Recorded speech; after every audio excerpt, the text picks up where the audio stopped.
Antiquities of the Jews Books 17-20. Introduction by Jonathan Domingo. In the final books of Antiquities, Flavius Josephus brings his sweeping historical narrative to its conclusion, moving from the final years of Herod the Great into the volatile and complex world of Roman Judea. These books are uniquely significant, not only because they approach Josephus' own lifetime, but because they intersect with the broader context of the New Testament era. The tone here is unmistakably different. The earlier books, though often tragic, carried a sense of divine pattern: rise, fall, exile, restoration. In Book 17-20, that pattern gives way to a more chaotic and fragmented reality. Political instability, corrupt leadership, social unrest, and religious tension dominate the landscape. Yet even here, Josephus continues to write with purpose, to explain how his people arrived at the brink of catastrophe. Book 17, The Death of Herod and the Seeds of Disorder. Book 17 begins with the final days of Herod. His physical decline mirrors the instability of his kingdom. Josephus recounts his illness in vivid detail, portraying it as both a personal tragedy and a symbol of a reign marked by excess and cruelty. The question of succession looms large. Herod's will is revised multiple times, reflecting his deep mistrust even of his own sons. After his death, his kingdom is divided among his heirs, including Archelaus, Antipas, and Philip. This division, while intended to maintain order, instead sows confusion and conflict. Archelaus, who receives the largest portion, quickly proves incapable of stable rule. Josephus describes his harshness and lack of wisdom, which lead to unrest among the people. Appeals are made to Rome, and ultimately, Archelaus is removed from power. This marks a crucial transition. Judea moves from client kingship to direct Roman administration. The seeds of future conflict are firmly planted. Book 18, Roman Rule and a Changing World. Book 18 introduces a new political reality: Judea under Roman governors. Among these, Pontius Pilate stands out as a central figure. Josephus portrays Pilate as a rigid and often insensitive administrator, whose actions provoke tension with the Jewish population. It is within this context that Josephus briefly mentions Jesus Christ. Though the passage is brief and debated among scholars, it is one of the most discussed references in all of Josephus' writings. He also refers to John the Baptist, presenting him as a righteous man whose influence drew large crowds. These references situate Josephus' narrative within the broader religious ferment of the time. Various movements and figures arise, each offering different visions of leadership, reform, or deliverance. Josephus also recounts the rise of sectarian tensions and the appearance of individuals he describes as agitators or false prophets, figures who stir unrest and challenge both Roman authority and traditional structures. Book 19, Crisis, Transition, and Temporary Stability. Book 19 opens with a dramatic event in Roman history: the assassination of the Emperor Caligula. Josephus provides a detailed account of the conspiracy and its aftermath, demonstrating his deep interest in Roman political affairs. This event has direct implications for Judea. Under the new emperor, Claudius, a shift occurs. Josephus describes how Herod Agrippa I, a grandson of Herod the Great, is granted authority over Judea. Agrippa's reign represents a brief period of relative stability. Unlike his predecessors, he is portrayed more favorably, closer to the traditions and sensibilities of the Jewish people. Josephus presents him as a ruler who, though aligned with Rome, maintains a degree of respect for Jewish customs. However, this stability is short-lived. Agrippa's sudden death brings an end to this moment of balance, and Judea once again falls under direct Roman administration. Book 20, Corruption, Unrest, and the Road to Revolt. The final book of Antiquities is perhaps the most sobering. Book 20 depicts a society increasingly marked by disorder. Roman governors are often corrupt or ineffective, and tensions between different Jewish factions intensify. Josephus describes a series of high priests, many of whom gain their position through political maneuvering rather than spiritual merit. This undermines the integrity of religious leadership and contributes to widespread dissatisfaction. Violence becomes more frequent. Groups emerge that Josephus characterizes as revolutionary or extremist, engaging in acts of resistance against Roman authority. The social fabric begins to fray as divisions deepen and trust erodes. It is in this context that Josephus mentions James the Just, describing his execution as an act that provokes outrage among the people. This moment, though brief, highlights the moral tensions within Jewish society and the consequences of unjust leadership. By the end of Book 20, the sense of impending crisis is unmistakable. While Josephus does not yet narrate the full outbreak of the Jewish war, which he will detail in another work, he makes it clear that the conditions for revolt are firmly in place. Conclusion: A World on the Edge, Book 17-20 bring Antiquities to a powerful and sobering close. The grandeur of earlier eras, the wisdom of Solomon, the strength of David, even the resilience of the exilic period feels distant. In their place is a fragmented and volatile society, caught between internal divisions and external domination. For Josephus, this final section is not merely historical, it is explanatory. He writes as one who has witnessed the consequences of these developments firsthand. His aim is to show that the destruction that will come is not sudden or inexplicable,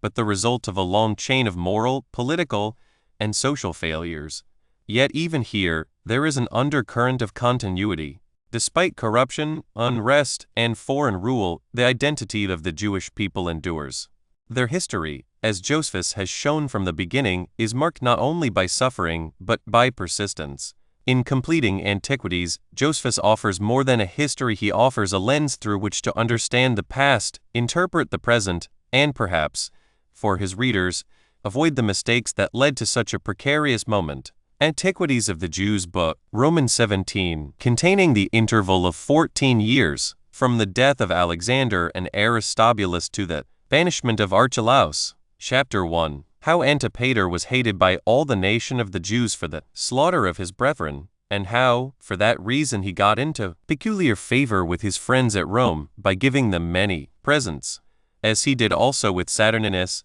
the president of Syria, and the governors who were under him, and concerning Herod's wives and children. 1. When Antipater had thus taken off his brethren, and had brought his father into the highest degree of impiety, till he was haunted with furies for what he had done, his hopes did not succeed to his mind as to the rest of his life. For although he was delivered from the fear of his brethren being his rivals as to the government, yet did he find it a very hard thing, and almost impracticable, to come at the kingdom, because the hatred of the nation against him on that account was become very great. And besides this very disagreeable circumstance, the affair of the soldiery grieved him still more, who were alienated from him, from which yet these kings derived all the safety which they had, whenever they found the nation desirous of innovation. And all this danger was drawn upon him by his destruction of his brethren. However, he governed the nation jointly with his father, being indeed no other than a king already, and he was for that very reason trusted, and the more firmly depended on, for the which he ought himself to have been put to death, as appearing to have betrayed his brethren out of his concern for the preservation of Herod, and not rather out of his ill will to them, and, before them, to his father himself, and this was the accursed state he was in. Now all Antipater's contrivances tended to make his way to take off Herod, that he might have nobody to accuse him in the vile practices he was devising, and that Herod might have no refuge, nor any to afford him their assistance, since they must thereby have Antipater for their open enemy, insomuch that the very plots he had laid against his brethren were occasioned by the hatred he bore his father. But at this time he was more than ever set upon the execution of his attempts against Herod, because if he were once dead, the government would now be firmly secured to him, but if he were suffered to live any longer, he should be in danger, upon a discovery of that wickedness of which he had been the contriver, and his father would of necessity then become his enemy. And on this account it was that he became very bountiful to his father's friends, and bestowed great sums on several of them, in order to surprise men with his good deeds, and take off their hatred against him. And he sent great presents to his friends at Rome particularly, to gain their goodwill, and, above all, to Saturninus, the president of Syria. He also hoped to gain the favor of Saturninus's brother with the large presents he bestowed on him, as also he used the same art to Salome the king's sister, who had married one of Herod's chief friends. And when he counterfeited friendship to those with whom he conversed, he was very subtle in gaining their belief, and very cunning to hide his hatred against any that he really did hate. But he could not impose upon his aunt, who understood him of a long time, and was a woman not easily to be deluded, especially while she had already used all possible caution in preventing his pernicious designs. Although Antipater's uncle by the mother's side was married to her daughter, and this by his own connivance and management, while she had before been married to Aristobulus, and while Salome's other daughter by that husband was married to the son of Callias, yet that marriage was no obstacle to her, who knew how wicked he was in her discovering his designs, as her former kindred to him could not prevent her hatred of him. Now Herod had compelled Salome, while she was in love with Silius the Arabian, and had taken a fondness for him, to marry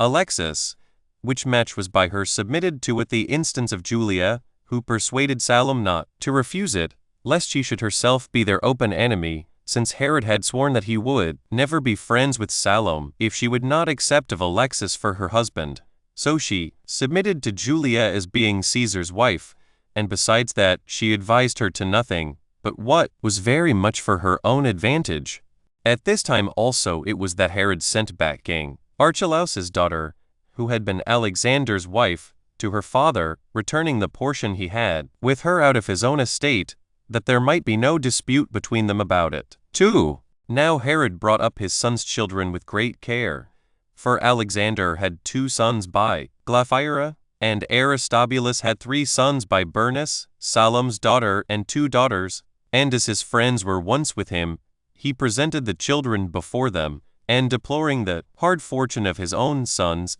he prayed that no such ill fortune would befall these who were their children, but that they might improve in virtue, and obtain what they justly deserved, and might make him amends for his care of their education. He also caused them to be betrothed, against they should come to the proper age of marriage, the elder of Alexander's sons to Pharoah's daughter, and Antipater's daughter to Aristobulus's eldest son. He also allotted one of Aristobulus's daughters to Antipater's son, and Aristobulus's other daughter to Herod, a son of his own, who was born to him by the high priest's daughter.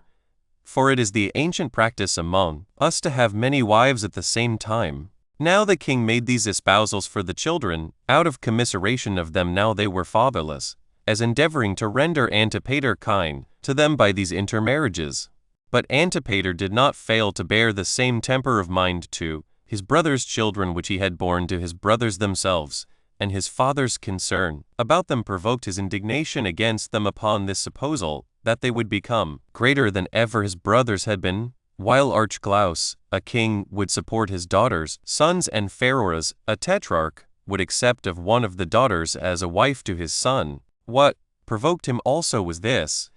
that all the multitude would so commiserate these fatherless children, and so hate him for making them fatherless, that all would come out, since they were no strangers to his vile disposition towards his brethren. He contrived, therefore, to overturn his father's settlements, as thinking it a terrible thing that they should be so related to him, and be so powerful withal. So Herod yielded to him, and changed his resolution at his entreaty, and that determination now was, that Antipater himself should marry Aristobulus's daughter, and Antipater's son should marry Pharoah's daughter. So the espousals for the marriages were changed after this manner, even without the king's real approbation. 3. Now Herod the king had at this time 9 wives, one of them Antipater's mother, and another the high priest's daughter, by whom he had a son of his own name. He had also one who was his brother's daughter, and another his sister's daughter, which 2 had no children. One of his wives also was of the Samaritan nation,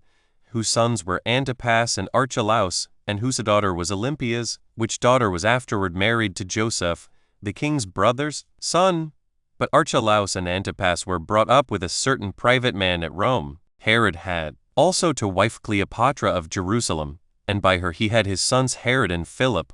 which last was also brought up at Rome. Pallas also was one of his wives, which bare him his son Phasaelus. And besides these, he had for his wives Phaedra and one Pis,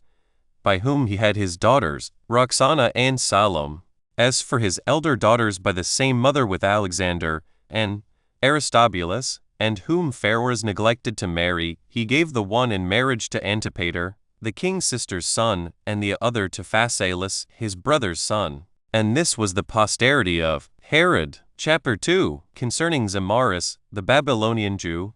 concerning the plots laid by Antipater against his father, and somewhat about the Pharisees. 1. And now it was that Herod, being desirous of securing himself on the side of the Trachonites, resolved to build a village as large as a city for the Jews in the middle of that country, which might make his own country difficult to be assaulted, and whence he might be at hand to make sallies upon them, and do them a mischief. Accordingly, when he understood that, there was a man that was a Jew come out of Babylon, with 500 horsemen, all of whom could shoot their arrows as they rode on horseback, and, with 100 of his relations, had passed over Euphrates, and now abode at Antioch by Daphne of Syria, where Saturninus, who was then president, had given them a place for habitation, called Valatha. He sent for this man, with the multitude that followed him, and promised to give him land in the toparchy called Batanea, which country is bounded with Trachonitis, as desirous to make that his habitation a guard to himself. He also engaged to let him hold the country free from tribute, and that they should dwell entirely without paying such customs as used to be paid, and gave it him tax-free. 2. The Babylonian was reduced by these offers to come hither, so he took possession of the land, and built in it fortresses and a village, and named it Bathira, whereby this man became a safeguard to the inhabitants against the Trachonites, and preserved those Jews who came out of Babylon to offer their sacrifices at Jerusalem from being hurt by the Trachonite robbers, so that a great number came to him from all those parts where the ancient Jewish laws were observed, and the country became full of people, by reason of their universal freedom from taxes. This continued during the life of Herod. But when Philip, who was tetrarch after him, took the government, he made them pay some small taxes, and that for a little while only. And Agrippa the Great and his son of the same name, although they harassed them greatly, yet would they not take their liberty away. From whom, when the Romans have now taken the government into their own hands, they still gave them the privilege of their freedom, but oppressed them entirely with the imposition of taxes. Of which matter I shall treat more accurately in the progress of this history. 2. 3. At length Zamaris the Babylonian, to whom Herod had given that country for a possession, died, having lived virtuously, and left children of a good character behind him, one of whom was Jason, who was famous for his valor, and taught his Babylonians how to ride their horses, and a troop of them were guards to the forementioned kings. And when Jason was dead in his old age, he left a son, whose name was Philip, one of great strength in his hands, and in other respects also more eminent for his valor than any of his contemporaries,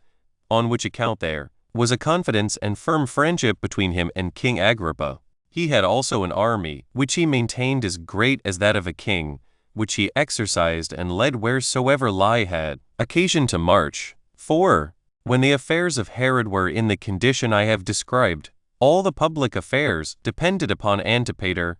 and his power was such that he could do good turns to as many as he pleased, and this by his father's concession, in hopes of his goodwill and fidelity to him, and this till he ventured to use his power still further, because his wicked designs were concealed from his father, and he made him believe everything he said. He was also formidable to all, not so much on account of the power and authority he had, as for the shrewdness of his vile attempts beforehand. But he who principally cultivated a friendship with him was Phares, who received the like marks of his friendship, while Antipater had cunningly encompassed him about by a company of women, whom he placed as guards about him. For Phares was greatly enslaved to his wife, and to her mother, and to her sister, and this notwithstanding the hatred he bare them, for the indignities they had offered to his virgin daughters. Yet did he bear them, and nothing was to be done without the women, who had got this man into their circle, and continued still to assist each other in all things, insomuch that Antipater was entirely addicted to them, both by himself and by his mother. For these 4 women, 3 said all one and the same thing, but that opinions of Pharoah's and Antipater were different in some points of no consequence.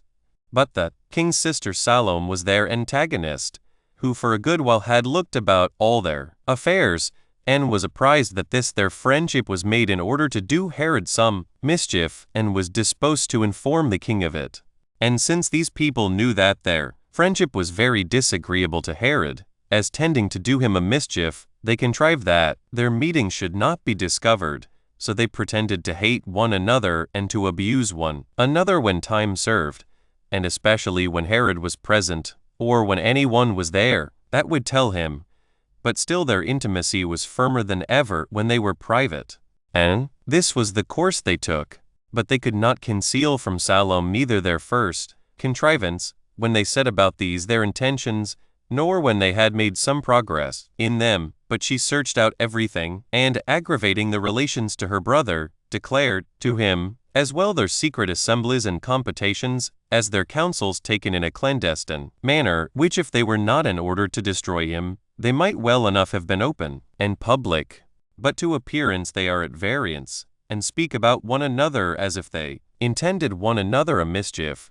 but agree so well together when they are out of the sight of the multitude. For when they are alone by themselves, they act in concert, and profess that they will never leave off their friendship, but will fight against those from whom they conceal their designs. And thus did she search out these things, and get a perfect knowledge of them, and then told her brother of them, who understood also of himself a great deal of what she said, but still durst not depend upon it, because of the suspicions he had of his sister's calumnies. For there was a certain sect of men that were Jews, who valued themselves highly upon the exact skill they had in the law of their fathers, and made men believe they were highly favored by God, by whom this set of women were inveigled. These are those that are called the sect of the Pharisees, who were in a capacity of greatly opposing kings. A cunning sect they were, and soon elevated to a pitch of open fighting and doing mischief. Accordingly, when all the people of the Jews gave assurance of their good will to Caesar, and to the king's government, these very men did not swear, being above 6,000, and when the king imposed a fine upon them, Pharoah's wife paid their fine for them, in order to requite which kindness of hers, since they were believed to have the foreknowledge of things to come by divine inspiration, they foretold how God had decreed that Herod's government should cease, and his posterity should be deprived of it, but that the kingdom should come to her and Pharoah's and to their children. The said predictions were not concealed from Salome, but were told the king, as also how they had perverted some persons about the palace itself. So the king slew such of the Pharisees as were principally accused, and Bagoas the eunuch, and one Charis, who exceeded all men of that time in comeliness, and one that was his catamite. He slew also all those of his own family who had consented to what the Pharisees foretold, and for Bagoas, he had been puffed up by them, as though he should be named the father and the benefactor of him who, by the prediction, was foretold to be their appointed king, for that this king would have all things in his power, and would enable Bagoas to marry, and to have children of his own body begotten. Chapter 3. Concerning the enmity between Herod and Pharoah's. How Herod sent Antipater to Caesar, and of the death of Pharoah's. 1. When Herod had punished those Pharisees who had been convicted of the foregoing crimes, he gathered an assembly together of his friends and accused Pharoah's wife,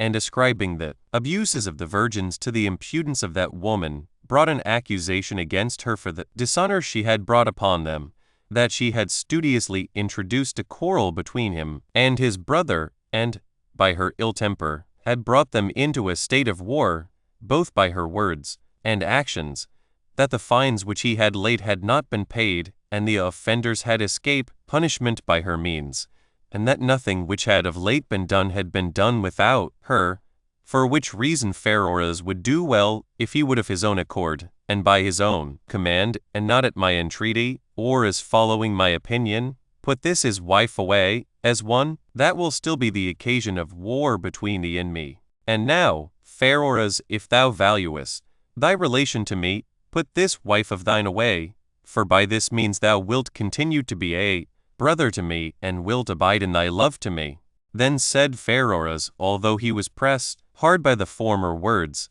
that as he would not do so unjust a thing as to renounce his brotherly relation to him, so would he not leave off his affection for his wife, that he would rather choose to die than to live, and be deprived of a wife that was so dear unto him. Hereupon Herod put off his anger against Pheroras on these accounts, although he himself thereby underwent a very uneasy punishment. However, he forbade Antipater and his mother to have any conversation with Pheroras, and bid them to take care to avoid the assemblies of the women, which they promised to do, but still got together when occasion served, and both Pheroras and Antipater had their own merry meetings. The report went also that Antipater had criminal conversation with Pheroras's wife, and that they were brought together by Antipater's mother, too. But Antipater had now a suspicion of his father, and was afraid that the effects of his hatred to him might increase. So he wrote to his friends at Rome, and bid them to send to Herod, that he would immediately send Antipater to Caesar,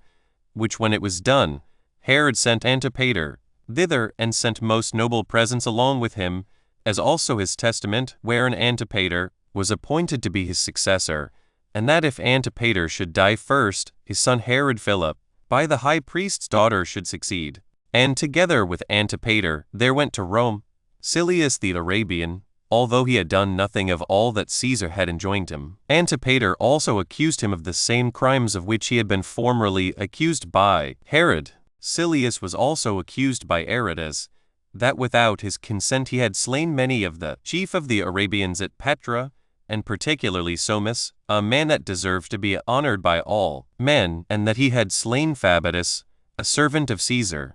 These were the things of which Silius was accused, and that on the occasion following, there was one Corinthus, belonging to Herod, of the guards of the king's body, and one who was greatly trusted by him. Silius had persuaded this man with the offer of a great sum of money to kill Herod, and he had promised to do it. When Fabatus had been made acquainted with this, for Silius had himself told him of it, he informed the king of it, who caught Corinthus, and put him to the torture, and thereby got out of him the whole conspiracy. He also caught 2 other Arabians,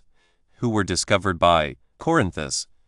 the one the head of a tribe, and the other a friend to Silius, who both were by the king brought to the torture, and confessed that they were come to encourage Corinthus not to fail of doing what he had undertaken to do, and to assist him with their own hands in the murder, if need should require their assistance. So Saturnines, upon Herod's discovering the whole to him, sent them to Rome. 3. At this time Herod commanded Pheroras, that since he was so obstinate in his affection for his wife, he should retire into his own tetrarchy, which he did very willingly, and swear many oaths, that he would not come again till he heard that Herod was dead. And indeed when, upon a sickness of the king, he was desired to come to him before he died,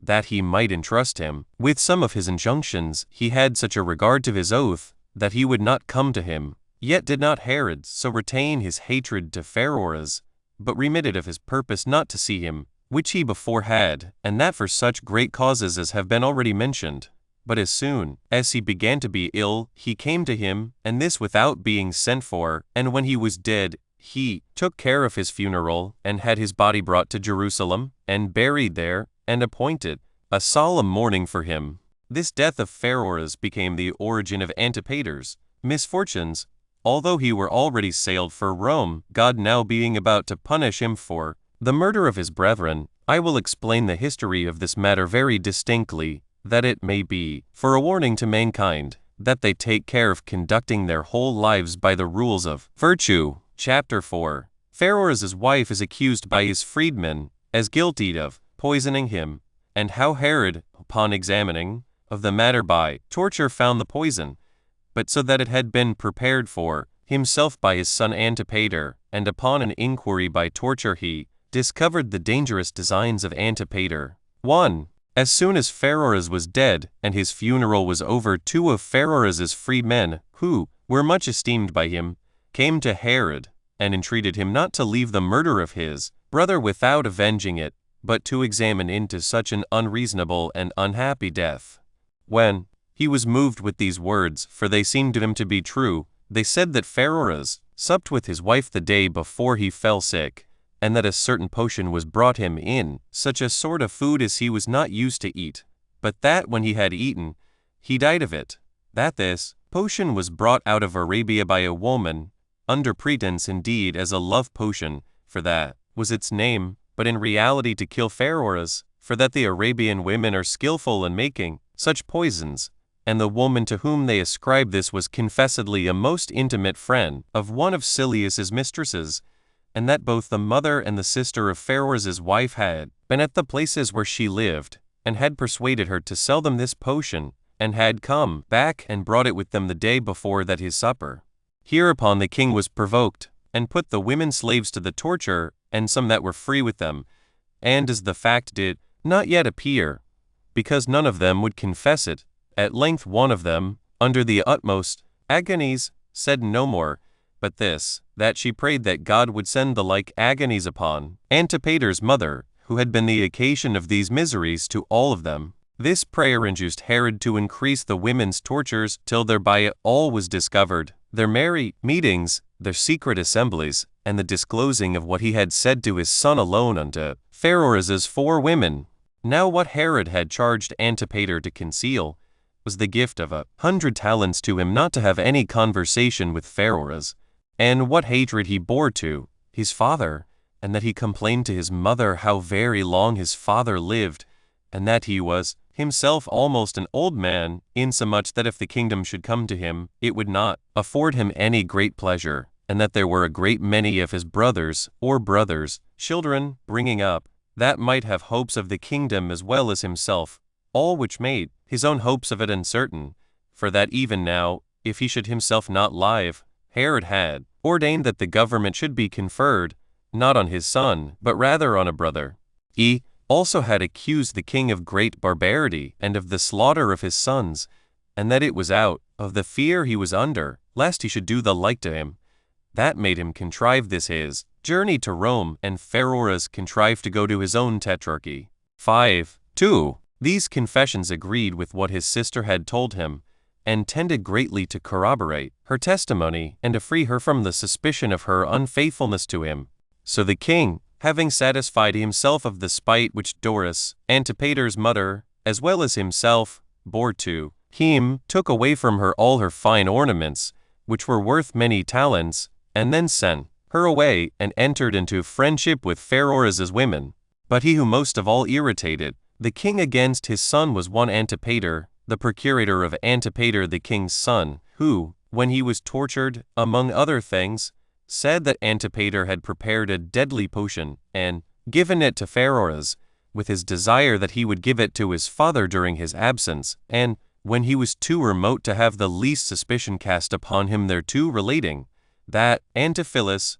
one of Antipater's friends, brought that potion out of Egypt, and that it was sent to Pheroras by Thendion, the brother of the mother of Antipater, the king's son, and by that means came to Pheroras's wife, her husband having given it her to keep. And when the king asked her about it, she confessed it, and as she was running to fetch it, she threw herself down from the housetop. Yet did she not kill herself, because she fell upon her feet. By which means, when the king had comforted her, and had promised her and her domestics pardon, upon condition of their concealing nothing of the truth from him, but had threatened her with the utmost miseries if she proved ungrateful and concealed anything, so she promised, and swore that she would speak out everything, and tell after what manner everything was done, and said what many took to be entirely true, that the potion was brought out of Egypt by Antiphilus, and that his brother, who was a physician, had procured it, and that when Thendion brought it us she kept it upon Pheroras's committing it to her, and that it was prepared by Antipater for thee. When therefore Pheroras was fallen sick, and thou camest to him and tookest care of him,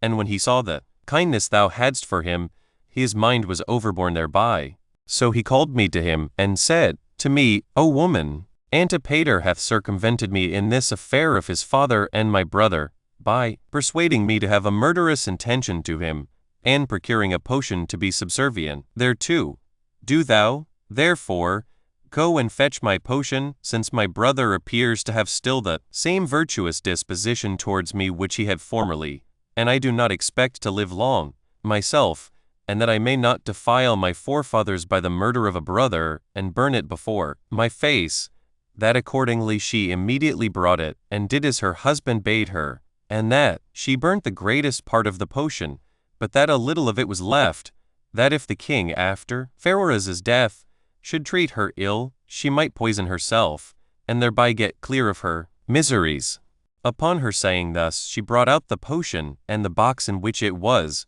before them all. Nay, there was another brother of Antiphilus, and his mother also, who, by the extremity of pain and torture, confessed the same things, and owned the box to be that which had been brought out of Egypt. The high priest's daughter also, who was the king's wife, was accused to have been conscious of all this, and had resolved to conceal it,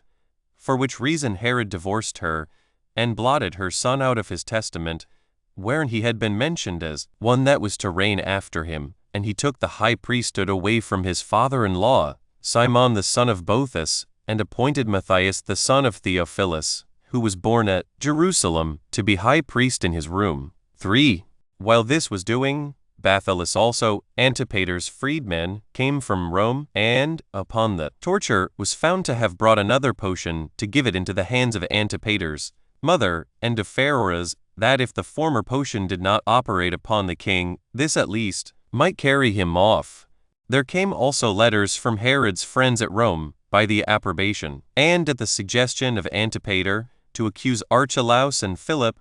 as if they calumniated their father on account of the slaughter of Alexander and Aristobulus, and as if they commiserated their deaths, and as if, because they were sent for home, for their father had already recalled them, they concluded they were themselves also to be destroyed. These letters had been procured by great rewards by Antipater's friends, but Antipater himself wrote to his father about them, and laid the heaviest things to their charge. Yet did he entirely excuse them of any guilt, and said they were but young men, and so imputed their words to their youth. But he said that he had himself been very busy in the affair relating to Silas, and in getting interest among the great men, and on that account had bought splendid ornaments to present them withal, which cost him 200 talents. Now one may wonder how it came about that while so many accusations were laid against him in Judea during 7 months before this time, he was not made acquainted with any of them, the causes of which were that the roads were exactly guarded, and that men hated Antipater, for there was nobody who would run any hazard himself to gain him any advantages. Chapter 5. Antipater's navigation from Rome to his father, and how he was accused by Nicolaus of Damascus and condemned to die by his father, and by Quintilius Varus, who was then president of Syria, and how he was then bound till Caesar should be informed of his cause. 1. Now Herod, upon Antipater's writing to him, that having done all that he was to do, and this, in the manner he was to do it, he would suddenly come to him, concealed his anger against him, and wrote back to him, and bid him not delay his journey, lest any harm should befall himself in his absence. At the same time also he made some little complaint about his mother, but promised that he would lay those complaints aside when he should return. He withal expressed his entire affection for him, as fearing lest he should have some suspicion of him, and defer his journey to him, and lest, while he lived at Rome, he should lay plots for the kingdom, and, moreover, do somewhat against himself. This letter Antipater met with in Cilicia, but had received an account of Pharoras's death before at Tarentum. This last news affected him deeply, not out of any affection for Pharoras, but because he was dead without having murdered his father, which he had promised him to do. And when he was at Celenderis in Cilicia, he began to deliberate with himself about his sailing home, as being much grieved with the ejection of his mother. Now some of his friends advised him that he should tarry a while somewhere, in expectation of further information, but others advised him to sail home without delay, for that if he were once come thither, he would soon put an end to all accusations, and that nothing afforded any weight to his accusers at present but his absence. He was persuaded by these last, and sailed on, and landed at the haven called Sebastus, which Herod had built at vast expenses in honor of Caesar, and called Sebastus. And now was Antipater evidently in a miserable condition, while nobody came to him nor saluted him, as they did at his going away, with good wishes of joyful acclamations. Nor was there now anything to hinder them from entertaining him, on the contrary, with bitter curses, while they supposed he was come to receive his punishment for the murder of his brethren. 2. Now Quintilius Varus was at this time at Jerusalem, being sent to succeed Saturninus as president of Syria, and was come as an assessor to Herod, who had desired his advice in his present affairs. And as they were sitting together, Antipater came upon them, without knowing anything of the matter. So he came into the palace clothed in purple. The porters indeed received him in, but excluded his friends. And now he was in great disorder, and presently understood the condition he was in, while, upon his going to salute his father, he was repulsed by him, who called him a murderer of his brethren, and a plotter of destruction against himself, and told him that Varus should be his auditor and his judge the very next day. So he found that what misfortunes he now heard of were already upon him, with the greatness of which he went away in confusion, upon which his mother and his wife met him, which wife was the daughter of Antigonus, who was king of the Jews before Herod, from whom he learned all circumstances which concerned him, and then prepared himself for his trial. 3. On the next day Varus and the king sat together in judgment, and both their friends were also called in, as also the king's relations, with his sister Salome, and as many as could discover anything, and such as had been tortured, and besides these, some slaves of Antipater's mother, who were taken up a little before Antipater's coming, and brought with them a written letter, the sum of which was this,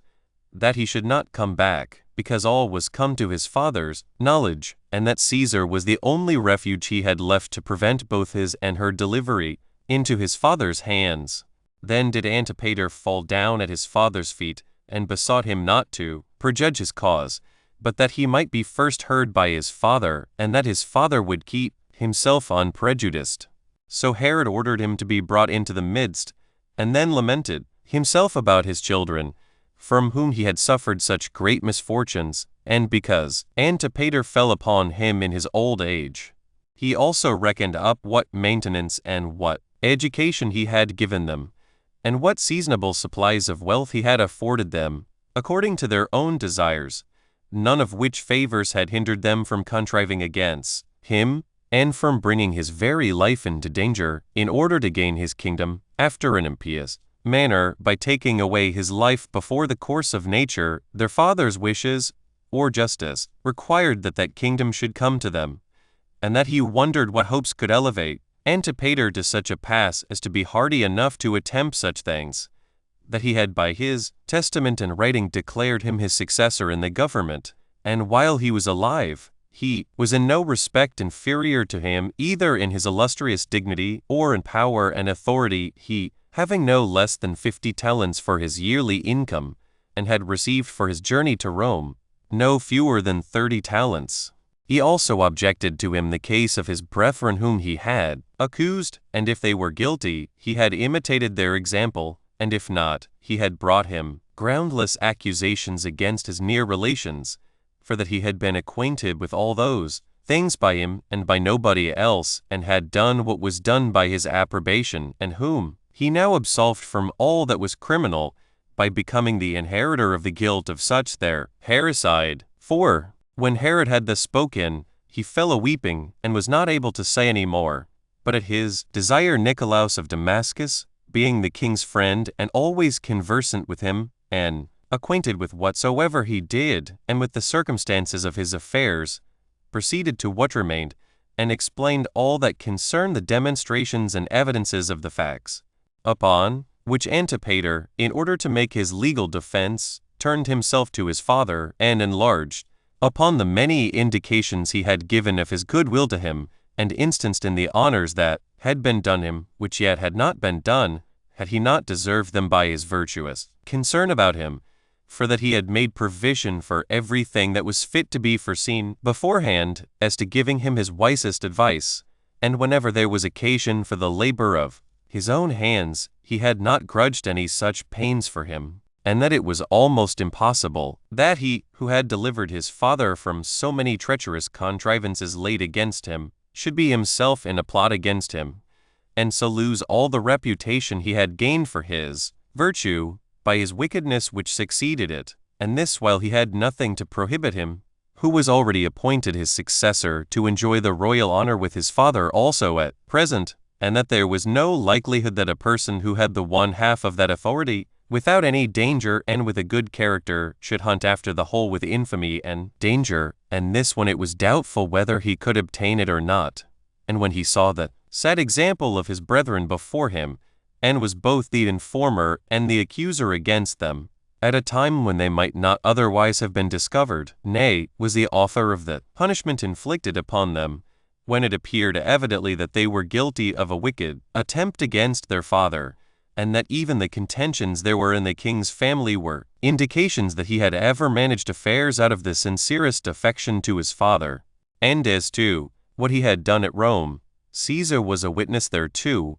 who yet was no more to be imposed upon than God himself, of whose opinions his letters sent hither are sufficient evidence,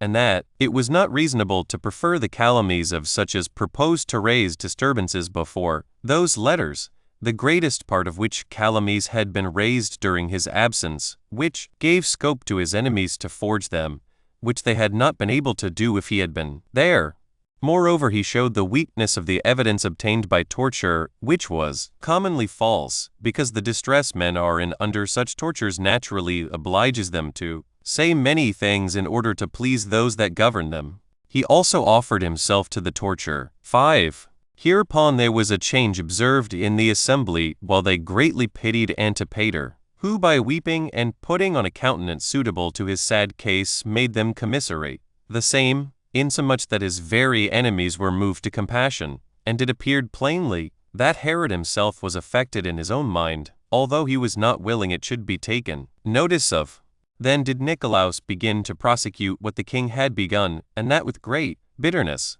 and summed up all the evidence which arose from the tortures or from the testimonies. He principally and largely cried up the king's virtues, which he had exhibited in the maintenance and education of his sons, while he never could gain any advantage thereby, but still fell from one misfortune to another, although he owned that he was not so much surprised with that thoughtless behavior of his former sons, who were but young and were besides corrupted by wicked counselors, who were the occasion of their wiping out of their minds the righteous dictates of nature, and this out of a desire of coming to the government sooner than they ought to do, yet that he could not but justly stand amazed at the horrid wickedness of Antipater, who, although he had not only had great benefits bestowed on him by his father, enough to tame his reason, yet could not be more tamed than the most envenomed serpents, whereas even those creatures admit of some mitigation, and will not bite their benefactors, while Antipater hath not let the misfortunes of his brethren be any hindrance to him, but he hath gone on to imitate their barbarity notwithstanding. Yet wast thou, O Antipater, as thou hast thyself confessed, the informer as to what wicked actions they had done, and the searcher out of the evidence against them, and the author of the punishment they underwent upon their detection. Nor do we say this as accusing thee for being so zealous in thy anger against them, but are astonished at thy endeavors to imitate their profligate behavior,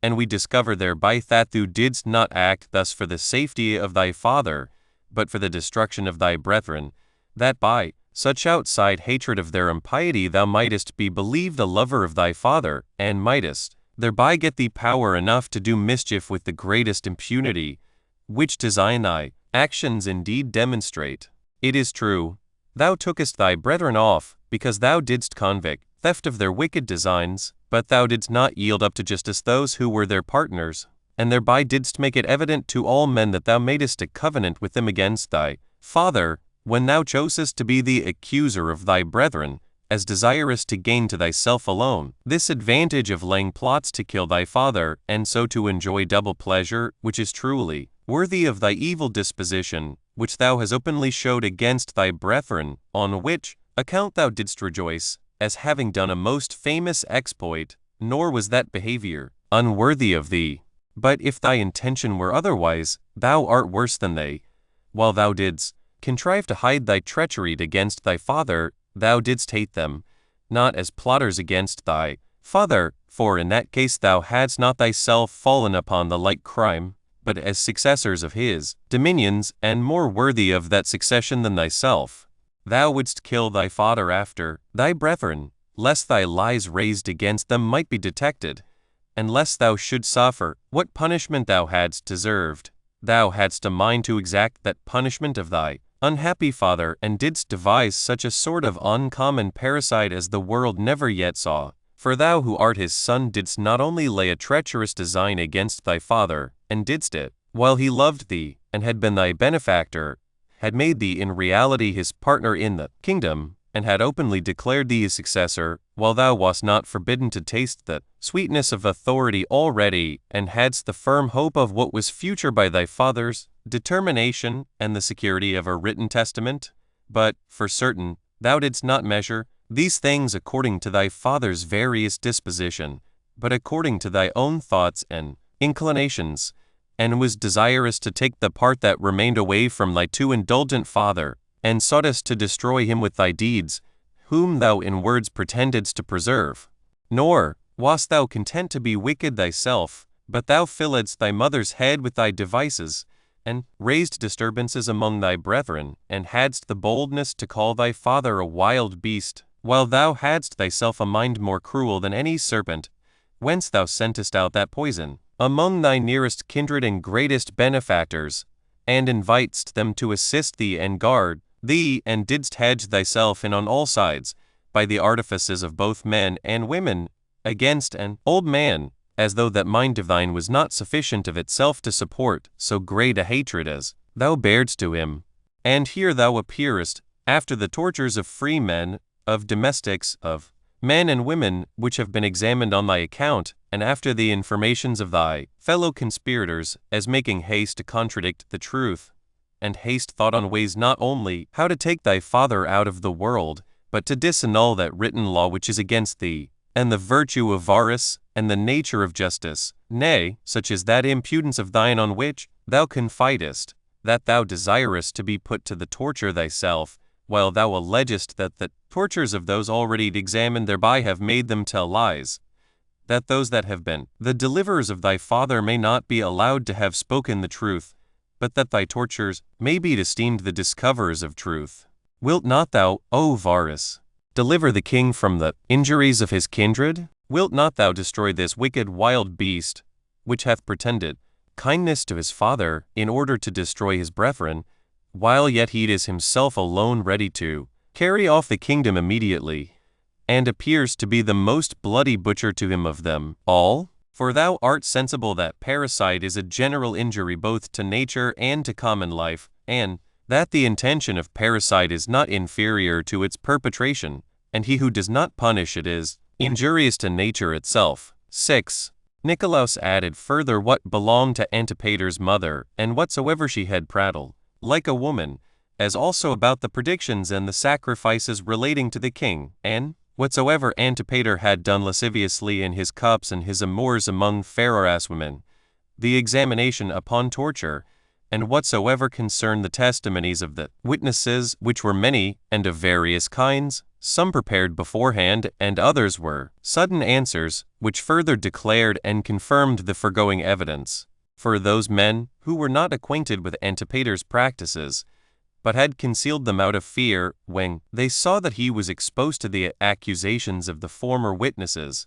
and that his great good fortune, which had supported him hitherto, had now evidently betrayed him into the hands of his enemies, who were now insatiable in their hatred to him, told all they knew of him. And his ruin was now hastened, not so much by the enmity of those that were his accusers, as by his gross and impudent and wicked contrivances, and by his ill will to his father and his brethren, while he had filled their house with disturbance, and caused them to murder one another, and was neither fair in his hatred, nor kind in his friendship, but just so far as served his own turn. Now, there were a great number who for a long time beforehand had seen all this, and especially such as were naturally disposed to judge of matters by the rules of virtue, because they were used to determined about affairs without passion, but had been restrained from making any open complaints before. These, upon the leave now given them, produced all that they knew before the public. The demonstrations also of these wicked facts could no way be disproved, because the many witnesses there were did neither speak out of favor to Herod, nor were they obliged to keep what they had to say silent, out of suspicion of any danger they were in.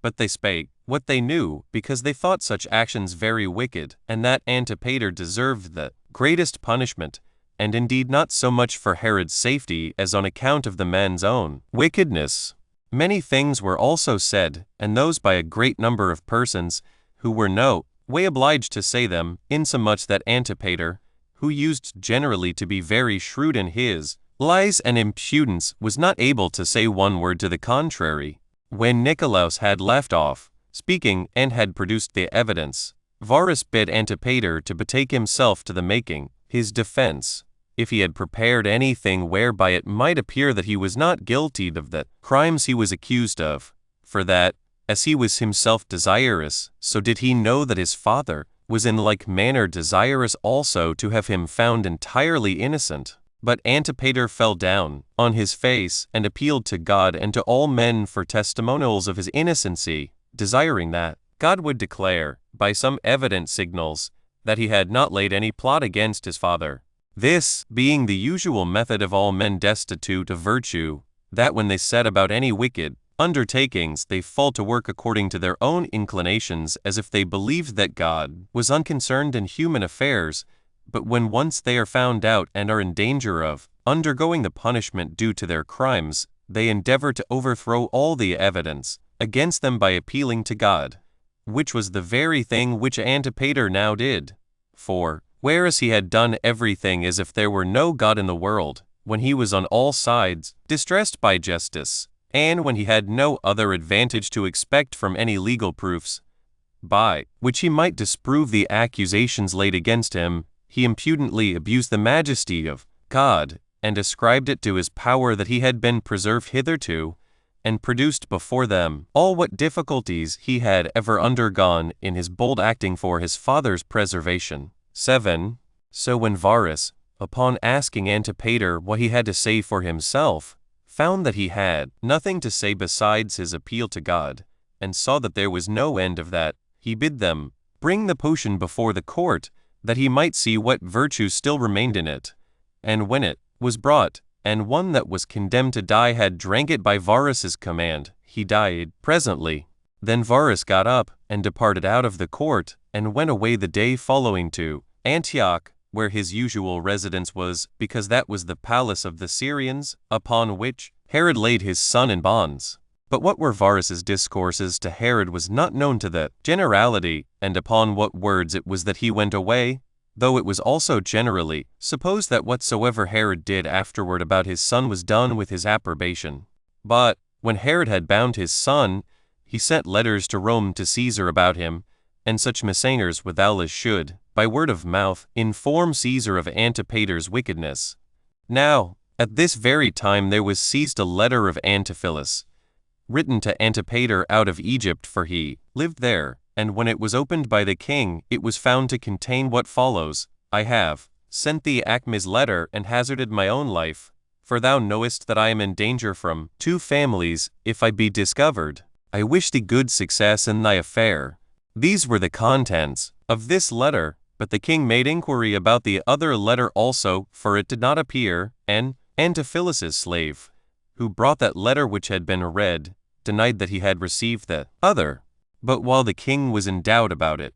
one of Herod's friends, seeing a seam upon the inner coat of the slave, and a doubling of the cloth, for he had 2 coats on, he guessed that the letter might be within that doubling, which accordingly proved to be true. So they took out the letter, and its contents were these: Acme to Antipater. I have written such a letter to thy father, as thou desiredst me. I have also taken a copy and sent it, as if it came from Salome, to my lady, Livia, which, when thou readest, I know that Herod will punish Salome, as plotting against him. Now this pretended letter of Salome to her lady was composed by Antipater, in the name of Salome, as to its meaning, but in the words of Acme. The letter was this: Acme to King Herod, I have done my endeavor that nothing that is done against thee should be concealed from thee. So, upon my finding a letter of Salome written to my lady against thee, I have written out a copy and sent it to thee, with hazard to myself, but for thy advantage. The reason why she wrote it was this, that she had a mind to be married to Silas. Do thou therefore tear this letter in pieces, that I may not come into danger of my life. Now Acme had written to Antipater himself, and informed him that, in compliance with his command, she had both herself written to Herod, as if Salome had laid a sudden plot entirely against him, and had herself sent a copy of an epistle as coming from Salome to her lady. Now Acme was a Jew by birth, and a servant to Julia, Caesar's wife, and did this out of her friendship for Antipater, as having been corrupted by him with a large present of money, to assist in his pernicious designs against his father and his aunt. 8. Hereupon Herod was so amazed at the prodigious wickedness of Antipater, that he was ready to have ordered him to be slain immediately, as a turbulent person in the most important concerns, and as one that had laid a plot not only against himself, but against his sister also, and even corrupted Caesar's own domestics. Salome also provoked him to it, beating her breast, and bidding him kill her, if he could produce any credible testimony that she had acted in that manner. Herod also sent for his son, and asked him about this matter, and bid him contradict if he could, and not suppress anything he had to say for himself. And when he had not one word to say, he asked him, since he was every way caught in his villainy, that he would make no further delay, but discover his associates in these his wicked designs. So he laid all upon Antipholus, but discovered nobody else. Hereupon Herod was in such great grief, that he was ready to send his son to Rome to Caesar, there to give an account of these his wicked contrivances. But he soon became afraid, lest he might there, by the assistance of his friends, escape the danger he was in. So he kept him bound as before, and sent more ambassadors and letters to Rome to accuse his son, and an account of what assistance Acme had given him in his wicked designs, with copies of the epistles before mentioned. Chapter 6. Concerning the disease that Herod fell into, and the sedition which the Jews raised thereupon, with the punishment of the seditious. 1. Now Herod's ambassadors made haste to Rome, but sent, as instructed beforehand, what answers they were to make to the questions put to them. They also carried the epistles with them. But Herod now fell into a distemper, and made his will, and bequeathed his kingdom to Antipas, his youngest son, and this out of that hatred to Archelaus and Philip, which the calumnies of Antipater had raised against them. He also bequeathed 1,000 talents to Caesar, and 500 to Julia, Caesar's wife, to Caesar's children, and friends and freedmen. He also distributed among his sons and their sons his money, his revenues, and his lands. He also made Salome his sister very rich, because she had continued faithful to him in all his circumstances, and was never so rash as to do him any harm. And as he despaired of recovering, for he was about the 70th year of his age, he grew fierce, and indulged the bitterest anger, upon all occasions, the cause whereof was this, that he thought himself despised, and that the nation was pleased with his misfortunes. Besides which, he resented a sedition which some of the lower sort of men excited against him, the occasion of which was as follows. 2. There was one Judas, the son of Sariphias, and Matthias, the son of Margalathus, two of the most eloquent men among the Jews, and the most celebrated interpreters of the Jewish laws, and men well beloved by the people because of their education of their youth. For all those that were studious of virtue frequented their lectures every day. These men, when they found that the king's distemper was incurable, excited the young men that they would pull down all those works which the king had erected contrary to the law of their fathers, and thereby obtain the rewards which the law will confer on them for such actions of piety, for that it was truly on account of Herod's rashness in making such things as the law had forbidden, that his other misfortunes, and this distemper also, which was so unusual among mankind, and with which he was now afflicted, came upon him. For Herod had caused such things to be made which were contrary to the law, of which he was accused by Judas and Matthias, For the king had erected over the great gate of the temple a large golden eagle of great value, and had dedicated it to the temple. Now the law forbids those that propose to live according to it to erect images 6 or representations of any living creature. So these wise men persuaded their scholars to pull down the golden eagle, alleging that although they should incur any danger which might bring them to their deaths, the virtue of the action now proposed to them would appear much more advantageous to them than the pleasures of life, since they would die for the preservation and observation of the law of their fathers, since they would also acquire an everlasting fame and commendation, since they would be both commended by the present generation and leave an example of life that would never be forgotten to posterity, since that common calamity of dying cannot be avoided by our living so as to escape any such dangers, that therefore it is a right thing for those who are in love with a virtuous conduct to wait for that fatal hour by such behavior as may carry them out of the world with praise and honor, and that this will alleviate death to a great degree, thus to come at it by the performance of brave actions which bring us into danger of it, and at the same time to leave that reputation behind them to their children and to all their relations, whether they be men or women, which will be of great advantage to them afterward. 3. And with such discourses as this did these men excite the young men to this action, and a report being come to them that the king was dead, this was an addition to the wise men's persuasions. So in the very middle of the day they got upon the place, they pulled down the eagle and cut it into pieces with axes, while a great number of the people were in the temple. And now the king's captain, upon hearing what the undertaking was, and supposing it was a thing of a higher nature than it proved to be, came up thither, having a great band of soldiers with him, such as was sufficient to put a stop to the multitude of those who pulled down what was dedicated to God. So he fell upon them unexpectedly, and as they were upon this bold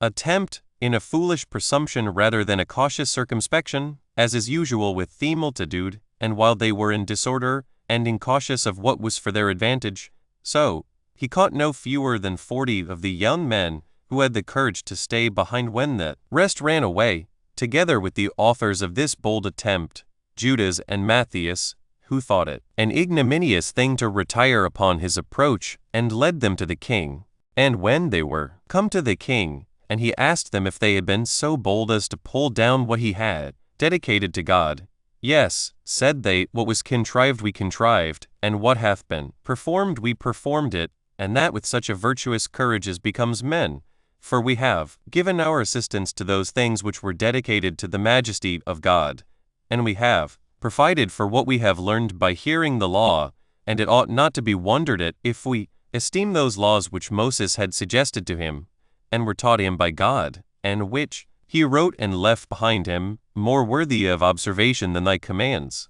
Accordingly we will undergo death and all sorts of punishments which thou canst inflict upon us with pleasure, since we are conscious to ourselves that we shall die, not for any unrighteous actions, but for our love to religion. And thus they all said, and their courage was still equal to their profession, and equal to that with which they readily set about this undertaking. And when the king had order them to be bound, he sent them to Jericho, and called together the principal men among the Jews, and when they were come, he made them assemble in the theater, and because he could not himself stand, he lay upon a couch, and enumerated the many labors that he had long endured on their account, and his building of the temple, and what a vast charge that was to him, while the Asamoneans, during the 125 years of their government, had not been able to perform any so great a work for the honor of God as that was,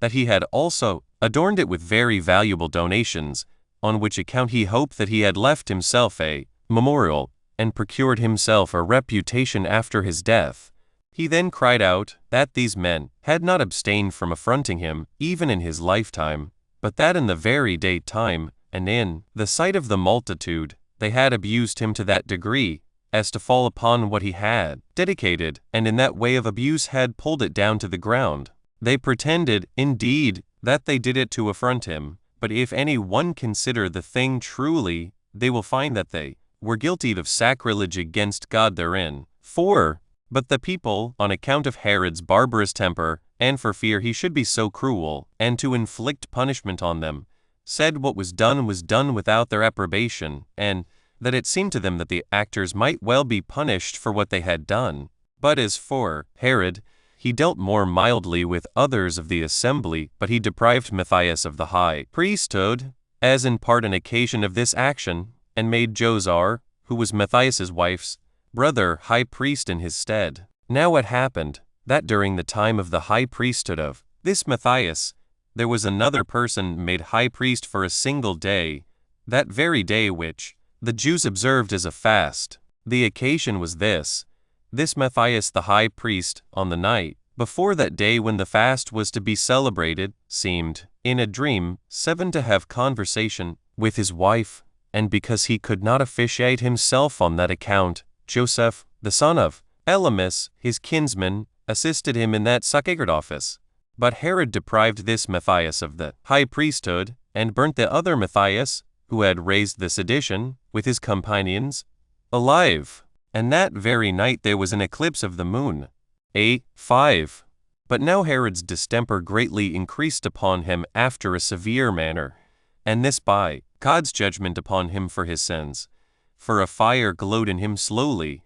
which did not so much appear to the touch outwardly, as it augmented his pains inwardly, for it brought upon him a vehement appetite to eating, which he could not avoid to supply with one sort of food or other. His entrails were also exulcerated, and the chief violence of his pain lay on his colon, and aqueous and transparent liquor also had settled itself about his feet, and a like matter afflicted him at the bottom of his belly. Nay, further, his privy member was putrefied, and produced worms, and when he sat upright, he had a difficulty of breathing, which was very loathsome, on account of the stench of his breath, and the quickness of its returns. He had also convulsions in all parts of his body, which increased his strength to an insufferable degree. It was said by those who pretended to divine, and who were endued with wisdom to foretell such things, that God inflicted this punishment on the king on account of his great impiety. Yet was he still in hopes of recovering, though his afflictions seemed greater than any one could bear. He also sent for physicians, and did not refuse to follow what they prescribed for his assistance, and went beyond the river Jordan, and bathed himself in the warm baths that were at Calero, which, besides their other general virtues, were also fit to drink, which water runs into the lake called Asphalterus. And when the physicians once thought fit to have him bathed in a vessel full of oil, it was supposed that he was just dying. But upon the lamentable cries of his domestics, he revived, and having no longer the least hopes of recovering, he gave order that every soldier should be paid 50 drachmae. And he also gave a great deal to their commanders and to his friends, and came again to Jericho, where he grew so choleric that it brought him to do all things like a madman, and though he were near his death, he contrived the following wicked designs. He commanded that all the principal men of the entire Jewish nation, wheresoever they lived, should be called to him. Accordingly, they were a great number that came, because the whole nation was called, and all men heard of this call, and death was the penalty of such as should despise the epistles that were sent to call them. And now the king was in a wild rage against them all, the innocent as well as those that had afforded ground for accusations, and, when they were come, he ordered them to be all shut up in the hippodrome. 9 And sent for his sister Salome and her husband Alexis, and spake thus to them, I shall die in a little time, so great are my pains, which death ought to be cheerfully borne, and to be welcomed by all men. But what principally troubles me is this, that I shall die without being lamented, and without such mourning as men usually expect at a king's death. For that he was not unacquainted with the temper of the Jews, that his death would be a thing very desirable, and exceedingly acceptable to them, because during his lifetime they were ready to revolt from him, and to abuse the donations he had dedicated to God, that it therefore was their business to resolve to afford him some alleviation of his great sorrows on this occasion, for that if they do not refuse him their consent in what he desires, he shall have a great mourning at his funeral, and such as never had any king before him.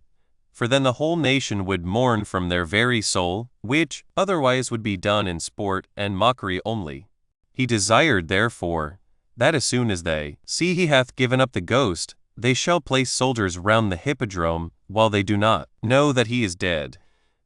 and that they shall not declare his death to the multitude till this is done, but that they shall give orders to have those that are in custody shot with their darts, and that this slaughter of them all will cause that he shall not miss to rejoice on a double account, that as he is dying, they will make him secure that his will shall be executed in what he charges them to do, and that he shall have the honor of a memorable mourning at his funeral. So he deplored his condition, with tears in his eyes, and attested them by the kindness due from them, as of his kindred, and by the faith they owed to God, and begged of them that they would not hinder him of this honorable mourning at his funeral. So they promised him not to transgress his commands. 6. Now any one may easily discover the temper of this man's mind, which not only took pleasure in doing what he had done formerly against his relations, out of the love of life, but by those commands of his which savored of no humanity, since he took care, when he was departing out of this life, that the whole nation should be put into mourning, and indeed made desolate of their dearest kindred, when he gave order that one out of every family should be slain, although they had done nothing that was unjust or that was against him, nor were they accused of any other crimes, while it is usual for those who have any regard to virtue to lay aside their hatred at such a time, even with respect to those they justly esteemed their enemies. Chapter 7. Herod has thoughts of killing himself with his own hand, and a little afterwards he orders Antipater to be slain. 1. As he was giving these commands to his relations, there came letters from his ambassadors, who had been sent to Rome unto Caesar, which, when they were read, their purport was this, that Acme was slain by Caesar, out of his indignation at what hand she had in Antipater's wicked practices, and that as to Antipater himself, Caesar left it to Herod to act as became a father and a king, and either to banish him, or to take away his life, which he pleased. When Herod heard this, he was somewhat better, out of the pleasure he had from the contents of the letters, and was elevated at the death of Acme, and at the power that was given him over his son. But as his pains were become very great, he was now ready to faint for want of somewhat to eat, so he called for an apple and a knife, for it was his custom formerly to pare the apple himself, and soon afterwards to cut it and eat it. When he had got the knife, he looked about, and had a mind to stab himself with it, and he had done it, had not his first cousin, Agabus, prevented him, and held his hand, and cried out loudly. Whereupon a woeful lamentation echoed through the palace, and a great tumult was made, as if the king were dead. Upon which Antipater, who verily believed his father was deceased, grew bold in his discourse, as hoping to be immediately and entirely released from his bonds, and to take the kingdom into his hands without any more ado. So he discoursed with the jailer about letting him go, and in that case promised him great things, both now and hereafter, as if that were the only thing now in question. But the jailer did not only refuse to do what Antipater would have him,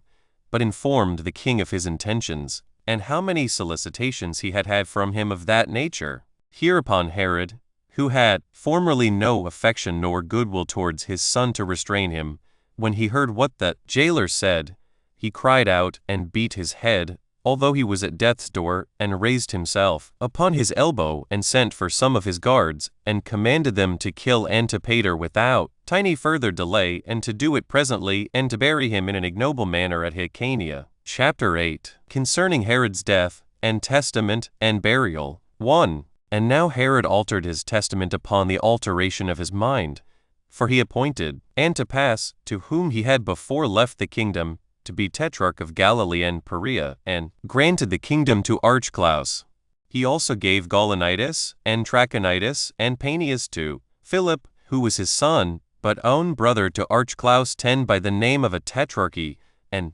bequeathed Jarnia, and Ashdod, and Phasaelis to Salome his sister, with 500,000 drachmae of silver that was coined. He also made provision for all the rest of his kindred, by giving them sums of money and annual revenues, and so left them all in a wealthy condition. He bequeathed also to Caesar 10 millions of drachmae of coined money,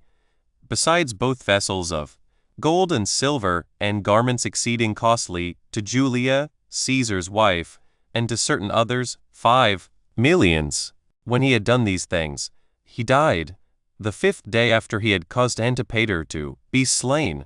having reigned since he had procured Antigonus to be slain 34 years, but since he had been declared king by the Romans 37. 11. A man he was of great barbarity, towards all men equally, and a slave to his passion, but above the consideration of what was right, yet was he favored by fortune as much as any man ever was, for from a private man he became a king, and though he were encompassed with 10,000 dangers, he got clear of them all, and continued his life till a very old age. But then, as to the affairs of his family and children, in which indeed, according to his own opinion, he was also very fortunate, because he was able to conquer his enemies, yet, in my opinion, he was herein very unfortunate, too. But then Salome and Alexis, before the king's death was made known, dismissed those that were shut up in the hippodrome, and told them that the king ordered them to go away to their own lands and take care of their own affairs, which was esteemed by the nation a great benefit. And now the king's death was made public, when Salome and Alexis gathered the soldiery together in the amphitheater at Jericho, and the first thing they did was, they read Herod's letter, written to the soldiery, thanking them for their fidelity and goodwill to him, and exhorting them to afford his son Archelaus, whom he had appointed for their king, like fidelity and goodwill. After which Ptolemy, who had the king's seal entrusted to him, read the king's testament, which was to be of force no otherwise than as it should stand when Caesar had inspected it. So there was presently an acclamation made to Archelaus as king, and the soldiers came by bands, and their commanders with them, and promised the same goodwill to him, and readiness to serve him which they had exhibited to Herod, and they prayed God to be assistant to him. 3. After this was over, they prepared for his funeral, it being Archelaus's care that the procession to his father's sepulchre should be very sumptuous. Accordingly, he brought out all his ornaments to adorn the pomp of the funeral.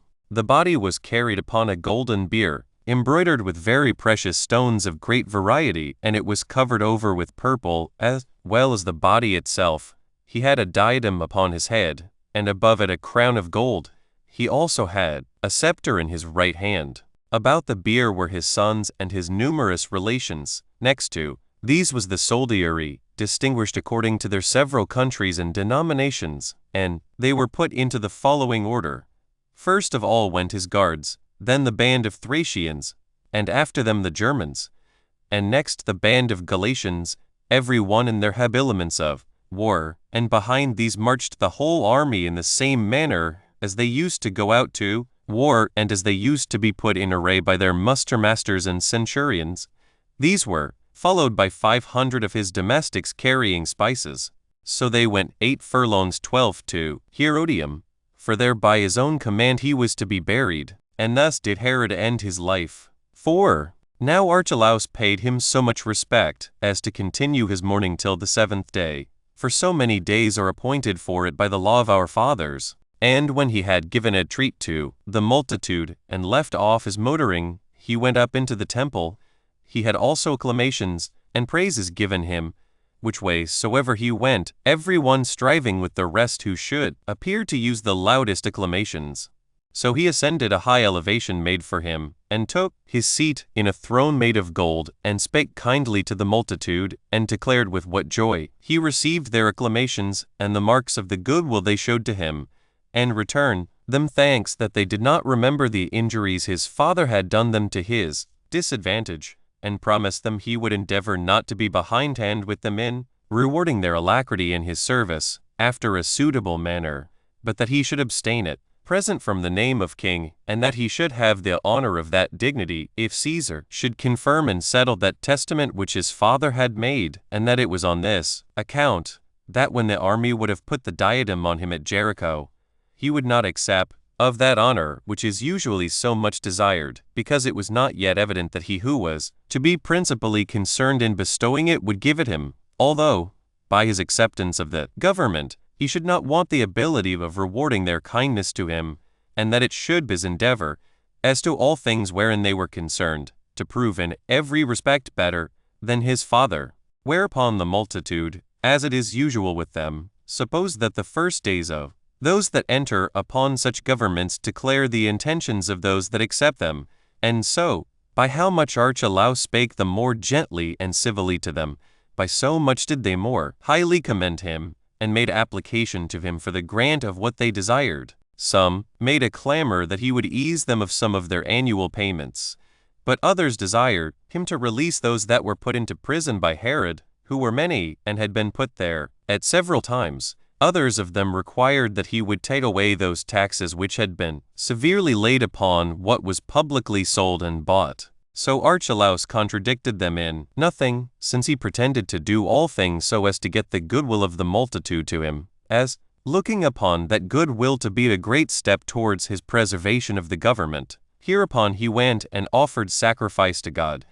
and then betook himself to feast with his friends. Chapter 9. How the people raised a sedition against Archelaus, and how he sailed to Rome. 1. At this time also it was that some of the Jews got together out of a desire of innovation. They lamented Matthias, and those that were slain with him by Herod, who had not any respect paid them by a funeral mourning, out of the fear men were in of that man. They were those who had been condemned for pulling down the golden eagle. The people made a great clamor and lamentation hereupon, and cast out some reproaches against the king also, as if that tended to alleviate the miseries of the deceased. The people assembled together and desired of Archelaus that, in way of revenge on their account, he would inflict punishment on those who had been honored by Herod, and that, in the first and principal place, he would deprive the high priest, whom Herod had made, and would choose one more agreeable to the law, and of greater purity, to officiate as high priest.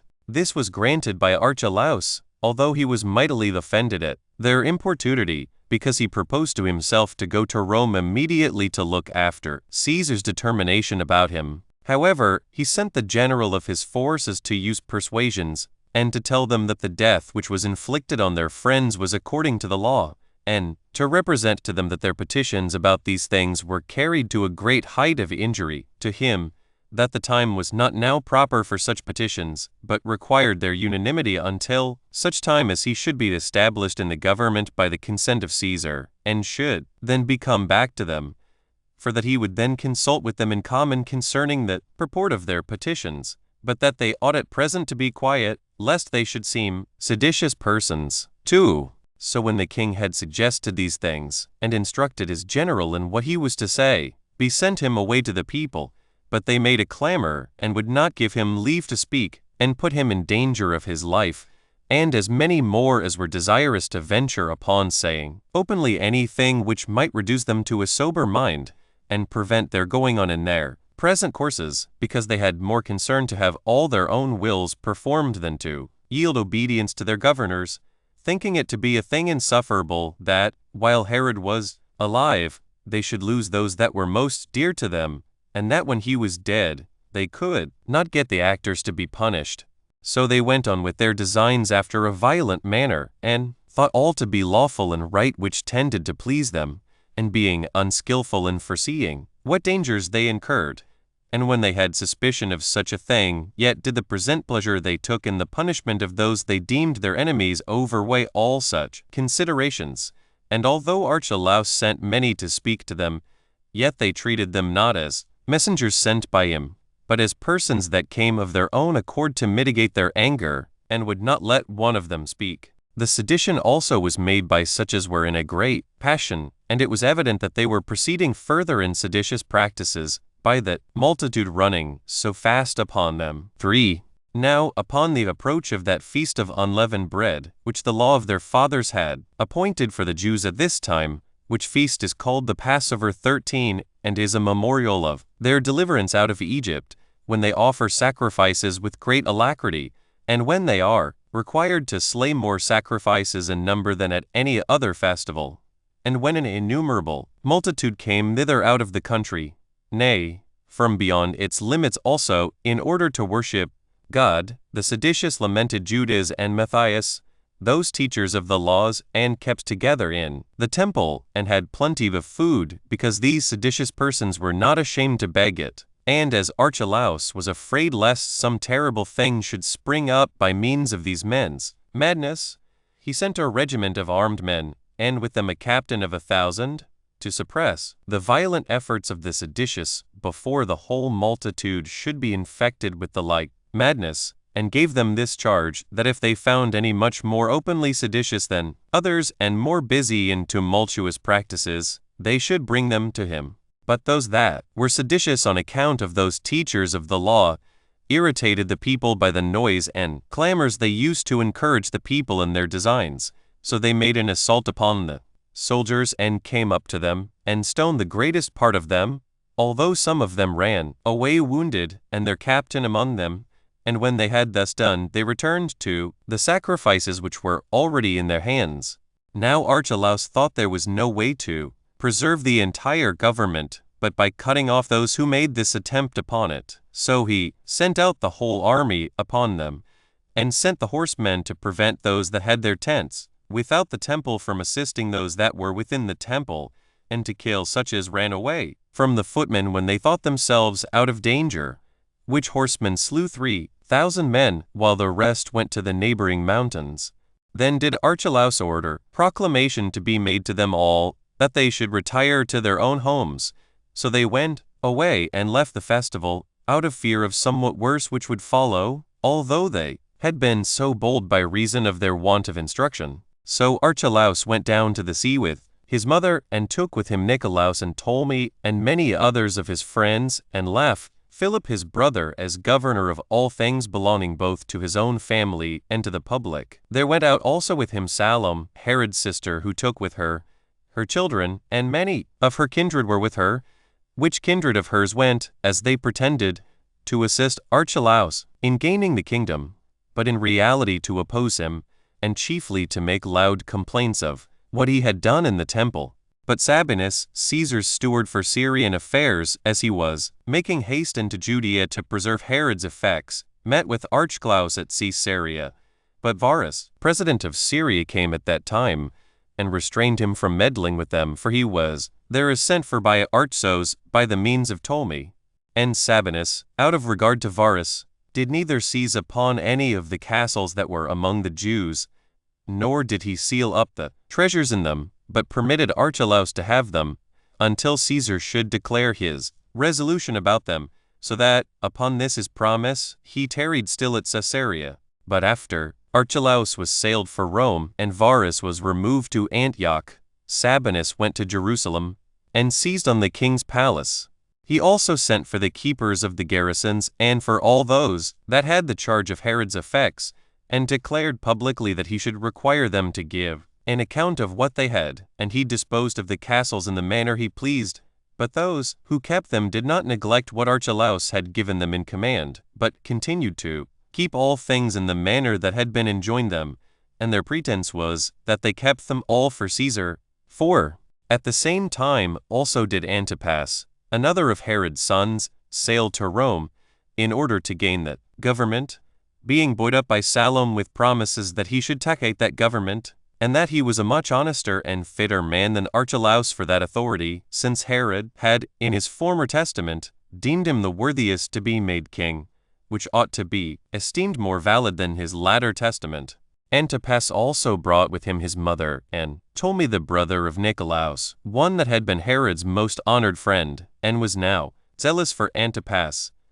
But it was Irenaeus the orator, and one who, on account of his reputation for sagacity, was entrusted with the affairs of the kingdom, who most of all encouraged him to attempts to gain the kingdom, by whose means it was that when some advised him to yield to Archelaus as to his elder brother, and who had been declared king by their father's last will, he would not submit so to do. And when he was come to Rome, all his relations revolted to him, not out of their good will to him, but out of their hatred to Archelaus, though indeed they were most of all desirous of gaining their liberty and to be put under a Roman governor. But if there were too great an opposition made to that, they thought Antipas preferable to Archelaus, and so joined with him in order to procure the kingdom for him. Sabinus also by letters accused Archelaus to Caesar. 5. Now when Archelaus had sent in his papers to Caesar, wherein he pleaded his right to the kingdom and his father's testament, with the accounts of Herod's money, and with Ptolemy, who brought Herod's seal, he so expected the event.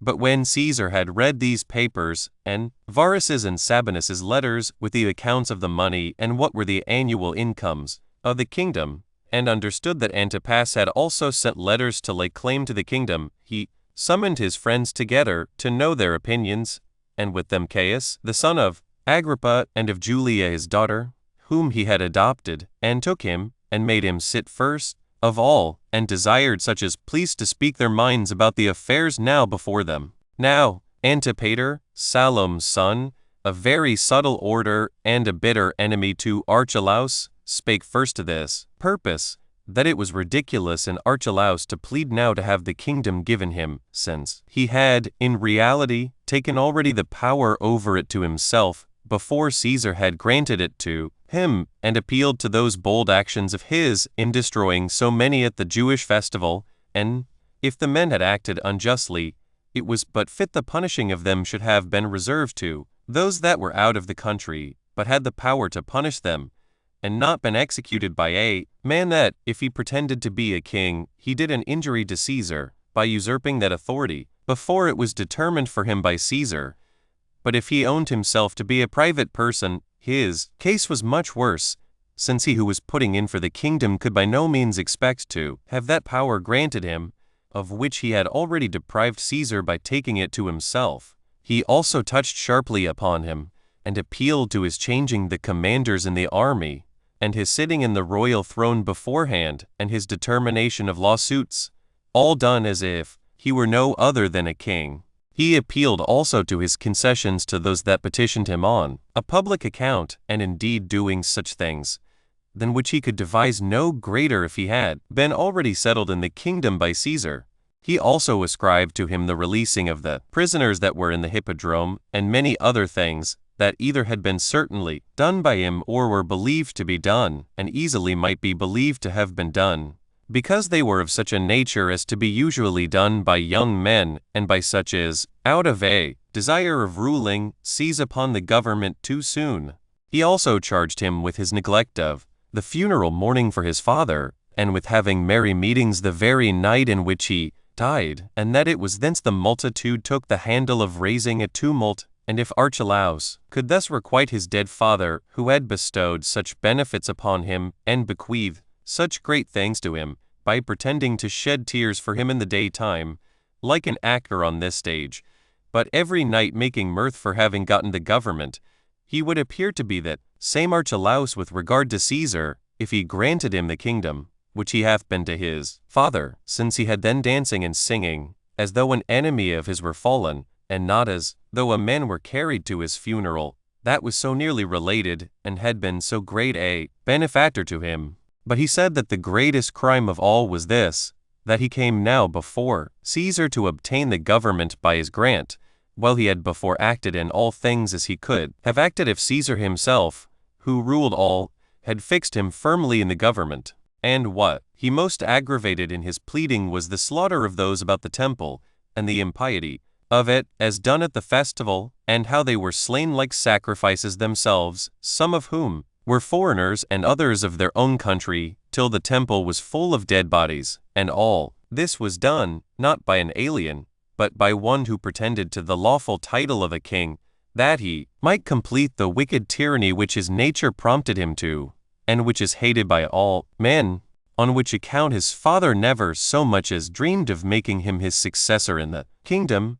when he was of a sound mind, because he knew his disposition, and in his former and more authentic testament he appointed his antagonist Antipas to succeed. But that Archelaus was called by his father to that dignity when he was in a dying condition, both of body and mind, while Antipas was called when he was ripest in his judgment, and of such strength of body as made him capable of managing his own affairs. And if his father had the like notion of him formerly that he hath now showed, yet hath he given a sufficient specimen what a king he is likely to be, when he hath in effect deprived Caesar of that power of disposing of the kingdom, which he justly hath, and hath not abstained from making a terrible slaughter of his fellow citizens in the temple, while I was but a private person. 6. So when Antipater had made this speech, and had confirmed what he had said by producing many witnesses from among Archelaus's own relations, he made an end of his pleading. Upon which Nicolaus arose up to plead for Archelaus, and said, that what had been done at the temple was rather to be attributed to the mind of those that had been killed, than to the authority of Archelaus, for that those who were the authors of such things are not only wicked in the injuries they do of themselves, but in forcing sober persons to avenge themselves upon them. Now it is evident that what these did in way of opposition was done under pretense, indeed, against Archelaus, but in reality against Caesar himself, for they, after an injurious manner, attacked and slew those who were sent by Archelaus, and who came only to put a stop to their doings. They had no regard either to God or to the festival, whom Antipater yet is not ashamed to patronize, whether it be out of his indulgence of an enmity to Archelaus, or out of his hatred of virtue and justice. For as to those who begin such tumults, and first set about such unrighteous actions, they are the men who force those that punish them to betake themselves to arms even against their will, so that Antipater in effect describes the rest of what was done to all those who were of counsel to the accusers. For nothing which is here accused of injustice has been done, but what was derived from them as its authors, nor are those things evil in themselves, but so represented only in order to do harm to Archelaus. Such is these men's inclination to do an injury to a man that is of their kindred, their father's benefactor, and familiarity acquainted with them, and that hath ever lived in friendship with them, for that, as to this testament, it was made by the king when he was of a sound mind, and so ought to be of more authority than his former testament, and that for this reason, because Caesar is therein laugh, to be the judge and disposer of all therein contained, and for Caesar, he will not, to be sure, at all imitate the unjust proceedings of those men, who, during Herod's whole life, had on all occasions been joint partakers of power with him, and yet do zealously endeavor to injure his determination, while they have not themselves had the same regard to their kinsmen which Archelaus had. Caesar will not therefore disannul the testament of a man whom he had entirely supported, of his friend and confederate, and that which is committed to him in trust to ratify, nor will Caesar's virtuous and upright disposition, which is known and uncontested through all the habitable world, imitate the wickedness of these men in condemning a king as a madman, and as having lost his reason, while he hath bequeathed this succession to a good son of his, and to one who flies to Caesar's upright determination for refuge. Nor can Herod at any time have been mistaken in his judgment about a successor, while he showed so much prudence as to submit all to Caesar's determination. 7. Now when Nicolaus had laid these things before Caesar, he ended his plea, whereupon Caesar was so obliging to Archelaus, that he raised him up when he had cast himself down at his feet, and said that he well deserved the kingdom, and he soon let them know that he was so far moved in his favor, that he would not act otherwise than his father's testament directed, and then was for the advantage of Archelaus. However, while he gave this encouragement to Archelaus to depend on him securely, he made no full determination about him, and when the assembly was broken up, he considered by himself whether he should confirm the kingdom to Archelaus, or whether he should part it among all Herod's posterity, and this because they all stood in need of much assistance to support them. Chapter 10. A sedition against Sabinus, and how Varus brought the authors of it to punishment. 1. But before these things could be brought to a settlement, Malthace, Archelaus's mother, fell into a distemper and died of it. And letters came from Varus, the president of Syria, which informed Caesar of the revolt of the Jews, for after Archelaus was sailed, the whole nation was in a tumult. So Varus, since he was there himself, brought the authors of the disturbance to punishment, and when he had restrained them for the most part from this sedition, which was a great one, he took his journey to Antioch, leaving 1 legion of his army at Jerusalem to keep the Jews quiet, who were now very fond of innovation. Yet did not this at all avail to put an end to that their sedition, for after Varus was gone away, Sabinus, Caesar's procurator, stayed behind, and greatly distressed the Jews, relying on the forces that were left there that they would by their multitude protect him, for he made use of them, and armed them as his guards, thereby so oppressing the Jews and giving them so great disturbance that at length they rebelled. For he used force in seizing the citadels, and zealously pressed on the search after the king's money in order to seize upon it by force, on account of his love of gain and his extraordinary covetousness. 2. But on the approach of Pentecost, which is a festival of ours, so called from the days of our forefathers, a great many 10,000s of men got together, nor did they come only to celebrate the festival, but out of their indignation at the madness of Sabinus, and at the injuries he offered them. A great number there was of Galileans and Idumeans, and many men from Jericho, and others who had passed over the river Jordan, and inhabited those parts. This whole multitude joined themselves to all the rest, and were more zealous than the others in making an assault on Sabinus, in order to be avenged on him. So they parted themselves into 3 bands, and encamped themselves in the places following. Some of them seized on the hippodrome end of the other 2 bands. One pitched themselves from the northern part of the temple to the southern, on the east quarter, but the 3rd band held the western part of the city, where the king's palace was.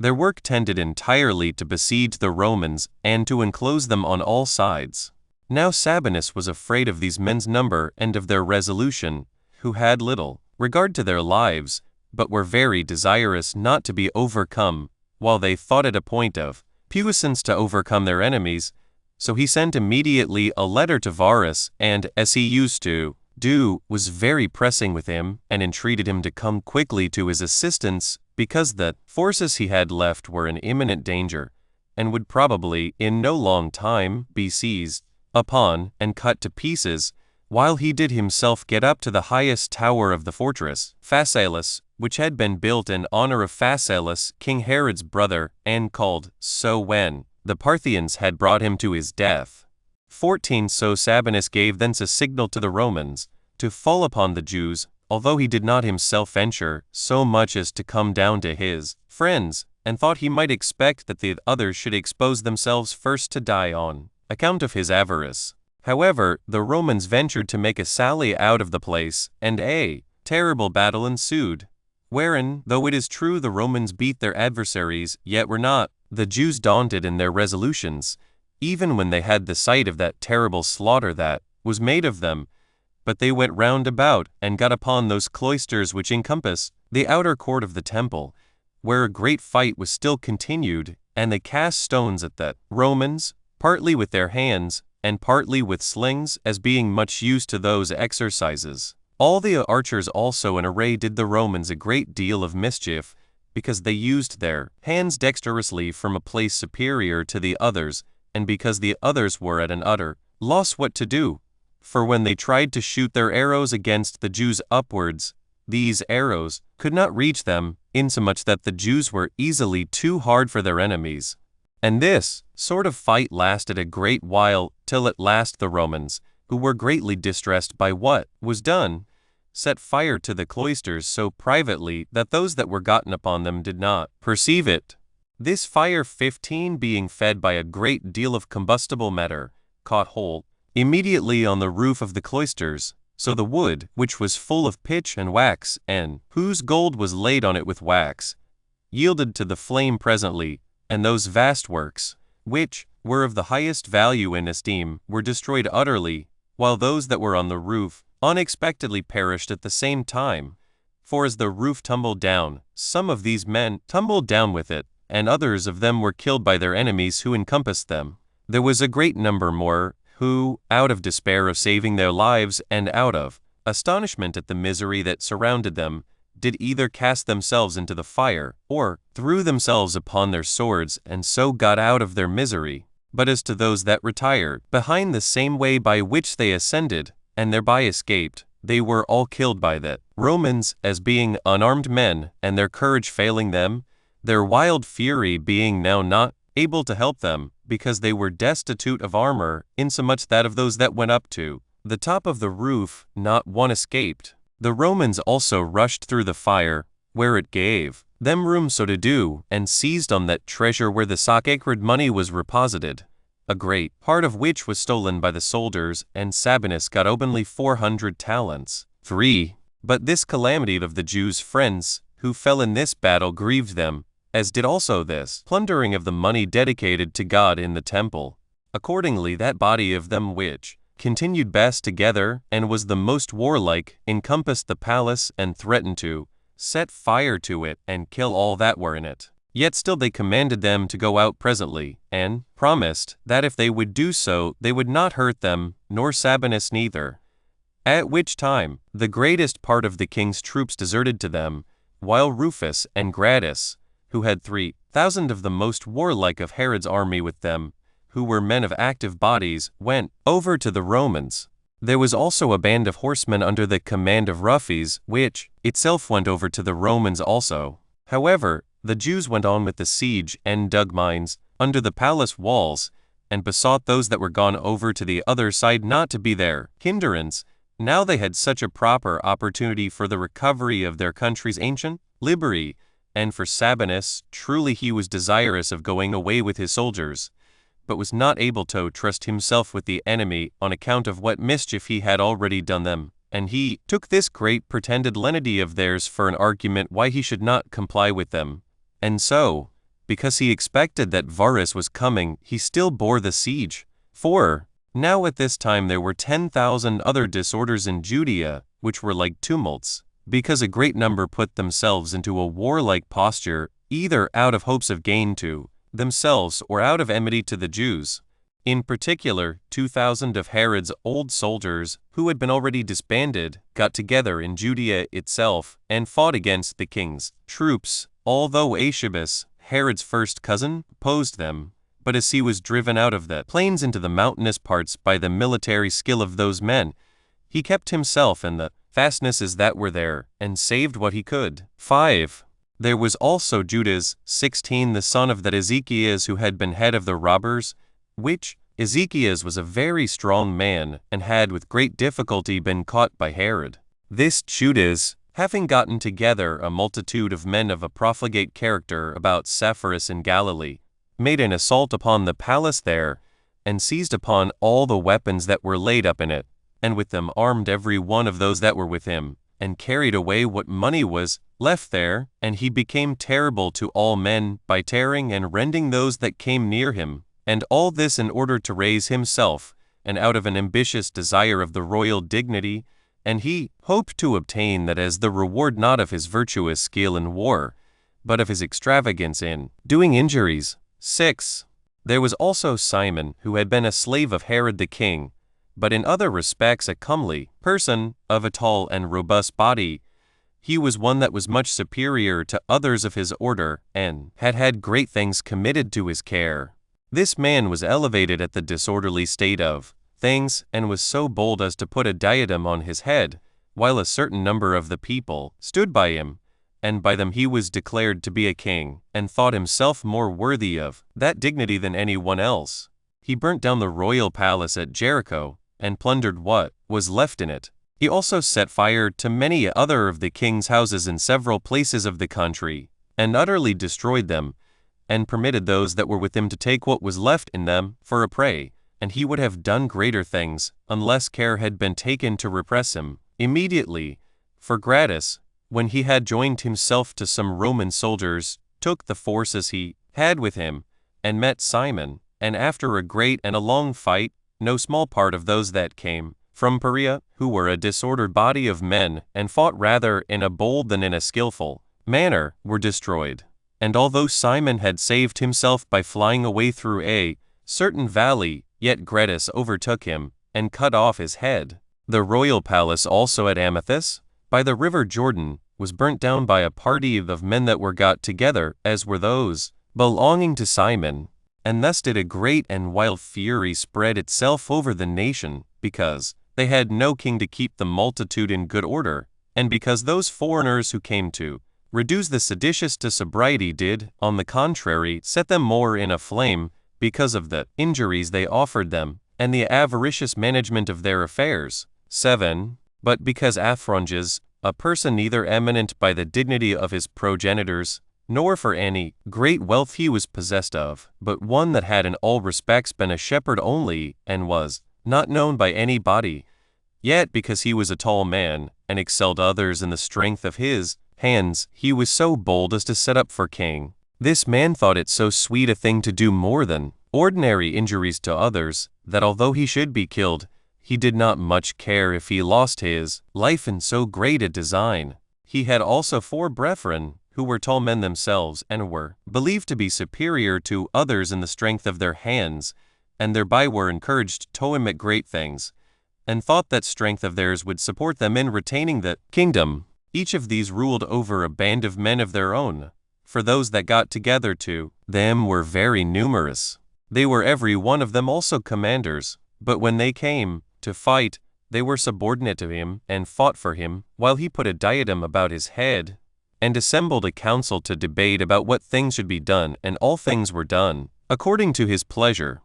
And this man retained his power a great while. He was also called king, and had nothing to hinder him from doing what he pleased. He also, as well as his brethren, slew a great many both of the Romans and of the king's forces, and managed matters with the like hatred to each of them. The king's forces they fell upon because of the licentious conduct they had been allowed under Herod's government, and they fell upon the Romans because of the injuries they had so lately received from them. But in process of time they grew more cruel to all sorts of men, nor could any one escape from one or other of these seditions, since they slew some out of the hopes of gain, and others from a mere custom of slaying men. They once attacked a company of Romans at Emmaus, who were bringing corn and weapons to the army, and fell upon Arius, the centurion, who commanded the company, and shot 40 of the best of his foot soldiers, but the rest of them were affrighted at their slaughter, and left there, dead behind them, but saved themselves by the means of Gratus, who came with the king's troops that were about him to their assistance. Now these 4 brethren continued the war a long while by such sort of expeditions, and much grieved the Romans, but did their own nation also a great deal of mischief. Yet were they afterwards subdued, one of them in a fight with Gratus, another with Ptolemy. Archelaus also took the eldest of them prisoner, while the last of them was so dejected at the other's misfortune, and saw so plainly that he had no way now left to save himself, his army being worn away with sickness and continual labors, that he also delivered himself up to Archelaus, upon his promise and oath to God to preserve his life. But these things came to pass a good while afterward. 8. And now Judea was full of robberies, and as the several companies of the seditious lighted upon any one to head them, he was created a king immediately, in order to do mischief to the public. They were in some small measure indeed, and in small matters, hurtful to the Romans, but the murders they committed upon their own people lasted a long while. 9. As soon as Varus was once informed of the state of Judea by Sabinus's writing to him, he was afraid for the legion he had left there. So he took the 2 other legions, for there were 3 legions in all belonging to Syria, and 4 troops of horsemen with the several auxiliary forces, which either the kings or certain of the tetrarchs afforded him, and made what haste he could to assist those that were then besieged in Judea. He also gave order that all that were sent out for this expedition should make haste to Ptolemais. The citizens of Burdus also gave him 1,500 auxiliaries as he passed through their city. Aretas also, the king of Arabia Patria, out of his hatred to Herod, and in order to purchase the favor of the Romans, sent him no small assistance, besides their footmen and horsemen. And when he had now collected all his forces together, he committed part of them to his son, and to a friend of his, and sent them upon an expedition into Galilee, which lies in the neighborhood of Ptolemais, who made an attack upon the enemy, and put them to flight, and took Sepphoris, and made its inhabitants slaves, and burnt the city. But Varus himself pursued his march for Samaria with his whole army. Yet did not he meddle with the city of that name, because it had not at all joined with the seditious, but pitched his camp at a certain village that belonged to Ptolemy, whose name was Aris, which the Arabians burnt out of their hatred to Herod, and out of the enmity they bore to his friends. Whence they marched to another village, whose name was Sampho, which the Arabians plundered and burnt, although it was a fortified and a strong place. And all along this march nothing escaped them, but all places were full of fire and of slaughter. Emmaus was also burnt by Varus's order, after its inhabitants had deserted it, that he might avenge those that had there been destroyed. From thence he now marched to Jerusalem, whereupon those Jews whose camp lay there, and who had besieged the Roman legion, not bearing the coming of this army, left that siege imperfect. But as to the Jerusalem Jews, when Varus reproached them bitterly for what had been done, they cleared themselves of the accusation, and alleged that the conflux of the people was occasioned by the feast, that the war was not made with their approbation, but by the rashness of the strangers, while they were on the side of the Romans, and besieged together with them rather than having any inclination to besiege them. There also came beforehand to meet Varus, Joseph, the cousin german of King Herod, as also Gratus and Rufus, who brought their soldiers along with them, together with those Romans who had been besieged. But Sabinus did not come into Varus's presence, but stole out of the city privately, and went to the seaside. 10. Upon this, Varus sent a part of his army into the country, to seek out those that had been the authors of the revolt, and when they were discovered, he punished some of them that were most guilty, and some he dismissed. Now the number of those that were crucified on this account were 2,000. After which he disbanded his army, which he found no way useful to him in the affairs he came about, for they behaved themselves very disorderly, and disobeyed his orders, and what Varus desired them to do, and this out of regard to that gain which they made by the mischief they did. As for himself, when he was informed that 10,000 Jews had gotten together, he made haste to catch them,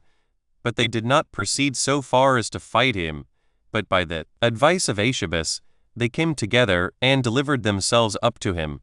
Hereupon Varus forgave the crime of revolting to the multitude, but sent their several commanders to Caesar, many of whom Caesar dismissed. But for the several relations of Herod who had been among these men in this war, they were the only persons whom he punished, who, without the least regard to justice, fought against their own kindred. Chapter 11. An embassage to Caesar, and how Caesar confirmed Herod's testament. 1. So when Varus had settled these affairs, and had placed the former legion at Jerusalem, he returned back to Antioch. But as for Archelaus, he had new sources of trouble come upon him at Rome on the occasions following.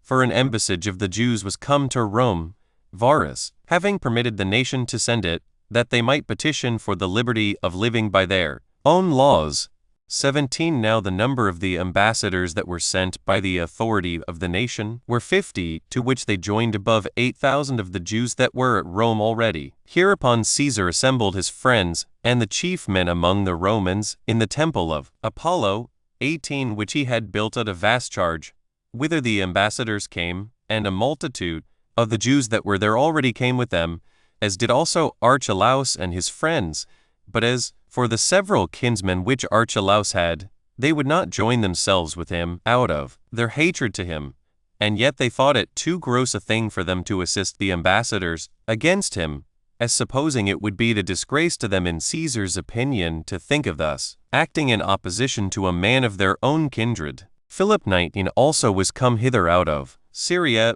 by the persuasion of Varus, with this principal intention to assist his brother Archelaus. For Varus was his great friend, but still so, that if there should any change happen in the form of government, which Varus suspected there would, and if any distribution should be made on account of the number that desired the liberty of living by their own laws, that he might not be disappointed, but might have his share in it. 2. Now upon the liberty that was given to the Jewish ambassadors to speak, they who hoped to obtain a dissolution of kingly government betook themselves to accuse Herod of his iniquities. And they declared that he was indeed in name a king, but that he had taken to himself that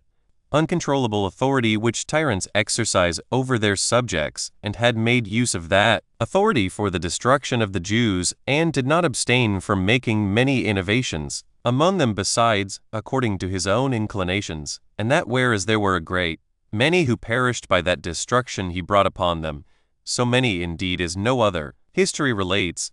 they that survived were far more miserable than those that suffered under him, not only by the anxiety they were in from his looks and disposition towards them, but from the danger their estates were in of being taken away by him, that he did never leave off adorning these cities that lay in their neighborhood, but were inhabited by foreigners, but so that the cities belonging to his own government were ruined, and utterly destroyed that, whereas, when he took the kingdom, it was in an extraordinary flourishing condition, he had filled the nation with the utmost degree of poverty, and when, upon unjust pretenses, he had slain any of the nobility, he took away their estates, and when he permitted any of them to live, he condemned them to the forfeiture of what they possessed. And besides the annual impositions which he laid upon every one of them, they were to make liberal presents to himself, to his domestics and friends, and to such of his slaves as were vouchsafed the favor of being his tax-gatherers, because there was no way of obtaining a freedom from unjust violence without giving either gold or silver for it. That they would say nothing of the corruption of the chastity of their virgins, and the reproach laid on their wives for incontinency, and those things acted after an insolent and inhuman manner, because it was not a smaller pleasure to the sufferers to have such things concealed than it would have been not to have suffered them. That Herod had put such abuses upon them as a wild beast would not have put on them, if he had power given him to rule over us, and that, although their nation had passed through many subversions and alterations of government, their history gave no account of any calamity they had ever been under that could be compared with this which Herod had brought upon their nation, that it was for this reason that they thought they might justly and gladly salute Archelaus as king, upon this supposition, that whosoever should be set over their kingdom, he would appear more mild to them than Herod had been, and that they had joined with him in the mourning for his father, in order to gratify him, and were ready to oblige him in other points also, if they could meet with any degree of moderation from him, but that he seemed to be afraid lest he should not be deemed Herod's own son, and so, without any delay, he immediately let the nation understand his meaning, and this before his dominion was well established, since the power of disposing of it belonged to Caesar, who could either give it to him or not, as he pleased, that he had given a specimen of his future virtue to his subjects, and with what kind of moderation and good administration he would govern them, by that his first action, which concerned them, his own citizens, and God himself also, when he made the slaughter of 3,000 of his own countrymen at the temple. How then could they avoid the just hatred of him, who, to the rest of his barbarity,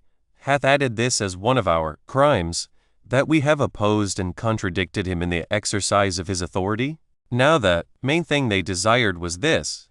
that they might be delivered from kingly and the like forms of government, 20, and might be added to Syria, and be put under the authority of such presidents of theirs as should be sent to them, for that it would thereby be made evident whether they be really a seditious people, and generally fond of innovations, or whether they would live in an orderly manner, if they might have governors of any sort of moderation set over them. 3. Now when the Jews had said this, Nicolaus vindicated the kings from those accusations, and said, that as for Herod, since he had never been thus accused all the time of his life, it was not fit for those that might have accused him of lesser crimes than those now mentioned, and might have procured him to be punished during his lifetime, to bring an accusation against him now he is dead. He also attributed the actions of Archelaus to the Jews' injuries to him, who, affecting to govern contrary to the laws, and going about to kill those that would have hindered them from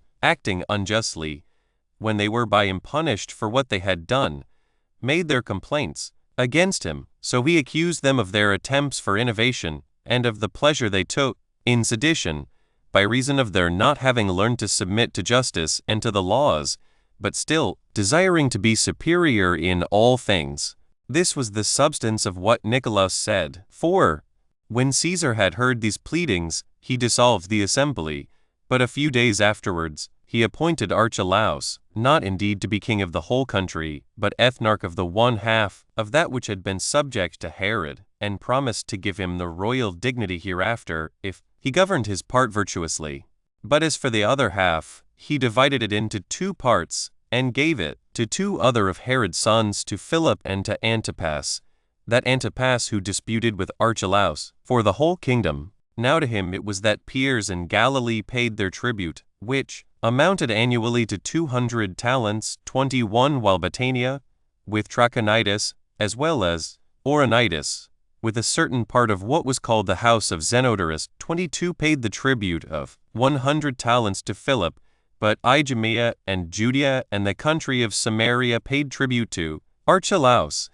but had now a fourth part of that tribute taken off by the order of Caesar, who decreed them that mitigation, because they did not join in this revolt with the rest of the multitude. There were also certain of the cities which paid tribute to Archelaus, Stravos Tower, and Sebast, with Joppa and Jerusalem. For as to Gaza and Gadara and Hippos, they were Grecian cities, which Caesar separated from his government, and added them to the province of Syria. Now the tribute money that came to Archelaus every year from his own dominions amounted to 600 talents. 5. And so much came to Herod's sons from their father's inheritance. But Salome, besides what her brother left her by his testament, which were Jamia and Ashdod, and Phasaelis, and 500,000 drachmae of coined silver, Caesar made her a present of her royal habitation at Askelo. In all, her revenues amounted to 60 talents by the year, and her dwelling house was within Archelaus's government. The rest also of the king's relations received what his testament allotted them. Moreover, Caesar made a present to each of Herod's 2 virgin daughters, besides what their father left them, of 250,000 drachmae of silver, and married them to Pharez's sons. He also granted all that was bequeathed to himself to the king's sons, which was 1,500 talents, excepting a few of the vessels, which he reserved for himself. And they were acceptable to him, not so much for the great value they were of, as because they were memorials of the king to him. Chapter 12. Concerning a spurious Alexander. 1. When these affairs had been thus settled by Caesar, a certain young man, by birth a Jew, but brought up by a Roman freedman in the city Sidon, engrafted himself into the kindred of Herod, by the resemblance of his countenance, which those that saw him attested to be that of Alexander, the son of Herod, whom he had slain, and this was an incitement to him to endeavor to obtain the government. So he took to him as an assistant a man of his own country, one that was well acquainted with the affairs of the palace,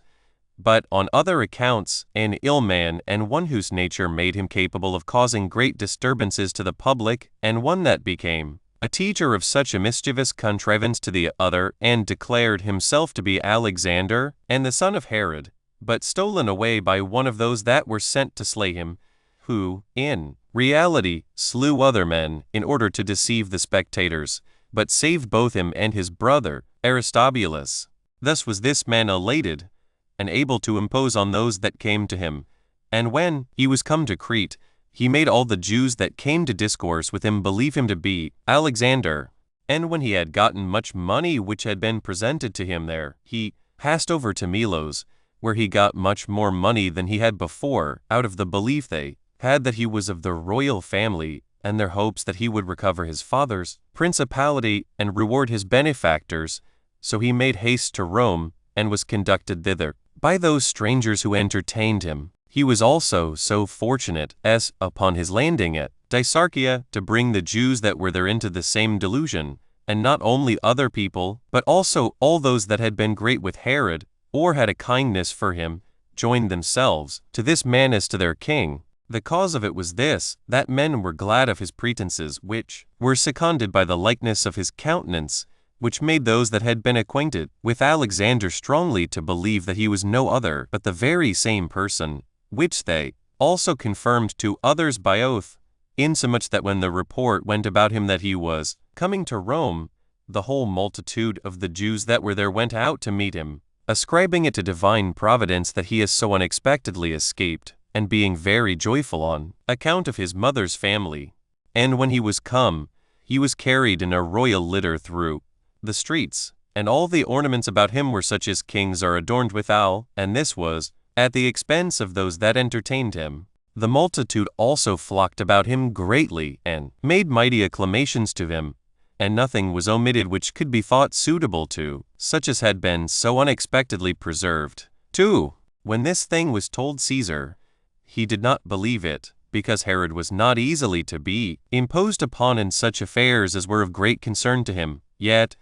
having some suspicion it might be so, he sent one Celadus, a freedman of his, and one that had conversed with the young men themselves, and bade him bring Alexander into his presence, So he brought him, being no more accurate in judging about him than the rest of the multitude. Yet did not he deceive Caesar, for although there was a resemblance between him and Alexander, yet was it not so exact as to impose on such as were prudent in discerning. For this spurious Alexander had his hands rough by the labors he had been put to, and instead of that softness of body which that other had, and this has derived from his delicate and generous education, this man, for the contrary reason, had a rugged body. When, therefore, Caesar saw how the master and the scholar agreed in this lying story, and in a bold way of talking, he inquired about Aristobulus, and asked what became of him who it seems was stolen away together with him,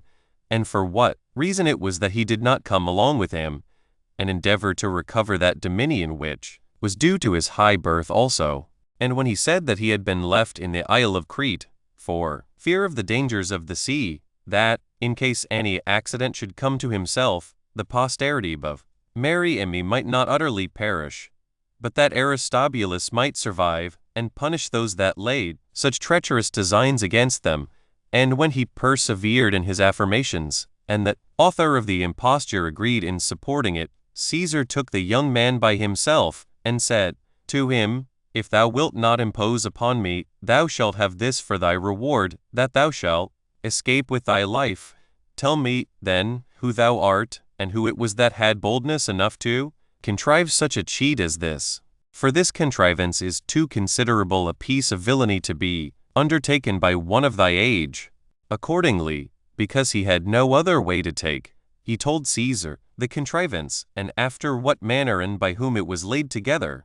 So Caesar, upon observing the spurious Alexander to be a strong active man, and fit to work with his hands, that he might not break his promise to him, put him among those that were to row among the mariners, but slew him that induced him to do what he had done. For as for the people of Melos, he thought them sufficiently punished, in having thrown away so much of their money upon this spurious Alexander. And such was the ignominious conclusion of this bold contrivance about the spurious Alexander. Chapter 13. How Archelaus upon a second accusation was banished to Vienna. 1. When Archelaus was entered on his ethnarchy and was come into Judea, he accused Josar, the son of Boethus, of assisting the seditious, and took away the high priesthood from him, and put Eleazar his brother in his place. He also magnificently rebuilt the royal palace that had been at Jericho, and he diverted half the water with which the village of Nera used to be watered, and drew off that water into the plain, to water those palm trees which he had there planted. He also built a village and put his own name upon it, and called it Archelae. Moreover, he transgressed the law of our fathers 23 and married Glaphyra, the daughter of Archelaus, who had been the wife of his brother Alexander, which Alexander had 3 children by her, while it was a thing detestable among the Jews to marry the brother's wife. Nor did this Eleazar abide long in the high priesthood, Jesus, the son of Sai, being put in his room while he was still living. 2. But in the 10th year of Archelaus's government, both his brethren, and the principal men of Judea and Samaria, not being able to bear his barbarous and tyrannical usage of them, accused him before Caesar, and that especially because they knew he had broken the commands of Caesar, which obliged him to behave himself with moderation among them. Whereupon Caesar, when he heard it, was very angry, and called for Archelaus's steward, who took care of his affairs at Rome, and whose name was Archelaus also, and thinking it beneath him to write to Archelaus, he bid him sail away as soon as possible, and bring him to us. So the man made haste in his voyage, and when he came into Judea, he found Archelaus feasting with his friends. So he told him what Caesar had sent him about, and hastened him away. And when he was come to Rome, Caesar, upon hearing what certain accusers of his had to say, and what reply he could make, both banished him, and appointed Vienna, a city of Gaul, to be the place of his habitation, and took his money away from him. 3. Now, before Archelaus was gone up to Rome upon this message, he related this dream to his friends,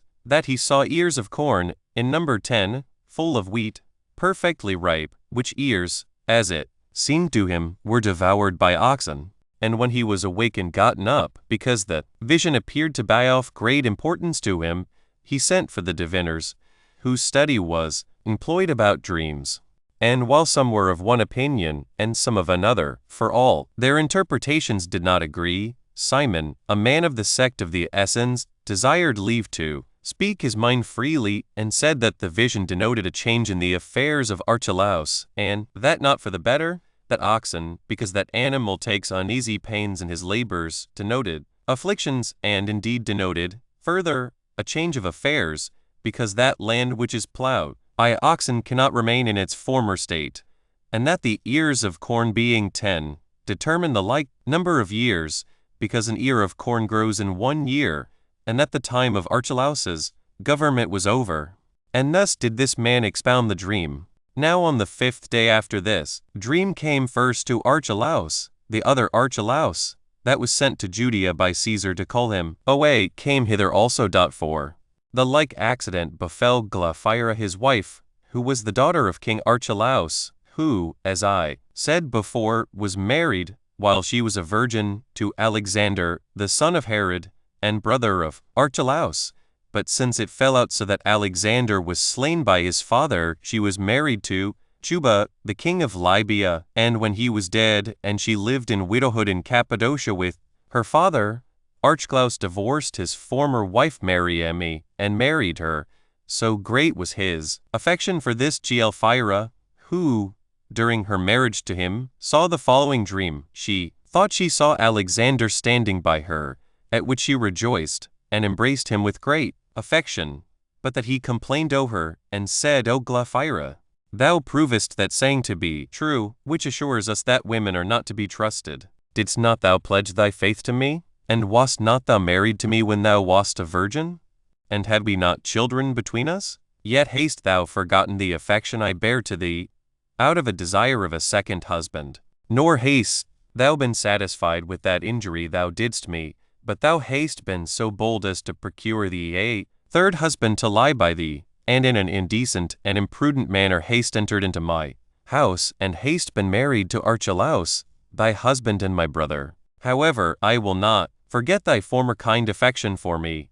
but will set thee free from every such reproachful action, and cause thee to be mine again as thou once wast. When she had related this to her female companions, in a few days' time she departed this life. 5. Now I did not think these histories improper for the present discourse, both because my discourse now is concerning kings, and otherwise also on account of the advantage hence to be drawn, as well for the confirmation of the immortality of the soul as of the providence of God over human affairs. I thought them fit to be set down. But if any one does not believe such relations, let him indeed enjoy his own opinion, but let him not hinder another that would thereby encourage himself in virtue. So Archelaus's country was laid to the province of Syria, and Cyrenius, one that had been consul,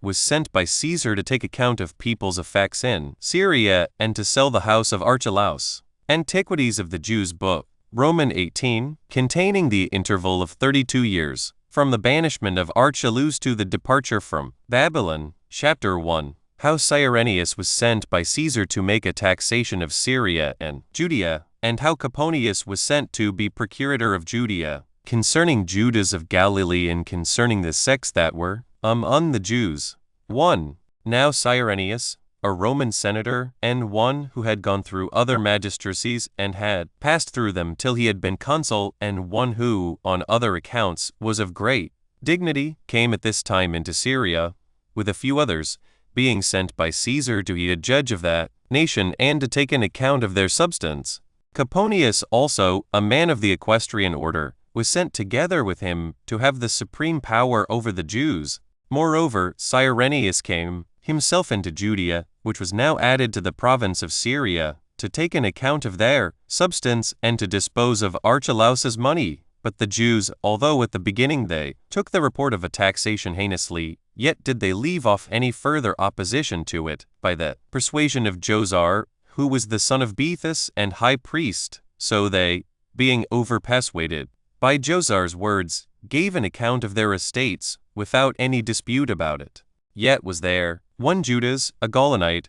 one of a city whose name was Gamala, who, taking with him Sadok too, a Pharisee, became zealous to draw them to a revolt, who both said that this taxation was no better than an introduction to slavery, and exhorted the nation to assert their liberty, as if they could procure them happiness and security for what they possessed, and an assured enjoyment of a still greater good, which was that of the honor and glory they would thereby acquire for magnanimity. They also said that God would not otherwise be assisting to them than upon their joining with one another in such counsels as might be successful and for their own advantage, and this especially if they would set about great exploits, and not grow weary in executing the same. So men received what they said with pleasure, and this bold attempt proceeded to a great height.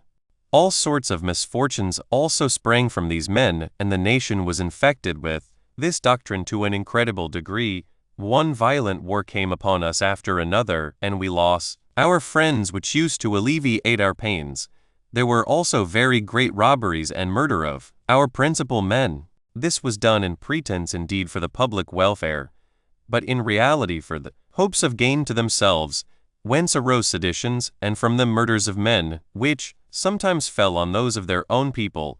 by the madness of these men towards one another, while their desire was that none of the adverse party might be left, and sometimes on their enemies. A famine also coming upon us reduced us to the last degree of despair,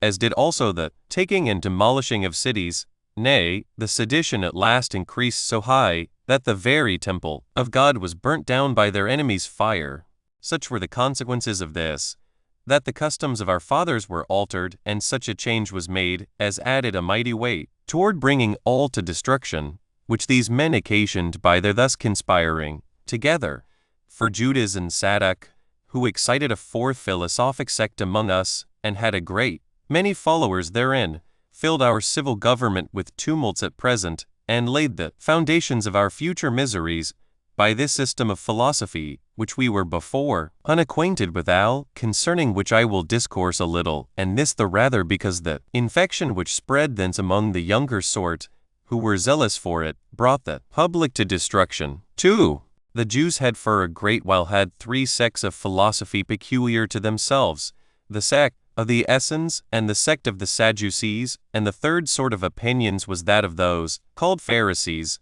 of which sects, although I have already spoken in the second book of the Jewish War, yet will I a little touch upon them now. 3. Now, for the Pharisees, they live meanly, and despise delicacies in diet, and they follow the conduct of reason, and what that prescribes to them as good for them they do, and they think they ought earnestly to strive to observe reason's dictates for practice. They also pay a respect to such as are in years, nor are they so bold as to contradict them in anything which they have introduced, and when they determine that all things are done by fate, they do not take away that freedom from men of acting as they think fit, since their notion is that it hath pleased God to make a temperament whereby what he wills is done, but so that the will of man can act virtuously or viciously. They also believe that souls have an immoral rigor in them, and that under the earth there will be rewards or punishments,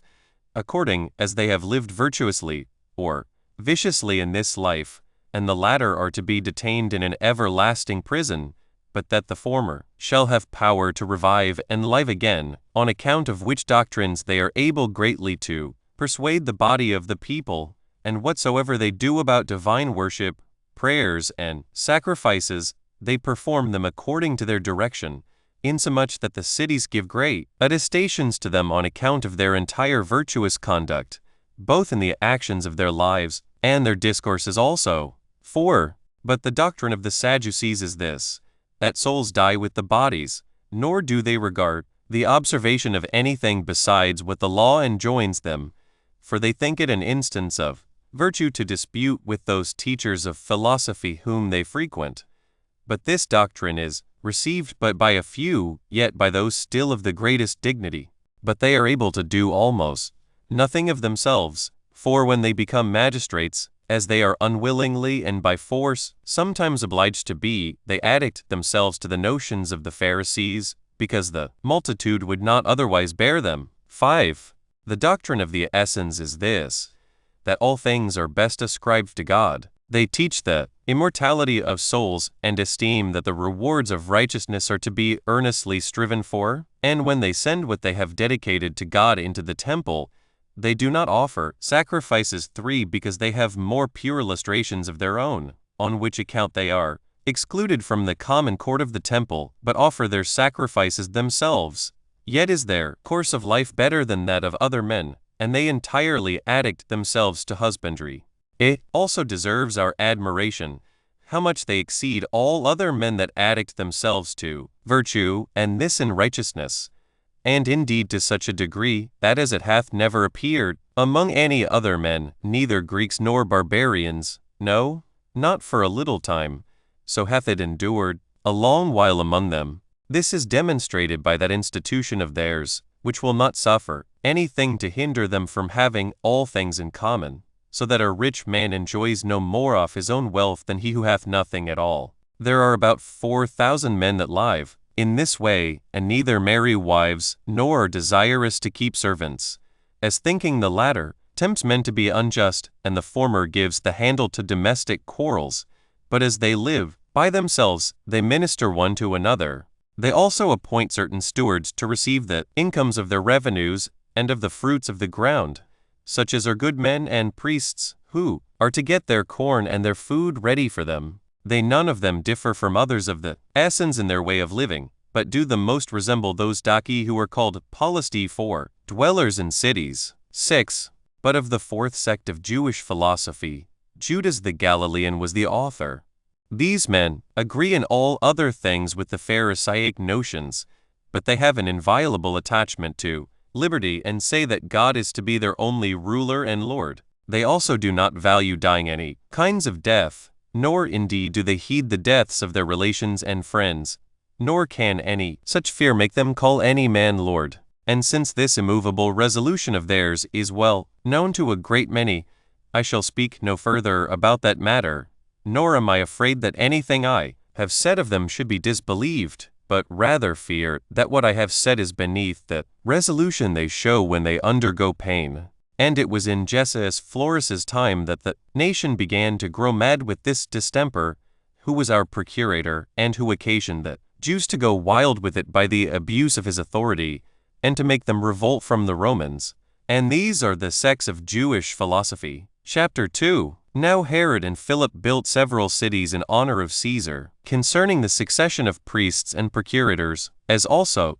what befell Phraates and the Parthians. 1. When Cyrenius had now disposed of Archelaus's money, and when the taxings were come to a conclusion, which were made in the 37th year of Caesar's victory over Antony at Actium, he deprived Joazar of the high priesthood, which dignity had been conferred on him by the multitude, and he appointed Ananus, the son of Seth, to be high priest, while Herod and Philip had each of them received their own tetrarchy and settled the affairs thereof. Herod also built a wall about Sepphoris, which is the security of all Galilee, and made it the metropolis of the country. He also built a wall round Betharampha, which was itself a city also, and called it Julias, from the name of the emperor's wife. When Philip also had built Panias, a city at the fountains of Jordan, he named it Caesarea. He also advanced the village Bethseds, situate at the lake of Gennesareth, unto the dignity of a city, both by the number of inhabitants it contained, and its other grandeur, and called it by the name of Julias, the same name with Caesar's daughter. 2. As Coponius, who we told you was sent along with Cyrenius, was exercising his office of procurator and governing Judea, the following accidents happened. As the Jews were celebrating the feast of unleavened bread, which we call the Passover, it was customary for the priest to open the temple gates just after midnight. When therefore those gates were first opened, some of the Samaritans came privately into Jerusalem and threw about dead men's bodies in the cloisters, on which account the Jews afterward excluded them out of the temple, which they had not used to do at such festivals, and on other accounts also they watched that temple more carefully than they had formerly done. A little after which accident Coponius returned to Rome, and Marcus Ambivius came to be his successor in that government, under whom Salome, the sister of King Herod, died, and left to Julia, Caesar's wife, Jamia, Olitz, Toparchy, and Phasaeles in the plain, and Arihele, where is a great plantation of palm trees, and their fruit is excellent in its kind. After him came Annius Rufus, under whom died Caesar, the second emperor of the Romans, the duration of whose reign was 57 years, besides 6 months and 2 days, of which time Antonius ruled together with him 14 years, but that duration of his life was 77 years, upon whose death Tiberius Nero, his wife Julia's son, succeeded. He was now the 3rd emperor,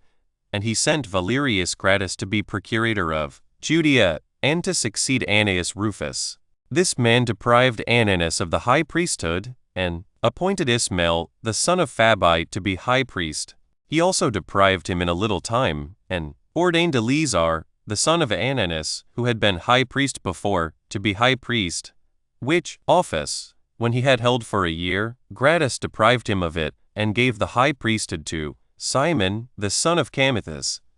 And when he had possessed that dignity no longer than a year, Joseph Caiaphas was made his successor. When Gratus had done those things, he went back to Rome, after he had tarried in Judea 11 years, when Pontius Pilate came as his successor. 3. And now Herod the Tetrarch, who was in great favor with Tiberius, built a city of the same name with him, and called it Tiberiades. He built it in the best part of Galilee, at the lake of Gennesareth. There are warm baths at a little distance from it, in a village named Emos. Strangers came and inhabited this city. A great number of the inhabitants were Galileans also, and many were necessitated by Herod to come thither out of the country belonging to him, and were by force compelled to be its inhabitants. Some of them were persons of condition. He also admitted poor people, such as those that were collected from all parts, to dwell in it. Nay, some of them were not quite free men, and these he was benefactor to, and made them freed in great numbers, but obliged them not to forsake the city by building them very good houses at his own expenses, and by giving them land also. For he was sensible that to make this place a habitation was to transgress the Jewish ancient laws, because many sepulchres were to be here taken away, in order to make room for the city Tiberias. 5. Whereas our laws pronounce that such inhabitants are unclean for 7 days. 6. 4. About this time died Phraates, king of the Parthians, by the treachery of Phraataces his son. Upon the occasion following, when Phraates had had legitimate sons of his own, he had also an Italian maidservant, whose name was Thermusa, who had been formerly sent to him by Julius Caesar, among other presents. He first made her his concubine, but he being a great admirer of her beauty, in process of time having a son by her, whose name was Phraataces, he made her his legitimate wife, and had a great respect for her. Now she was able to persuade him to do any thing that she said, and was earnest in procuring the government of Parthia for her son. But still, she saw that her endeavors would not succeed, unless she could contrive how to remove Phraates's legitimate sons out of the kingdom. So she persuaded him to send those his sons as pledges of his fidelity to Rome, and they were sent to Rome accordingly, because it was not easy for him to contradict her commands. Now while Phraataces was alone brought up in order to succeed in the government, he thought it very tedious to expect that government by his father's donation as his successor. He therefore formed a treacherous design against his father, by his mother's assistance, with whom, as the report went, he had criminal conversation also. So, he was hated for both these vices, while his subjects esteemed this wicked love of his mother to be no way inferior to his parricide, and he was by them, in a sedition, expelled out of the country before he grew too great and died. But as the best sort of Parthians agreed together that it was impossible they should be governed without a king, while also it was their constant practice to choose one of the family of Arsaces, nor did their law allow of any others, and they thought this kingdom had been sufficiently injured already by the marriage with an Italian concubine, and by her issue, they sent ambassadors and called Orodes to take the crown, for the multitude would not otherwise have borne them. And though he was accused of very great cruelty, and was of an untractable temper, and prone to wrath, yet still he was one of the family of Arsaces. However, they made a conspiracy against him, and slew him, and that, as some say, at a festival and among their sacrifices, for it is the universal custom there to carry their swords with them. But, as the more general report is, they slew him when they had drawn him out hunting. So they sent ambassadors to Rome, and desired they would send one of those that were there as pledges to be their king. Accordingly, Vonons was preferred before the rest, and sent to them, for he seemed capable of such great fortune, which two of the greatest kingdoms under the sun now offered him, his own and a foreign one. However, the barbarians soon changed their minds, they being naturally of a mutable disposition, upon the supposal that this man was not worthy to be their governor, for they could not think of obeying the commands of one that had been a slave, for so they called those that had been hostages, nor could they bear the ignominy of that name, and this was the more intolerable because then the Parthians must have such a king set over them, not by right of war, but in time of peace. So they presently invited Artabanus, king of Media, to be their king, he being also of the race of Arsaces. Artabanus complied with the offer that was made him, and came to them with an army. So Vonons met him, and at first the multitude of the Parthians stood on this side, and he put his army in array. But Artabanus was beaten, and fled to the mountains of Media. Yet did he a little after gather a great army together, and fought with Vonons, and beat him. Whereupon Vonons fled away on horseback, with a few of his attendants about him, to Seleucia upon Tigris. So when Artabanus had slain a great number, and this after he had gotten the victory by reason of the very great dismay the barbarians were in, he retired to Ctesiphon with a great number of his people, and so he now reigned over the Parthians. But Vonons fled away to Armenia, and as soon as he came thither, he had an inclination to have the government of the country given him, and sent ambassadors to Rome for that purpose. But because Tiberius refused it him, and because he wanted courage, and because the Parthian king threatened him, and sent ambassadors to him to denounce war against him if he proceeded, and because he had no way to take to regain any other kingdom, for the people of authority among the Armenians about Niphates joined themselves to Artabanus, he delivered up himself to Silanus, the president of Syria, who, out of regard to his education at Rome, kept him in Syria, while Artabanus gave Armenia to Orodes, one of his own sons. 5. At this time died Antiochus, the king of Commagene, whereupon the multitude contended with the nobility, and both sent ambassadors to Rome, for the men of power were desirous that their form of government might be changed into that of a Roman province, as were the multitude desirous to be under kings, as their fathers had been. So the Senate made a decree that Germanicus should be sent to settle the affairs of the East, fortune here by taking a proper opportunity for depriving him of his life. For when he had been in the East, and settled all affairs, there his life was taken away by the poison which Peso gave him, as hath been related elsewhere. 7. Chapter 3. Sedition of the Jews against Pontius Pilate. Concerning Christ, and what befell Paulina and the Jews at Rome. 1. But now Pilate, the procurator of Judea,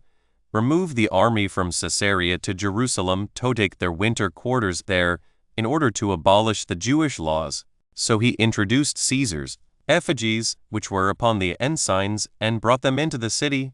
whereas our law forbids us the very making of images, on which account the former procurators were wont to make their entry into the city with such ensigns as had not those ornaments. Pilate was the first who brought those images to Jerusalem, and set them up there, which was done without the knowledge of the people, because it was done in the night time. But as soon as they knew it, they came in multitudes to Caesarea, and interceded with Pilate many days that he would remove the images, and when he would not grant their requests, because it would tend to the injury of Caesar, while yet they persevered in their request, on the 6th day he ordered his soldiers to have their weapons privately, while he came and sat upon his judgment seat, which seat was so prepared in the open place of the city, that it concealed the army that lay ready to oppress them. And when the Jews petitioned him again, he gave a signal to the soldiers to encompass them, routed, and threatened that their punishment should be no less than immediate death, unless they would leave off disturbing him, and go their ways home. But they threw themselves upon the ground, and laid their necks bare, and said they would take their death very willingly, rather than the wisdom of their laws should be transgressed.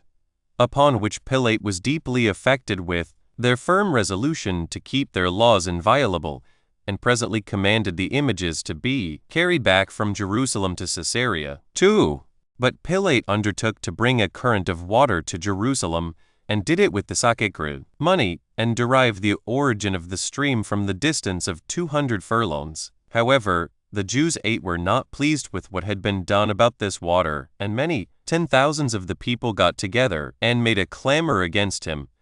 and insisted that he should leave off that design. Some of them also used reproaches and abused the man, as crowds of such people usually do. So he habited a great number of his soldiers in their habit, who carried daggers under their garments, and sent them to a place where they might surround them. So he bid the Jews himself go away, but they boldly casting reproaches upon him, he gave the soldiers that signal which had been beforehand agreed on, who laid upon them much greater blows than Pilate had commanded them, and equally punished those that were tumultuous and those that were not.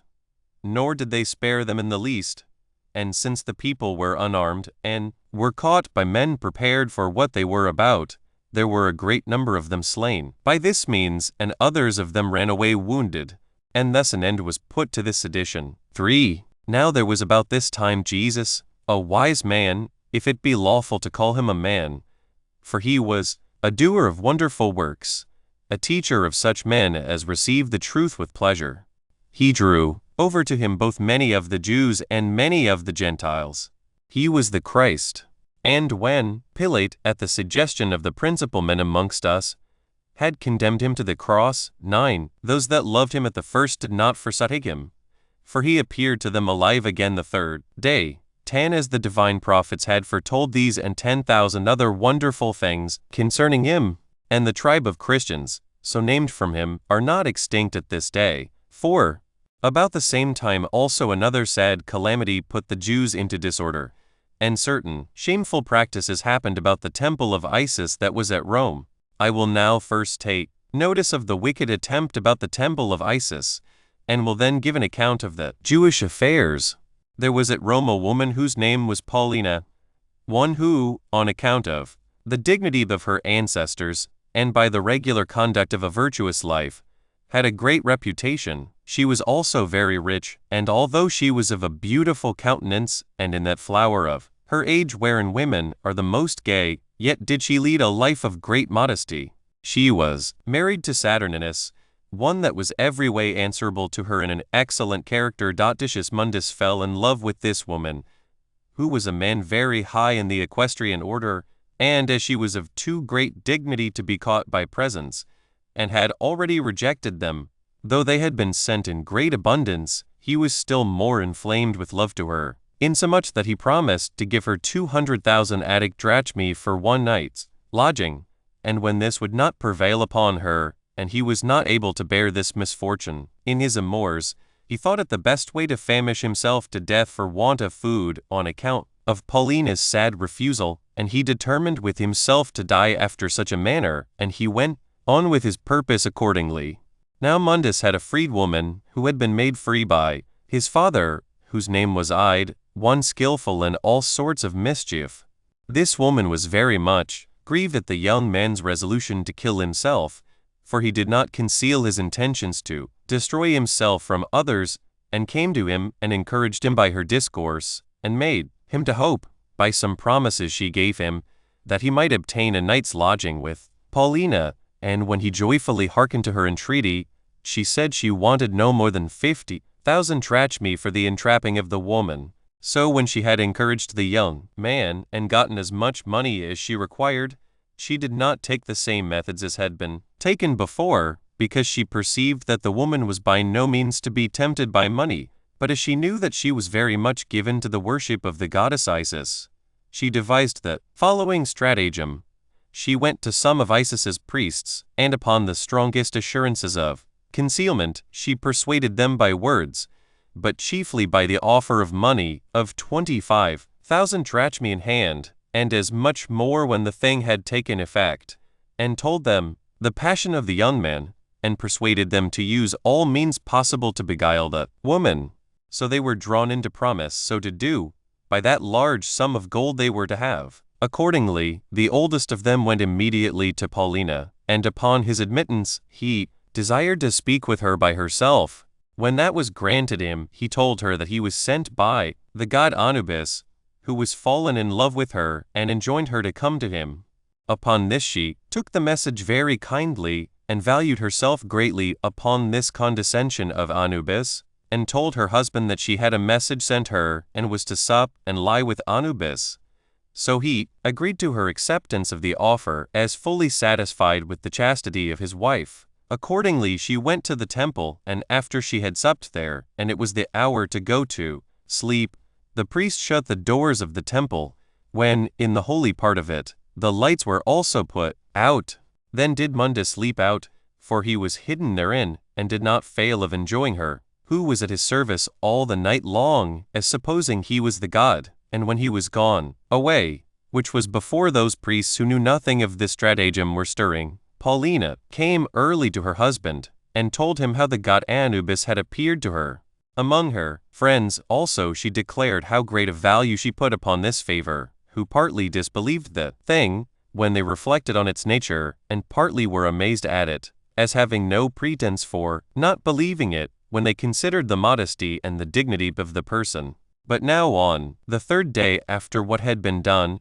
Mundus met Paulina, and said, Nay, Paulina, thou hast saved me 200,000 drachmae, which sum thou sightest have added to thy own family, yet hast thou not failed to be at my service in the manner I invited thee. As for the reproaches thou hast laid upon Mundus, I value not the business of names, but I rejoice in the pleasure I reaped by what I did, while I took to myself the name of Anubis. When he had said this, he went his way. But now she began to come to the sense of the grossness of what she had done, and rent her garments, and told her husband of the horrid nature of this wicked contrivance, and prayed him not to neglect to assist her in this case. So he discovered the facts to the emperor, whereupon Tiberius inquired into the matter thoroughly by examining the priests about it, and ordered them to be crucified, as well as Ide, who was the occasion of their perdition, and who had contrived the whole matter which was so injurious to the woman.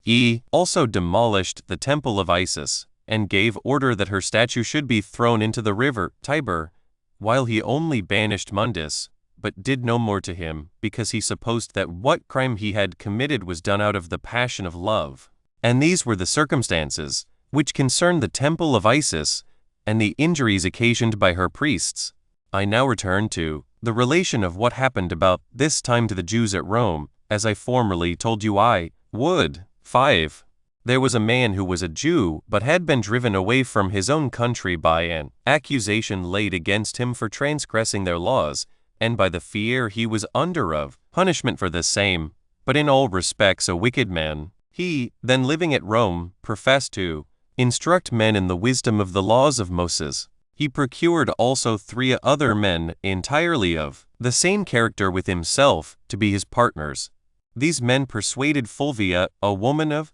great dignity, and one that had embraced the Jewish religion, to send purple and gold to the temple at Jerusalem, and when they had gotten them, they employed them for their own uses, and spent the money themselves, on which account it was that they at first required it of her. Whereupon Tiberius, who had been informed of the thing by Saturninus, the husband of Fulvia, who desired inquiry might be made about it, ordered all the Jews to be banished out of Rome, at which time the consuls listed 4,000 men out of them,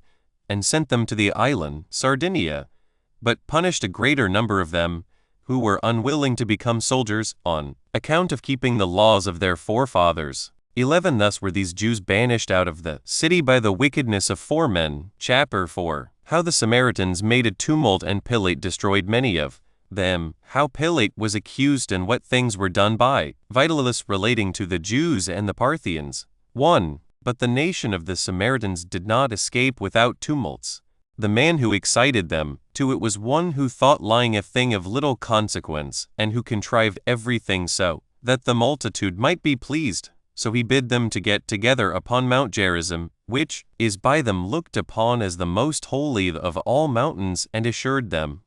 that when they were come thither, he would show them those sacred vessels which were laid under that place, because Moses put them there 12, so they came thither armed, and thought the discourse of that man probable, and as they abode at a certain village, which was called Terathaba, they got that rest together to them, and desired to go up the mountain in a great multitude together, but Pilate prevented their going up, by seizing upon file roads with a great band of horsemen and foot men, who fell upon those that were gotten together in the village, and when it came to an action, some of them they slew, and others of them they put to flight, and took a great many alive, the principal of which, and also the most potent of those that fled away, Pilate ordered to be slain. 2. But when this tumult was appeased, the Samaritan Senate sent an embassy to Vitellius, a man that had been consul and who was now president of Syria, and accused Pilate of the murder of those that were killed, for that they did not go to Terathaba in order to revolt from the Romans, but to escape the violence of Pilate. So Vitellius sent Marcellus, a friend of his, to take care of the affairs of Judea, and ordered Pilate to go to Rome to answer before the emperor to the accusations of the Jews. So Pilate, when he had tarried 10 years in Judea, made haste to Rome, and this in obedience to the orders of Vitellius, which he durst not contradict.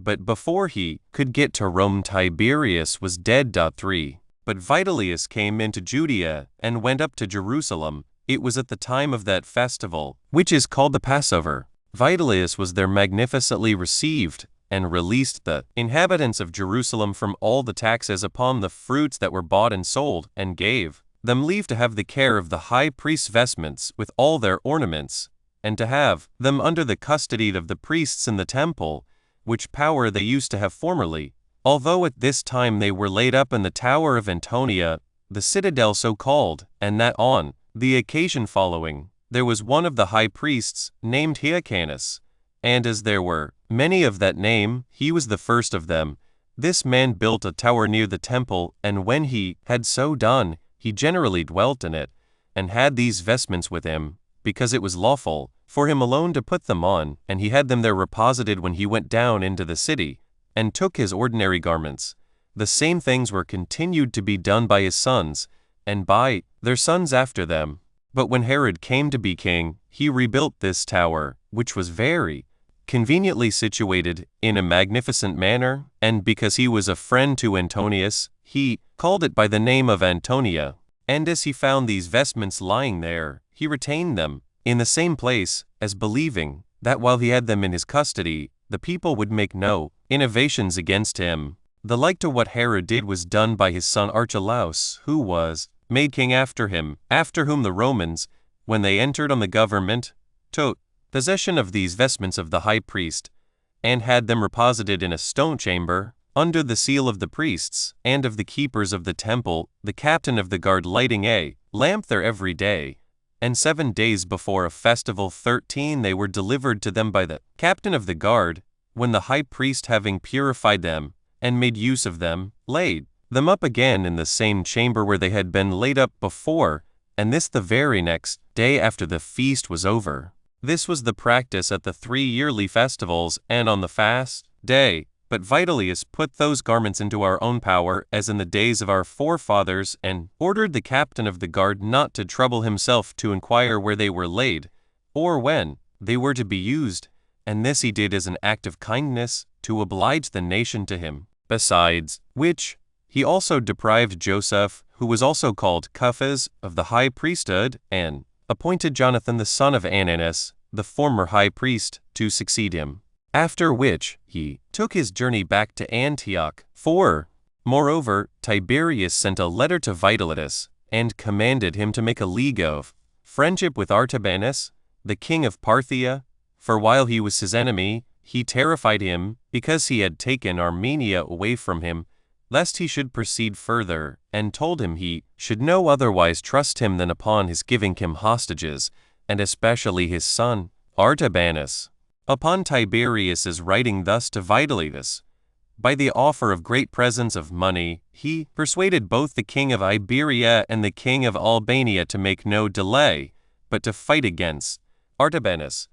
And although they would not do it themselves, yet did they give the Scythians a passage through their country, and opened the Caspian gates to them, and brought them upon Artabanus. So Armenia was again taken from the Parthians, and the country of Parthians was filled with war, and the principal of their men were slain, and all things were in disorder among them. The king's son also himself fell in these wars, together with many 10,000s of his army. Vitellius had also sent such great sums of money to Artabanus's father's kinsmen and friends, that he had almost procured him to be slain by the means of those bribes which they had taken. And when Artabanus perceived that the plot laid against him was not to be avoided, because it was laid by the principal men, and those a great many in number, and that it would certainly take effect, when he had estimated the number of those that were truly faithful to him, as also of those who were already corrupted, but were deceitful in the kindness they professed to him, and were likely, upon trial, to go over to his enemies, he made his escape to the upper provinces, where he afterwards raised a great army out of the Dacian Sacer, and fought with his enemies, and retained his principality. 5. When Tiberius had heard of these things, he desired to have a league of friendship made between him and Artabanus, and when, upon this invitation, he received the proposal kindly, Artabanus and Vitellius went to Euphrates, and as a bridge was laid over the river, they each of them came with their guards about them, and met one another on the midst of the bridge. And, when they had agreed upon the terms of peace, Herod, the tetrarch, erected a rich tent on the midst of the passage, and made them a feast there. Artabanus also, not long afterward, sent his son Darius as an hostage, with many presents, among which there was a man 7 cubits tall, a Jew he was by birth, and his name was Eleazar, who, for his tallness, was called a giant. After which Vitellius went to Antioch, and Artabanus to Babylon. But Herod the tetrarch, being desirous to give Caesar the first information that they had obtained hostages, sent posts with letters wherein he had accurately described all the particulars, and had left nothing for the consular Vitellius to inform him of. But when Vitellius's letters were sent, and Caesar had let him know that he was acquainted with the affairs already, because Herod had given him an account of them before, Vitellius was very much troubled at it, and supposing that he had been thereby a greater sufferer than he really was, he kept up a secret anger upon this occasion, till he could be revenged on him, which he was after Caius had taken the government. 6. About this time it was that Philip, Herod's brother, departed this life, in the 20th year of the reign of Tiberius, 14 after he had been tetrarch of Trachonitis and Gaulonitis, and of the nation of the Batanians also, 37 years. He had showed himself a person of moderation and quietness in the conduct of his life and government. He constantly lived in that country, which was subject to him. He used to make his progress with a few chosen friends. His tribunal, also, on which he sat in judgment, followed him in his progress. And when any one met him who wanted his assistance, he made no delay, but had his tribunal set down immediately, wheresoever he happened to be, and sat down upon it, and heard his complaint. He there ordered the guilty that were convicted to be punished, and absolved those that had been accused unjustly. He died at Julia's, and when he was carried to that monument which he had already erected for himself beforehand, he was buried with great pomp. His principality Tiberius took, for he left no sons behind him, and added it to the province of Syria, but gave order that the tributes which arose from it should be collected, and laid up in his tetrarchy. Chapter 5. Herod the tetrarch makes war with Aretas, the king of Arabia, and is beaten by him, as also concerning the death of John the Baptist. How Vitellius went up to Jerusalem, together with some account of Agrippa and of the posterity of Herod the Great. 1. About this time Aretas the king of Arabia Peters and Herod had a quarrel on the account following. Herod the tetrarch had married the daughter of Aretas, and had lived with her a great while. But when he was once at Rome, he lodged with Herod, 15, who was his brother indeed, but not by the same mother. For this Herod was the son of the high priest Cyrus' daughter. However, he fell in love with Herodias, this last Herod's wife,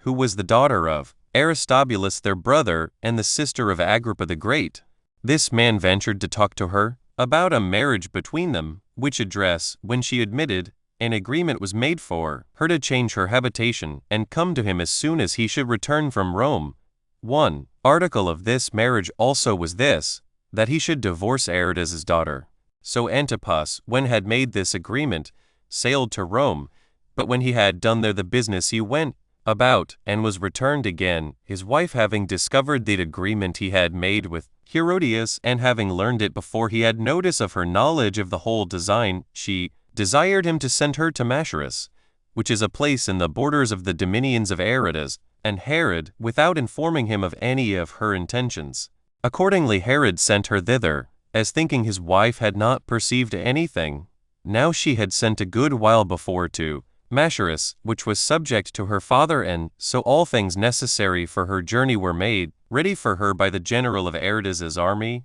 and by that means she soon came into Arabia, under the conduct of the several generals, who carried her from one to another successively, and she soon came to her father and told him of Herod's intentions. So Aridas made this the first occasion of his enmity between him and Herod, who had also some quarrel with him about their limits at the country of Gamalitis. So they raised armies on both sides, and prepared for war, and sent their generals to fight instead of themselves. And when they had joined battle, all Herod's army was destroyed by the treachery of some fugitives, who, though they were of the tetrarchy of Philip, joined with Aridas's army. So Herod wrote about these affairs to Tiberius, who being very angry at the attempt made by Aridas, wrote to Vitellius to make war upon him, and either to take him alive, and bring him to him in bonds, or to kill him, and send him his head. This was the charge that Tiberius gave to the president of Syria. 2.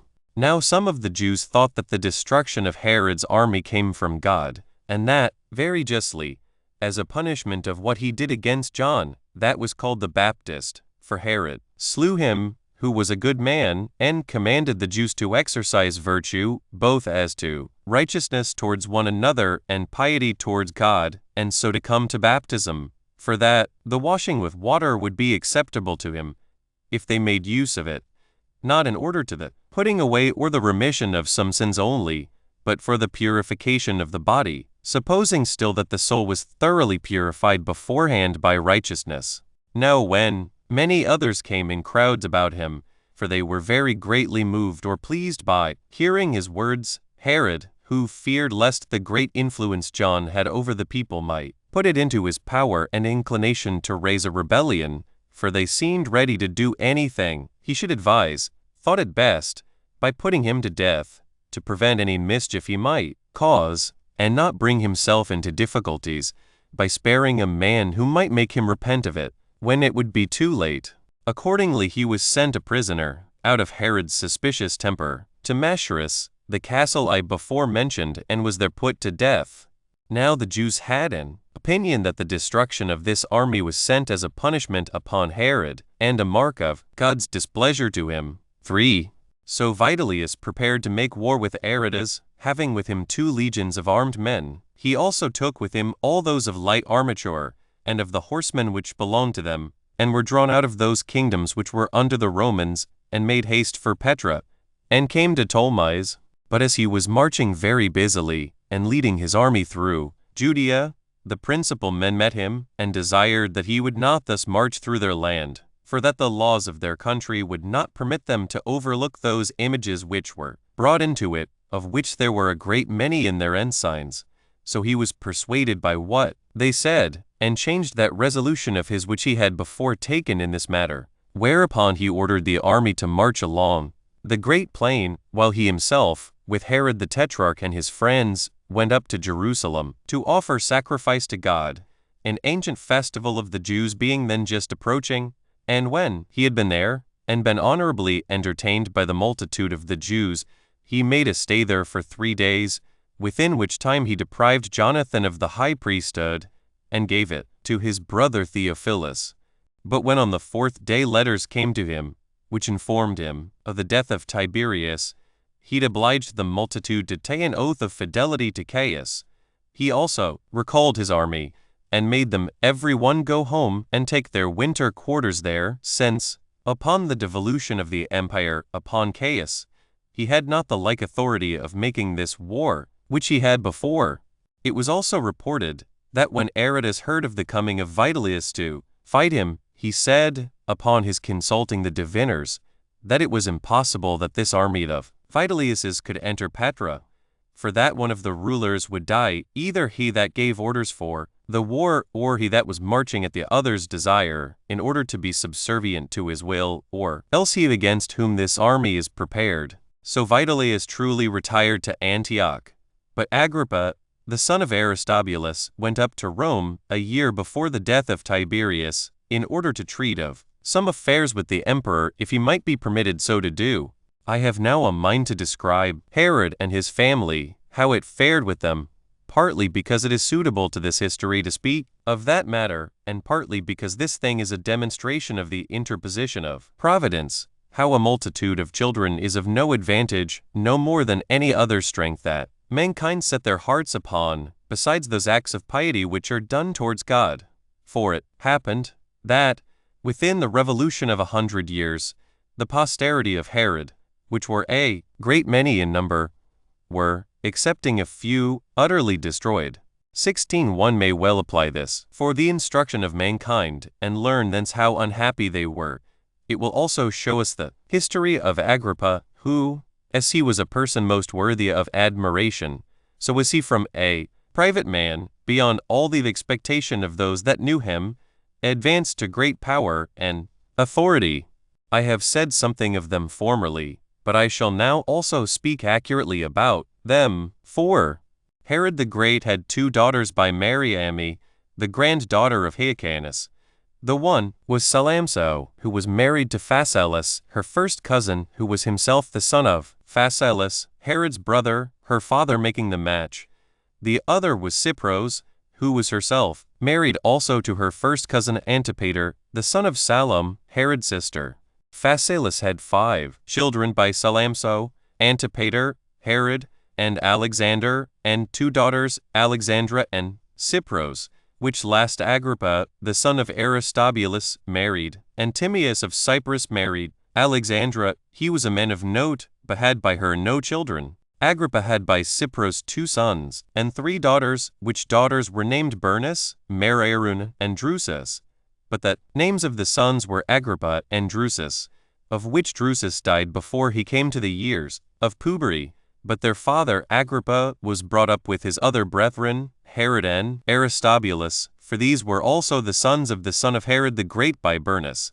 But Bernice was the daughter of Costobarus and of Salome, who was Herod's sister. Aristobulus left these infants when he was slain by his father, together with his brother Alexander, as we have already related. But when they were arrived at years of puberty, this Herod, the brother of Agrippa, married Mariamne, the daughter of Olympias, who was the daughter of Herod the king, and of Joseph, the son of Joseph, who was brother to Herod the king, and had by her a son, Aristobulus. But Aristobulus, the third brother of Agrippa, married Jotape, the daughter of Sampsigeramus, king of Emesa. They had a daughter who was deaf, whose name also was Jotape, and these hitherto were the children of the male line. But Herodias, their sister, was married to Herod Philip, the son of Herod the Great, who was born of Mariamne, the daughter of Simon the high priest, who had a daughter, Salome, after whose birth Herodias took upon her to confound the laws of our country, and divorced herself from her husband while he was alive, and was married to Herod Antipas, her husband's brother by the father's side. He was Tetrarch of Galilee. But her daughter Salome was married to Philip, the son of Herod and Tetrarch of Trachonitis, and as he died childless, Aristobulus, the son of Herod, the brother of Agrippa, married her. They had 3 sons, Herod, Agrippa, and Aristobulus, and this was the posterity of Phasaelus and Salamso. But the daughter of Antipater by Cypros was Cypros, whom Alexis, Celsius, the son of Alexis, married. They had a daughter, Cypros, but Herod and Alexander, who, as we told you, were the brothers of Antipater, died childless. As to Alexander, the son of Herod the king, who was slain by his father, he had 2 sons, Alexander and Tigranes, by the daughter of Archelaus, king of Cappadocia. Tigranes, who was king of Armenia, was accused at Rome and died childless. Alexander had a son of the same name with his brother Tigranes, and was sent to take possession of the kingdom of Armenia by Nero. He had a son, Alexander, who married Jotape, 17, the daughter of Antiochus, the king of Comagena. Vespasian made him king of an island in Cilicia. But these descendants of Alexander, soon after their birth, deserted the Jewish religion and went over to that of the Greeks. But for the rest of the daughters of Herod the king, it happened that they died childless. And as these descendants of Herod, whom we have enumerated, were in being at the same time that Agrippa the Great took the kingdom, and I have now given an account of them, it now remains that I relate the several hard fortunes which befell Agrippa, and how he got clear of them, and was advanced to the greatest height of dignity and power. Chapter 6. Of the navigation of King Agrippa to Rome to Tiberius Caesar. And now upon his being accused by his own freedman, he was bound, how also he was set at liberty by Caius after Tiberius's death, and was made king of the tetrarchy of Philip. 1. A little before the death of Herod the king, Agrippa lived at Rome, and was generally brought up and conversed with Drusus, the Emperor Tiberius's son, and contracted a friendship with Antonia, the wife of Drusus the Great, who had his mother Bernice in great esteem, and was very desirous of advancing her son. Now, as Agrippa was by nature magnanimous and generous in the presents he made, while his mother was alive, this inclination of his mind did not appear that he might be able to avoid her anger for such his extravagance. But when Bernice was dead, and he was left to his own conduct, he spent a great deal extravagantly in his daily way of living, and a great deal in the immoderate presents he made, and those chiefly among Caesar's freedmen, in order to gain their assistance, insomuch that he was, in a little time, reduced to poverty, and could not live at Rome any longer. Tiberius also forbade the friends of his deceased son to come into his sight, because on seeing them he should be put in mind of his son, and his grief would thereby be revived. 2. For these reasons he went away from Rome, and sailed to Judea. But in evil circumstances, being dejected with the loss of that money which he once had, and because he had not wherewithal to pay his creditors, who were many in number, and such as gave him no room for escaping them, whereupon he knew not what to do. So, for shame of his present condition, he retired to a certain tower at Malatha in Idumea, and had thoughts of killing himself. But his wife Cypros perceived his intentions, and tried all sorts of methods to divert him from his taking such a course. So she sent a letter to his sister Herodias, who was now the wife of Herod the Tetrarch, and let her know Agrippa's present design, and what necessity it was which drove him thereto, and desired her, as a kinswoman of his, to give him her help, and to engage her husband to do the same, since she saw how she'd alleviated these her husband's troubles all she could, although she had not the like wealth to do it withal. So they sent for him, and allotted him Tiberias for his habitation, and appointed him some income of money for his maintenance, and made him a magistrate of that city, by way of honor to him. Yet did not Herod long continue in that resolution of supporting him, though even that support was not sufficient for him. For as once they were at a feast at Tyre, and in their cups, and reproaches were cast upon one another, Agrippa thought that was not to be borne, while Herod hit him in the teeth with his poverty, and with his owing his necessary food to him. So he went to Flaccus, one that had been consul, and had been a very great friend of him at Rome formerly, and was now president of Syria. 3. Hereupon Flaccus received him kindly, and he lived with him. Flaccus had also with him their Aristobulus, who was indeed Agrippa's brother, but was at variance with him, yet did not their enmity to one another hinder the friendship of Flaccus to them both, but still they were honorably treated by him. However, Aristobulus did not abate of his ill will to Agrippa, till at length he brought him into ill terms with Flaccus. The occasion of bringing on which estrangement was this: the Damascens were at difference with the Sidonians about their limits, and when Flaccus was about to hear the cause between them, they understood that Agrippa had a mighty influence upon him, so they desired that he would be of their side, and for that favor promised him a great deal of money. So he was zealous in assisting the Damascens as far as he was able. Now Aristobulus had gotten intelligence of this promise of money to him, and accused him to Flaccus of the same, and when, upon a thorough examination of the matter, it appeared plainly so to be, he rejected Agrippa out of the number of his friends. So he was reduced to the utmost necessity, and came to Ptolemais, and because he knew not where else to get a livelihood, he thought to sail to Italy.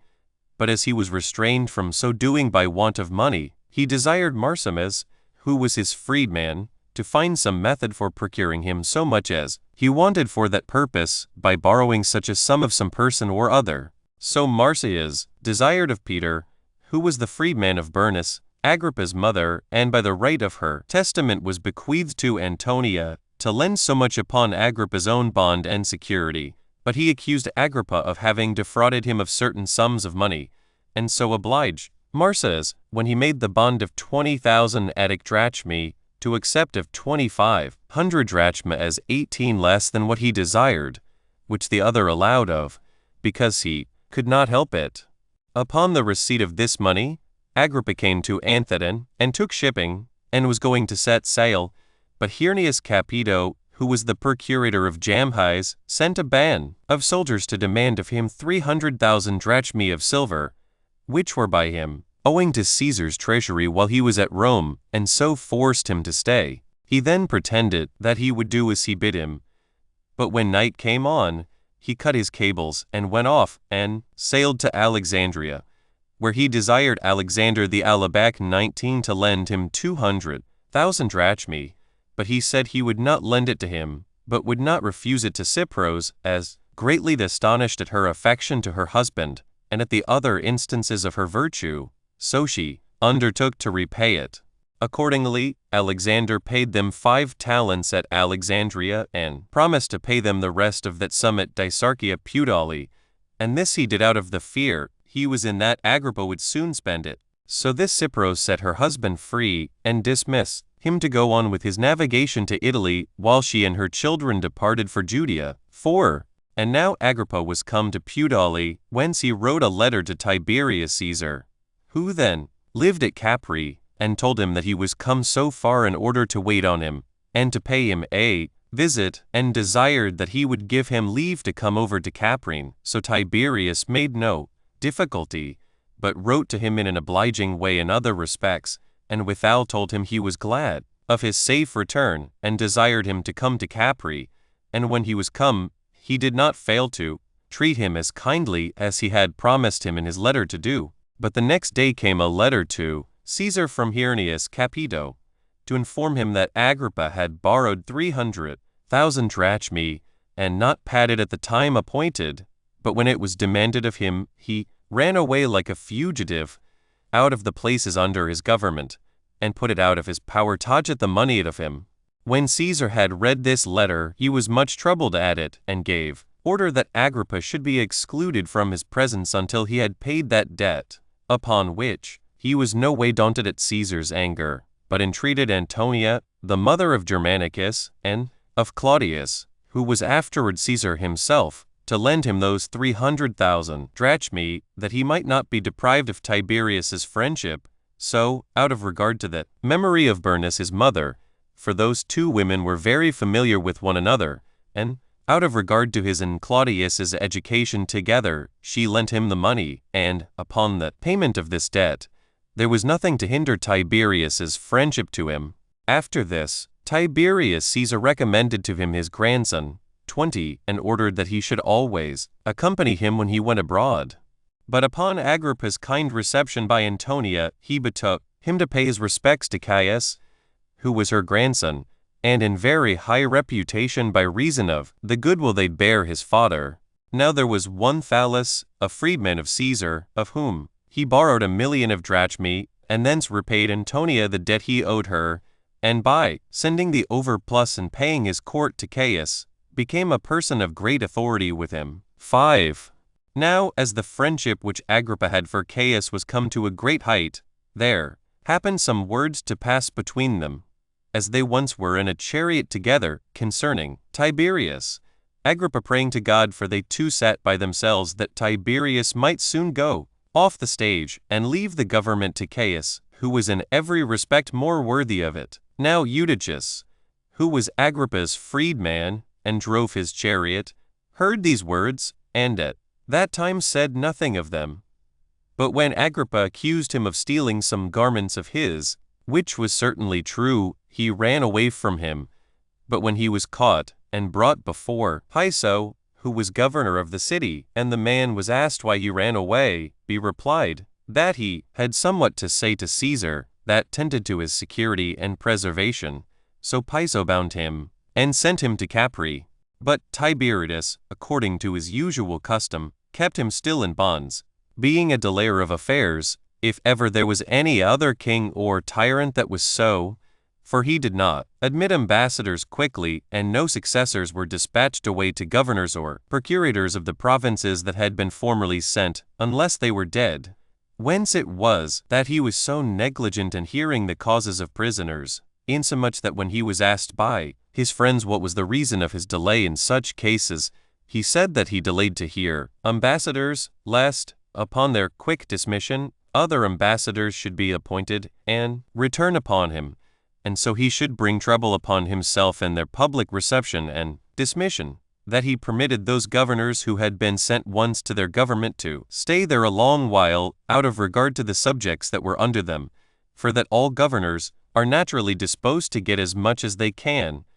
and that those who are not to fix there, but to stay a short time, and that at an uncertainty when they shall be turned out, do the more severely hurry themselves on to fleece the people, but that if their government be long continued to them, they are at last satiated with the spoils, as having gotten a vast deal, and so become at length less sharp in their pillaging. But that if successors are sent quickly, the poor subjects, who are exposed to them as a prey, will not be able to bear the new ones, while they shall not have the same time allowed them wherein their predecessors had filled themselves, and so grew more unconcerned about getting more, and this because they are removed before they have had time for their oppressions. He gave them an example to show his meaning. A great number of flies came about the sore places of a man that had been wounded, upon which one of the standers by pitied the man's misfortune, and thinking he was not able to drive those flies away himself, was going to drive them away for him,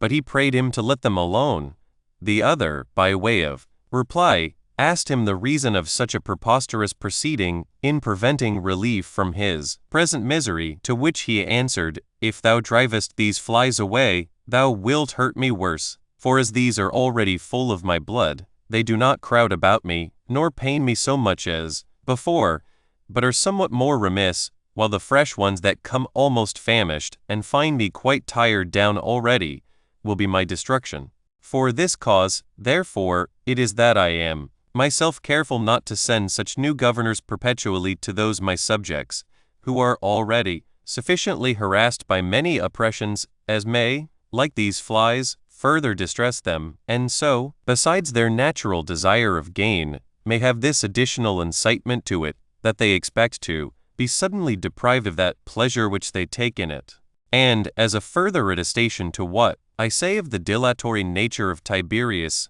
I appeal to this his practice itself, for although he was emperor 22 years, he sent in all but 2 procurators to govern the nation of the Jews, Gratus and his successor in the government, Pilate. Nor was he in one way of acting with respect to the Jews and in another with respect to the rest of his subjects. He further informed them that even in the hearing of the causes of prisoners, he made such delays, because immediate death to those that must be condemned to die would be an alleviation of their present miseries, while those wicked wretches have not deserved any such favor. But I do it, that, by being harassed with the present calamity, they may undergo greater misery. 6. On this account it was that Eutychus could not obtain a bearing, but was kept still in prison. However, some time afterward, Tiberius came from Capri to Tusculanum, which is about 100 furlongs from Rome. Agrippa then desired of Antonia that she would procure a hearing for Eutychus,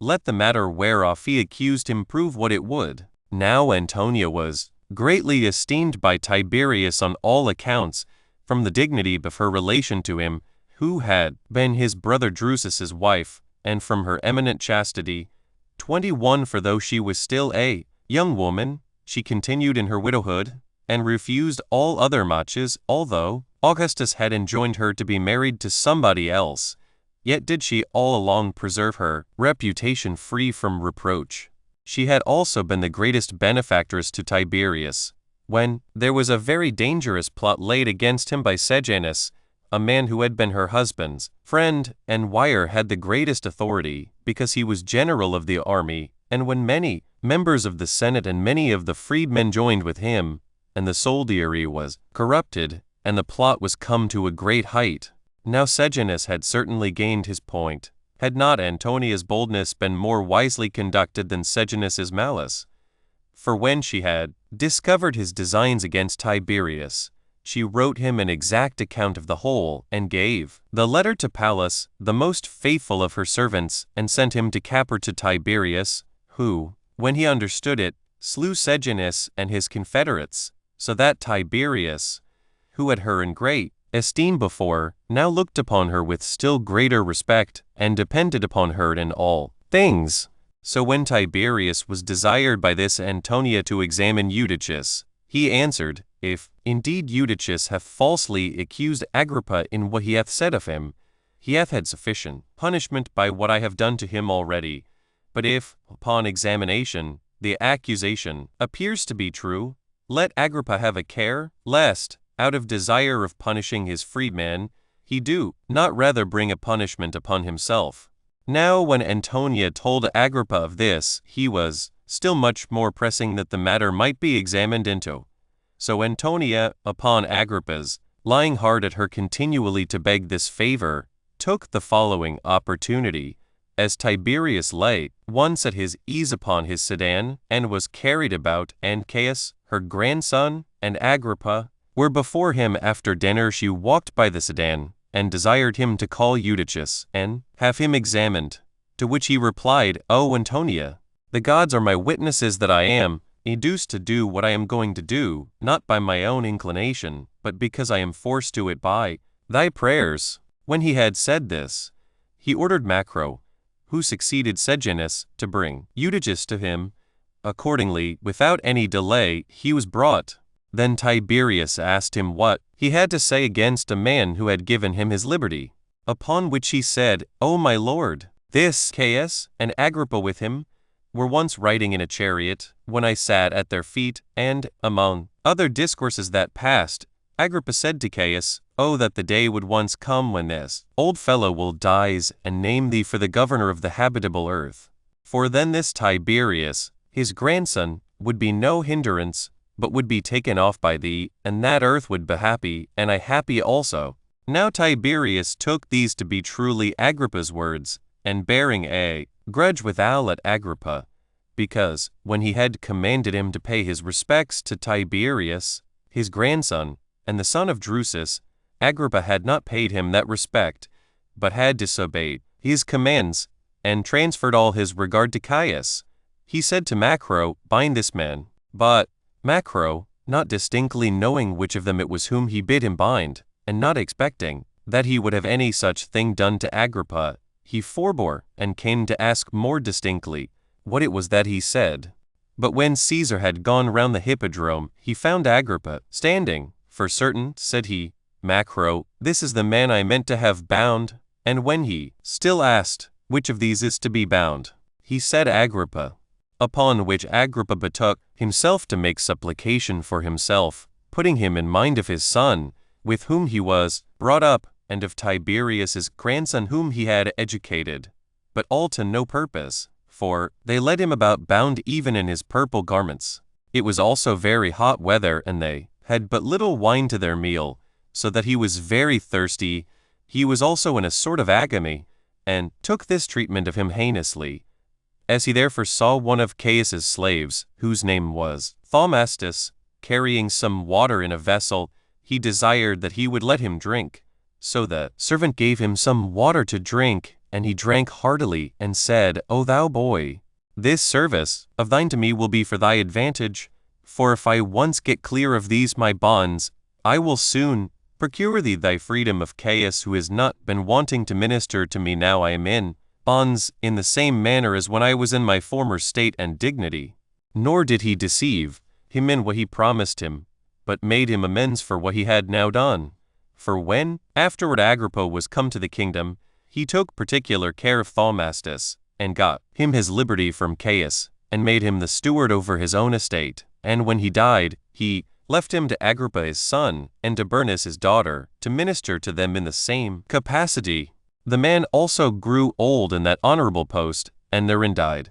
But all this happened a good while later. 7. Now Agrippa stood in his bonds before the royal palace, and leaned on a certain tree for grief, with many others who were in bonds also. And as a certain bird sat upon the tree on which Agrippa leaned, the Romans call this bird bubo, an owl. One of those that were bound, a German by nation, saw him, and asked a soldier who that man in purple was. And when he was informed that his name was Agrippa, and that he was by nation a Jew, and one of the principal men of that nation, he asked leave of the soldier to whom he was bound, 22, to let him come near to him, to speak with him, for that he had a mind to inquire of him about some things relating to his country,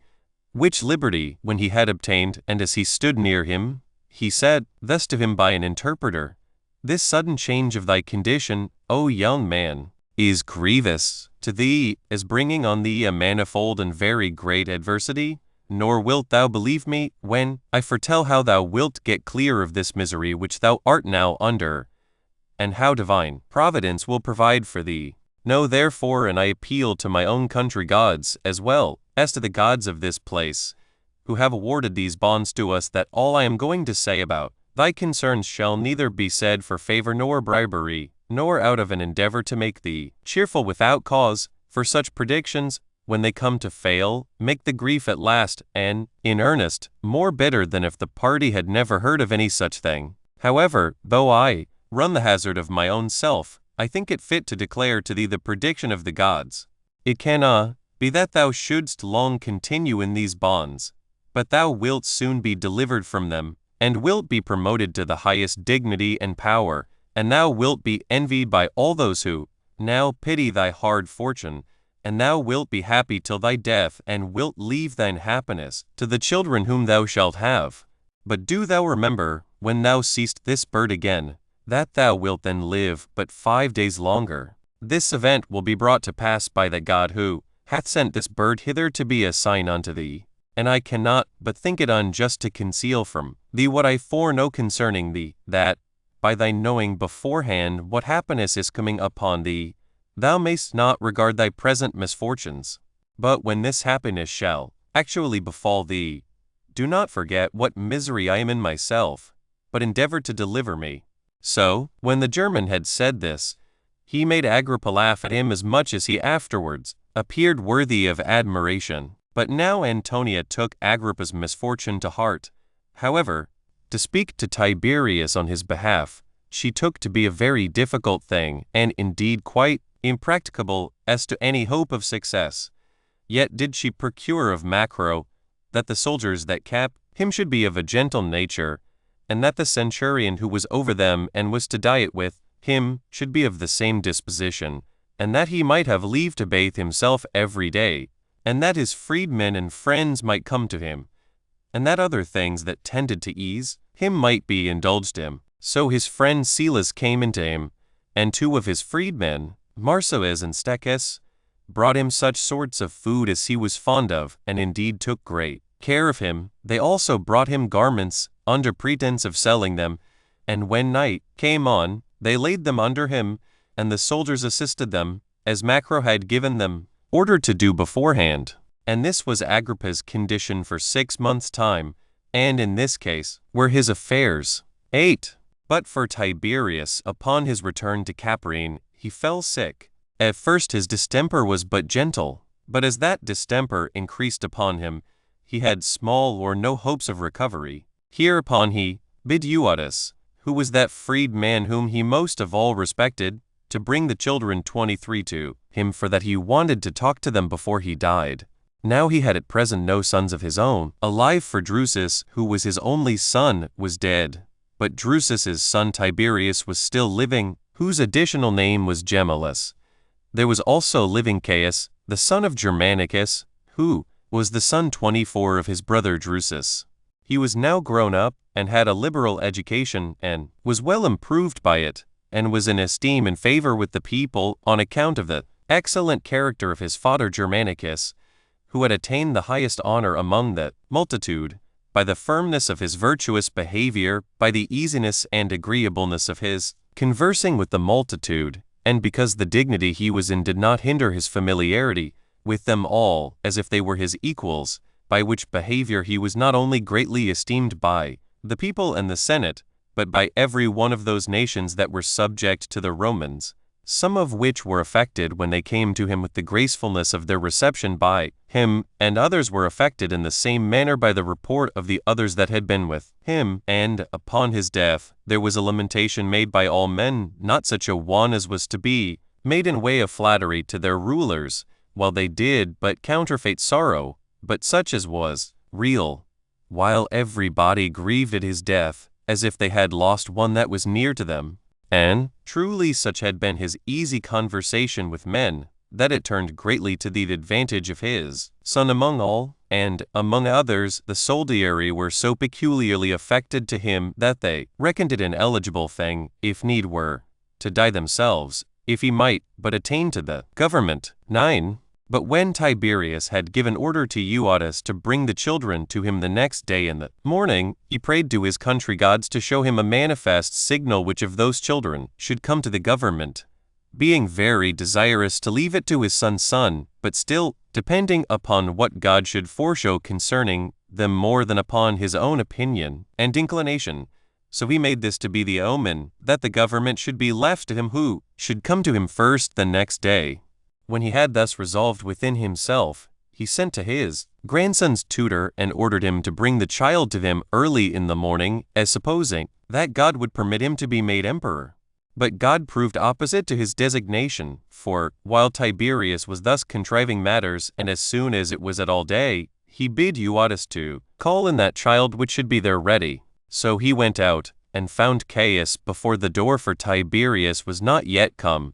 but stayed waiting for his breakfast. For Euodus knew nothing of what his lord intended. So he said to Caius, "Thy father calls thee," and then brought him in. As soon as Tiberius saw Caius, and not before, he reflected on the power of God, and how that ability of bestowing the government on whom he would was entirely taken from him, and thence he was not able to establish what he had intended. So he greatly lamented that his power of establishing what he had before contrived was taken from him, and that his grandson Tiberius was not only to lose the Roman Empire by his fatality, but his own safety also, because his preservation would now depend upon such as would be more potent than himself, who would think it a thing not to be borne that a kinsman should live with them, and so his relation would not be able to protect him,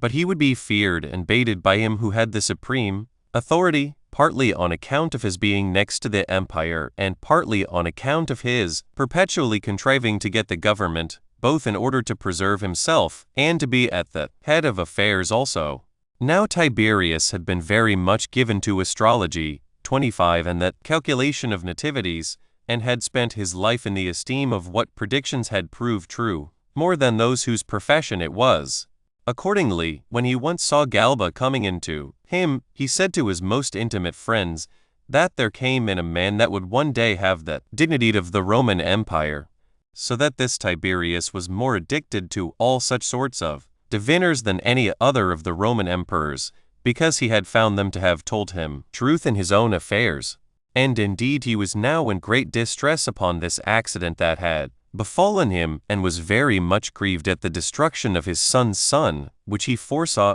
and complained of himself, that he should have made use of such a method of divination beforehand, while it was in his power to have died without grief by this knowledge of futurity, whereas he was now tormented by his foreknowledge of the misfortune of such as were dearest to him, and must die under that torment. Now although he was disordered at this unexpected revolution of the government to those for whom he did not intend it, he spake thus to Caius, though unwillingly, and against his own inclination: "O child, although Tiberius be nearer related to me than thou art, I,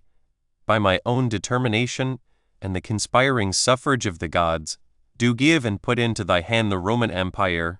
and I desire thee never to be unmindful when thou comest to it either of my kindness to thee, who set thee in so high a dignity, or of thy relation to Tiberius. But as thou knowest that I am, together with, and after the gods, the procurer of so great happiness to thee, so I desire that thou wilt make me a return for my readiness to assist thee, and wilt take care of Tiberius because of his near relation to thee. Besides which, thou art to know, that while Tiberius is alive, he will be a security to thee, both as to empire and as to thy own preservation. But if he die, that will be but a prelude to thy own misfortunes, for to be alone under the weight of such vast affairs is very dangerous, nor will the gods suffer those actions which are unjustly done, contrary to that law which directs men to act otherwise, to go off unpunished. This was the speech which Tiberius made, which did not persuade Caius to act accordingly, although he promised so to do. But when he was settled in the government, he took off this Tiberius, as was predicted by the other Tiberius, as he was also himself, in no long time afterward, slain by a secret plot laid against him. 10. So when Tiberius had at this time appointed Caius to be his successor, he outlived but a few days, and then died, after he had held the government 22 years 5 months and 3 days. Now Caius was the 4th emperor. But when the Romans understood that Tiberius was dead, they rejoiced at the good news, but had not courage to believe it, not because they were unwilling it should be true, for they would have given huge sums of money that it might be so, but because they were afraid that if they had showed their joy when the news proved false, their joy should be openly known, and they should be accused for it, and be thereby undone. For this, Tiberius had brought a vast number of miseries on the best families of the Romans, since he was easily inflamed with passion in all cases, and was of such a temper as rendered his anger irrevocable, till he had executed the same, although he had taken a hatred against men without reason, for he was by nature fierce in all the sentences he gave, and made death the penalty for the lightest offenses, insomuch that when the Romans heard the rumor about his death gladly, they were restrained from the enjoyment of that pleasure by the dread of such miseries as they foresaw would follow, if their hopes proved ill-grounded. Now Marsyas, Agrippa's freedman, as soon as he heard of Tiberius's death, came running to tell Agrippa the news, and finding him going out to the bath, he gave him a nod, and said in the Hebrew tongue, "The lion 26 is dead," who, understanding his meaning, and being overjoyed at the news, "Nay," said he, "but all sorts of thanks and happiness attend thee for this news of thine. Only I wish that what thou sayest may prove true." Now the centurion who was set to keep Agrippa, when he saw with what haste Marsyas came, and what joy Agrippa had from what he said, he had a suspicion that his words implied some great innovation of affairs, and he asked them about what was said. They at first diverted the discourse, but upon his further pressing, Agrippa, without more ado, told him, for he was already become his friend, so he joined with him in that pleasure which this news occasioned, because it would be fortunate to Agrippa, and made him a supper. But as they were feasting, and the cups went about, there came one who said that Tiberius was still alive, and would return to the city in a few days. At which news the centurion was exceedingly troubled, because he had done what might cost him his life, to have treated so joyfully a prisoner, and this upon the news of the death of Caesar. So he thrust Agrippa from the couch, whereon he lay, and said, "Dost thou think to cheat me by a lie about the emperor without punishment? And shalt not thou pay for this thy malicious report at the price of thine head?" When he had so said, he ordered Agrippa to be bound again, for he had loosed him before, and kept a severer guard over him than formerly, and in that evil condition was Agrippa that night. But the next day the rumor increased in the city, and confirmed the news that Tiberius was certainly dead, insomuch that men durst now openly and freely talk about it, nay, some offered sacrifices on that account. Several letters also came from Caius,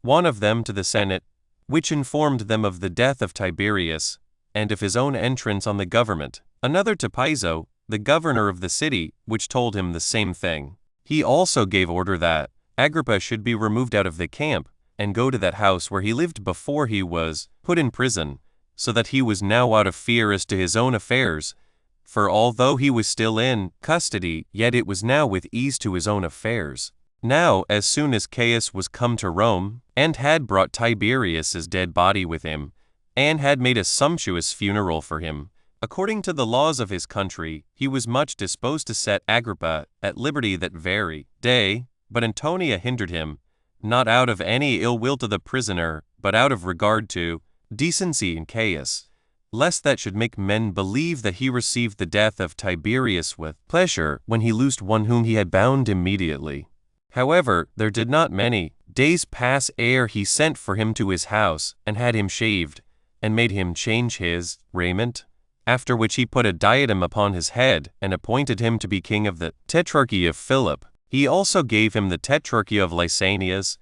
27, and changed his iron chain for a golden one of equal weight. He also sent Marillus to be procurator of Judea. 11. Now, in the 2nd year of the reign of Caius Caesar, Agrippa desired leave to be given him, to sail home and settle the affairs of his government, and he promised to return again when he had put the rest in order, as it ought to be put. So, upon the emperor's permission, he came into his own country, and appeared to them all unexpectedly as asking, and thereby demonstrated to the men that saw him the power of fortune, when they compared his former poverty with his present happy affluence. So some called him a happy man, and others could not well believe that things were so much changed with him for the better. Chapter 7. How Herod the Tetrarch was banished. 1. But Herodias, Agrippa's sister, who now lived as wife to that Herod who was Tetrarch of Galilee and Peers, took this authority of her brother in an envious manner, particularly when she saw that he had a greater dignity bestowed on him than her husband had, since, when he ran away, it was because he was not able to pay his debts, and now he was come back, he was in a way of dignity and of great good fortune. She was therefore grieved and much displeased at so great a mutation of his affairs, and chiefly when she saw him marching among the multitude with the usual ensigns of royal authority. She was not able to conceal how miserable she was by reason of the envy she had towards him, but she had excited her husband, and desired him that he would sail to Rome to court honors equal to his, for she said that she could not bear to live any longer, while Agrippa, the son of that Aristobulus who was condemned to die by his father, 1. That came to her husband in such extreme poverty that the necessaries of life were forced to be entirely supplied him day by day, and when he fled away from his creditors by sea, he now returned a king, while he was himself the son of a king, and while the near relation he bare to royal authority called upon him to gain the like dignity, he sat still, and was contented with a privater life. But then, Herod, although thou wast formerly not concerned to be in a lower condition than thy father from whom thou wast derived had been, yet do thou now seek after that dignity which thy kinsman hath attained to, and do not thou bear this contempt, that a man who admired thy riches should heed in greater honor than thyself, nor suffer his poverty to show itself, able to purchase greater things than our abundance. Nor do thou esteem it other than a shameful thing to be inferior to one who, the other day, lived upon thy charity. But let us go to Rome, and let us spare no pains nor expenses, either of silver or gold, since they cannot be kept for any better use than for the obtaining of a kingdom. 2. But for Herod, he opposed her request at this time, out of the love of ease and having a suspicion of the trouble he should have at Rome, so he tried to instruct her better. But the more she saw him draw back, the more she pressed him to it, and desired him to leave no stone unturned in order to be king, and at last she left not off till she engaged him, whether he would or not, to be of her sentiments, because he could no otherwise avoid her importunity. So he got all things ready, after as sumptuous a manner as he was able, and spared for nothing, and went up to Rome, and took Herodias along with him. But Agrippa, when he was made sensible of their intentions and preparations, he also prepared to go thither. And as soon as he heard they set sail, he sent Fortunatus, one of his freedmen, to Rome to carry presents to the emperor and letters against Herod, and to give Caius a particular account of those matters, if he should have any opportunity. This man followed Herod so quick and had so prosperous a voyage, and came so little after Herod, that while Herod was with Caius, he came himself, and delivered his letters. For they both sailed to Dicearchia, and found Caius at Berne, which is itself a little city of Campania, at the distance of about 5 furlongs from Dicearchia. There are in that place royal palaces, with sumptuous apartments, every emperor still endeavoring to outdo his predecessors' magnificence. The place also affords warm baths, that spring out of the ground of their own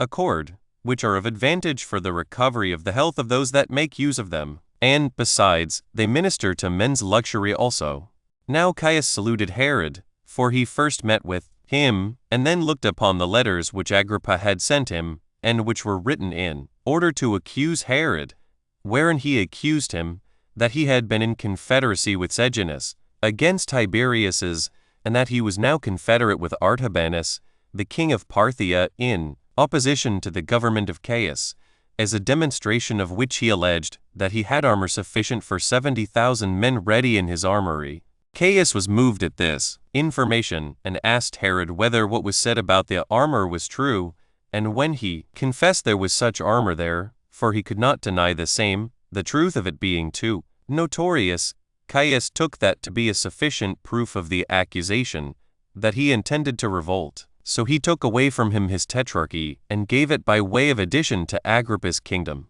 He also gave Herod's money to Agrippa, and, by way of punishment, awarded him a perpetual banishment, and appointed Lyons, a city of Gaul, to be his place of habitation. But when he was informed that Herodias was Agrippa's sister, he made her a present of what money was her own, and told her that it was her brother who prevented her being put under the same calamity with her husband. But she made this reply: Thou, indeed, O Emperor, actest after a magnificent manner, and as becomes thyself and what thou offerest me, but the kindness which I have for my husband hinders me from partaking of the favor of thy gift.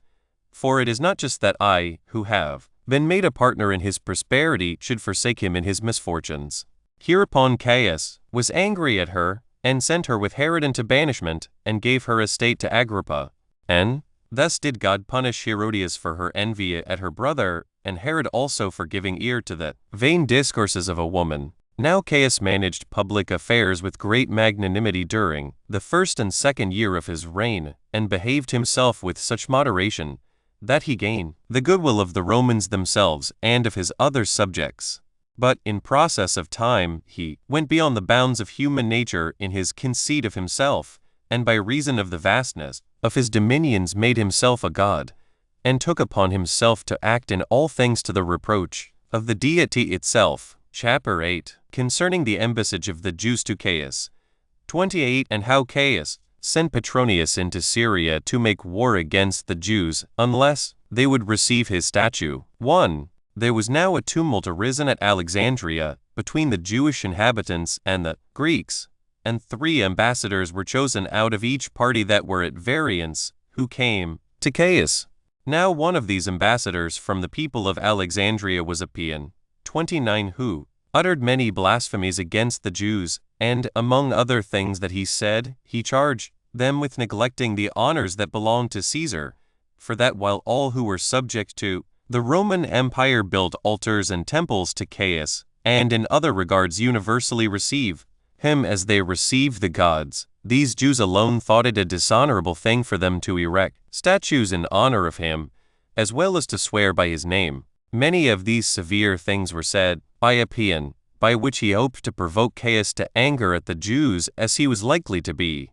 But Philo, the principal of the Jewish embassage, a man eminent on all accounts, brother to Alexander the Alabac, 30 and 1, not unskillful in philosophy, was ready to betake himself to make his defense against those accusations, but Caius prohibited him and bid him begone. He was also in such a rage that it openly appeared he was about to do them some very great mischief. So Philo, being thus affronted, went out, and said to those Jews who were about him, that they should be of good courage, since Caius's words indeed showed anger at them,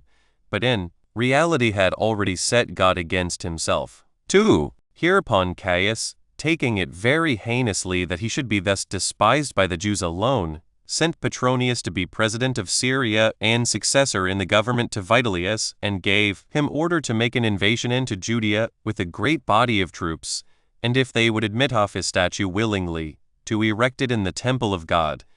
but if they were obstinate, to conquer them by war and then to do it. Accordingly, Petronius took the government of Syria and made haste to obey Caesar's epistle. He got together as great a number of auxiliaries as he possibly could, and took with him 2 legions of the Roman army, and came to Ptolemais, and there wintered, as intending to set about the war in the spring. He also wrote word to Caius what he had resolved to do, who commended him for his alacrity, and ordered him to go on and to make war with them, in case they would not obey his commands. But there came many 10,000s of the Jews to Petronius to Ptolemais to offer their petitions to him, that he would not compel them to transgress and violate the law of their forefathers. But if, said they, thou art entirely resolved to bring this statue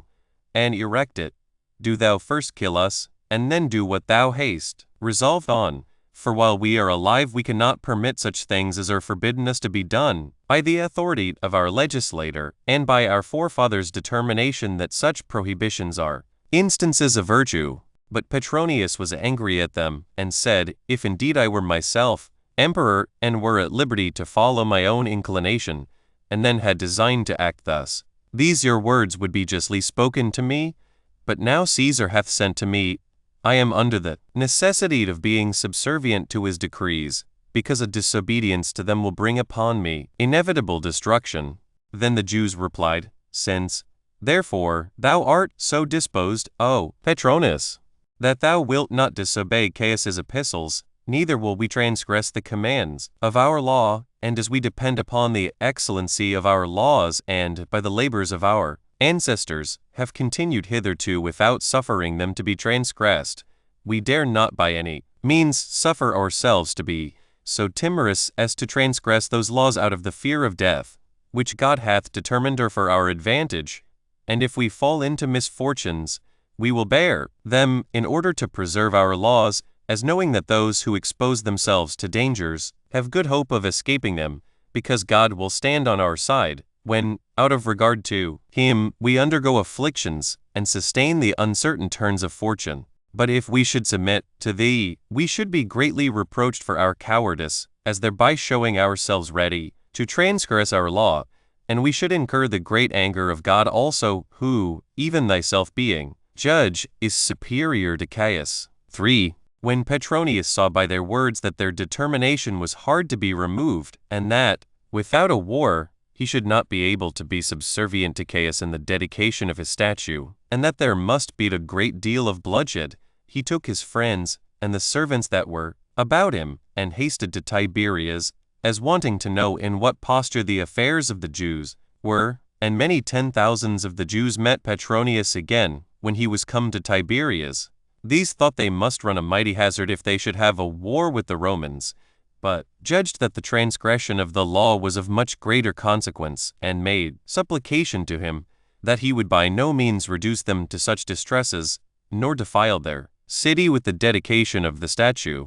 Then Petronius said to them, will you then make war with Caesar, without considering his great preparations for war, and your own weakness? They replied, we will not by any means make war with him, but still we will die before we see our laws transgressed. So they threw themselves down upon their faces, and stretched out their throats, and said they were ready to be slain. And this they did for 40 days together, and in the meantime left off the tilling of their ground, and that while the season of the year required them to sow it. 31 Thus they continued firm in their resolution, and proposed to themselves to die willingly rather than to see the dedication of the statue. 4. When matters were in this state, Aristobulus, King Agrippa's brother, and Helias the Great, and the other principal men of that family with them, went in unto Petronius, and besought him, that since he saw the resolution of the multitude, he would not make any alteration, and thereby drive them to despair, but would write to Caius, that the Jews had an insuperable aversion to their reception of the statue, and how they continued with him, and left of the tillage off their ground, that they were not willing to go to war with him, because they were not able to do it. but were ready to die with pleasure rather than suffer their laws to be transgressed. And how, upon the land's continuing unsown, robberies would grow up on the inability they would be under of paying their tributes, and that Caius might be thereby moved to pity, and not order any barbarous action to be done to them, nor think of destroying the nation, that if he continues inflexible in his former opinion to bring a war upon them, he may then set about it himself. And thus did Aristobulus, and the rest with him, supplicate Petronius. So Petronius, 32 partly on account of the pressing instances which Aristobulus and the rest with him made, and because of the great consequence of what they desired, and the earnestness wherewith they made their supplication, partly on account of the firmness of the opposition made by the Jews, which he saw, while he thought it a terrible thing for him to be such a slave to the madness of Caius, as to slay so many 10,000 men, only because of their religious disposition towards God, and after that to pass his life in expectation of punishment. Petronius, I say, thought it much better to send to Caius, and to let him know how intolerable it was to him to bear the anger he might have against him for not serving him sooner in obedience to his epistle, for that perhaps he might persuade him, and that if this mad resolution continued, he might then begin the war against them, nay, that in case he should turn his hatred against himself, it was fit for virtuous persons, even to die for the sake of such vast multitudes of men. Accordingly, he determined to hearken to the petitioners in this matter. 5. He then called the Jews together to Tiberias, who came many 10,000s in number. He also placed that army he now had with him opposite to them, but did not discover his own meaning, but the commands of the emperor, and told them that his wrath would, without delay, be executed on such as had the courage to disobey what he had commanded, and this immediately, and that it was fit for him, who had obtained so great a dignity by his grant, not to contradict him in anything. Yet, said he, I do not think it just to have such a regard to my own safety and honor, as to refuse to sacrifice them for your preservation, who are so many in number, and endeavor to preserve the regard that is due to your law, which as it hath come down to you from your forefathers, so do you esteem it worthy of your utmost contention to preserve it, nor, with the supreme assistance and power of God, will I be so hardy as to suffer your temple to fall into contempt by the means of the imperial authority. I will, therefore, send to Caius, and let him know what your resolutions are, and will assist your suit as far as I am able, that you may not be exposed to suffer on account of the honest designs you have proposed to yourselves, and may God be your assistant, for his authority is beyond all the contrivance and power of men, and may he procure you the preservation of your ancient laws, and may not he be deprived, though without your consent, of his accustomed honors. But if Caius be irritated, and turn the violence of his rage upon me, I will rather undergo all that danger and that affliction that may come either on my body or my soul, than see so many of you to perish, while you are acting in so excellent a manner. Do you, therefore, every one of you, go your way about your own occupations and fall to the cultivation of your ground. I will myself send to Rome, and will not refuse to serve you in all things, both by myself and by my friends. 6. When Petronius had said this, and had dismissed right assembly of the Jews, he desired the principal of them to take care of their husbandry, and to speak kindly to the people, and encourage them to have good hope of their affairs. Thus did he readily bring the multitude to be cheerful again. And now did God show his presence to Petronius, and signify to him that he would afford him his assistance in his whole design. For he had no sooner finished the speech that he made to the Jews, but God sent down great showers of rain, contrary to human expectation. 33 For that day was a clear day, and gave no sign, by the appearance of the sky, of any rain. Nay, the whole year had been subject to a great drought, and made men despair of any water from above, even when at any time they saw the heavens overcast with clouds, insomuch that when such a great quantity of rain came, and that in an unusual manner, and without any other expectation of it, the Jews hoped that Petronius would by no means fail in his petition for them. But as to Petronius, he was mightily surprised when he perceived that God evidently took care of the Jews and gave very plain signs of his appearance, and this to such a degree, that those that were in earnest much inclined to the contrary had no power left to contradict it. This was also among those other particulars which he wrote to Caius, which all tended to dissuade him, and by all means to entreat him not to make so many 10,000s of these men go distracted, whom, if he should slay, for without war they would by no means suffer the laws of their worship to be set aside, he would lose the revenue they paid him, and would be publicly cursed by them for all future ages. Moreover, that God, who was their governor, had shown his power most evidently on their account, and that such a power of his as left no room for doubt about it. And this was the business that Petronius was now engaged in. 7. But King Agrippa, who now lived at Rome, was more and more in the favor of Caius, and when he had once made him a supper, and was careful to exceed all others,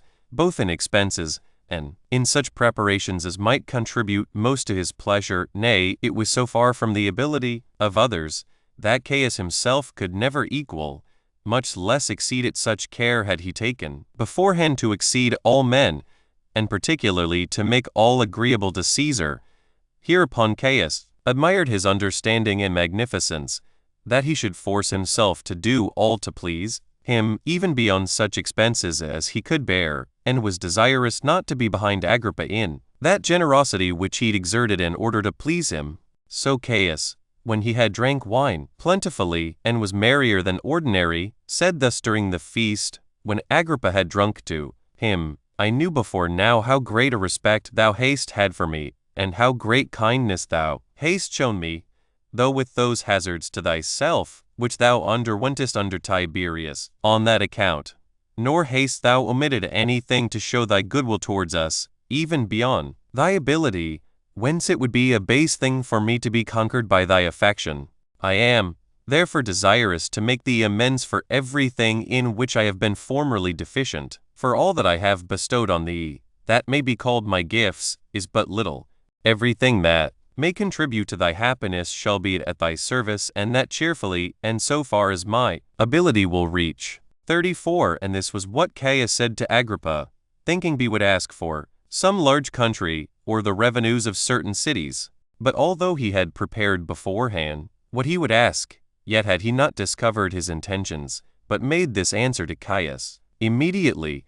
that it was not out of any expectation of gain that he formerly paid his respects to him contrary to the commands of Tiberius, nor did he now do anything relating to him out of regard to his own advantage, and in order to receive anything from him, that the gifts he had already bestowed upon him were great, and beyond the hopes of even a craving man. For, although they may be beneath thy power, who art the donor, yet are they greater than my inclination and dignity, who am the receiver. And as Caius was astonished at Agrippa's inclinations, and still the more pressed him to make his request for somewhat which he might gratify him with, Agrippa replied, Since thou, O my lord, declarest such is thy readiness to grant that I am worthy of thy gifts, I will ask nothing relating to my own felicity, for what thou hast already bestowed on me has made me excel therein. But I desire somewhat which may make thee glorious for piety, and render the divinity assistant to thy designs, and may be foreign honor to me among those that inquire about it, as showing that I never once fail of obtaining what I desire of thee. For my petition is this, that thou wilt no longer think of the dedication of that statue which thou hast ordered to be set up in the Jewish temple by Petronius. 8. And thus did Agrippa venture to cast the die upon this occasion, so great was the affair in his opinion, and in reality, though he knew how dangerous a thing it was, so to speak. For had not Caius approved of it, it had tended to no less than the loss of his life. So Caius, who was mightily taken with Agrippa's obliging behavior, and on other accounts thinking it a dishonorable thing to be guilty of falsehood before so many witnesses, in points wherein he had, with such alacrity, forced Agrippa to become a petitioner, and that it would look as if he had already repented of what he had said, and because he greatly admired Agrippa's virtue, in not desiring him at all to augment his own dominions, either with larger revenues or other authority, but took care of the public tranquility, of the laws, and of the divinity itself, he granted him what he had requested. He also wrote thus to Petronius, commending him for his assembling his army, and then consulting him about these affairs. If therefore, said he, thou hast already erected my statue, let it stand, but if thou hast not yet dedicated it, do not trouble thyself further about it, but dismiss thy army, go back, and take care of those affairs which I sent thee about it first, for I have now no occasion for the erection of that statue. This I have granted, as a favor to Agrippa, a man whom I honor so very greatly, that I am not able to contradict what he would have, or what he desired me to do for him. And this was what Caius wrote to Petronius, which was before he received his letter, informing him that the Jews were very ready to revolt about the statue, and that they seemed resolved to threaten war against the Romans and nothing else. When therefore Caius was much displeased that any attempt should be made against his government, as he was a slave to base and vicious actions on all occasions, and had no regard to what was virtuous and honorable, and against whomsoever he resolved to show his anger, and that for any cause whatsoever, he suffered not himself to be restrained by any admonition, but thought the indulging his anger to be a real pleasure,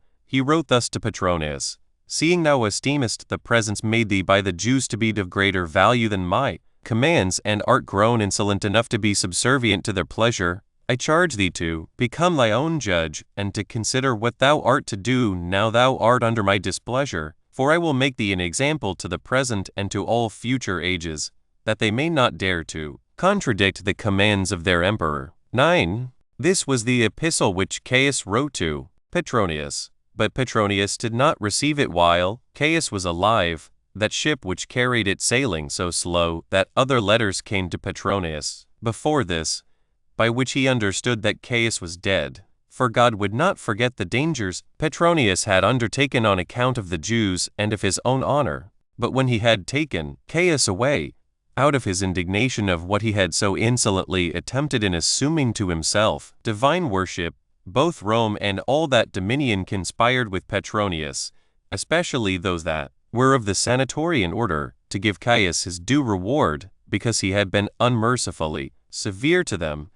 For he died not long after he had written to Petronius that epistle which threatened him with death. But as for the occasion of his death, and the nature of the plot against him, I shall relate them in the progress of this narration. Now that epistle which informed Petronius of Caius's death came first, and a little afterward came that which commanded him to kill himself with his own hands. Whereupon he rejoiced at this coincidence as to the death of Caius, and admired God's providence, who, without the least delay and immediately, gave him a reward for the regard he had to the temple, and the assistance he afforded the Jews for avoiding the dangers they were in. And by this means Petronius escaped that danger of death, which he could not foresee. Chapter 9. What befell the Jews that were in Babylon on occasion of Asinius and Anelius, two brethren. 1. A very sad calamity now befell the Jews that were in Mesopotamia, and especially those that dwelt in Babylonia.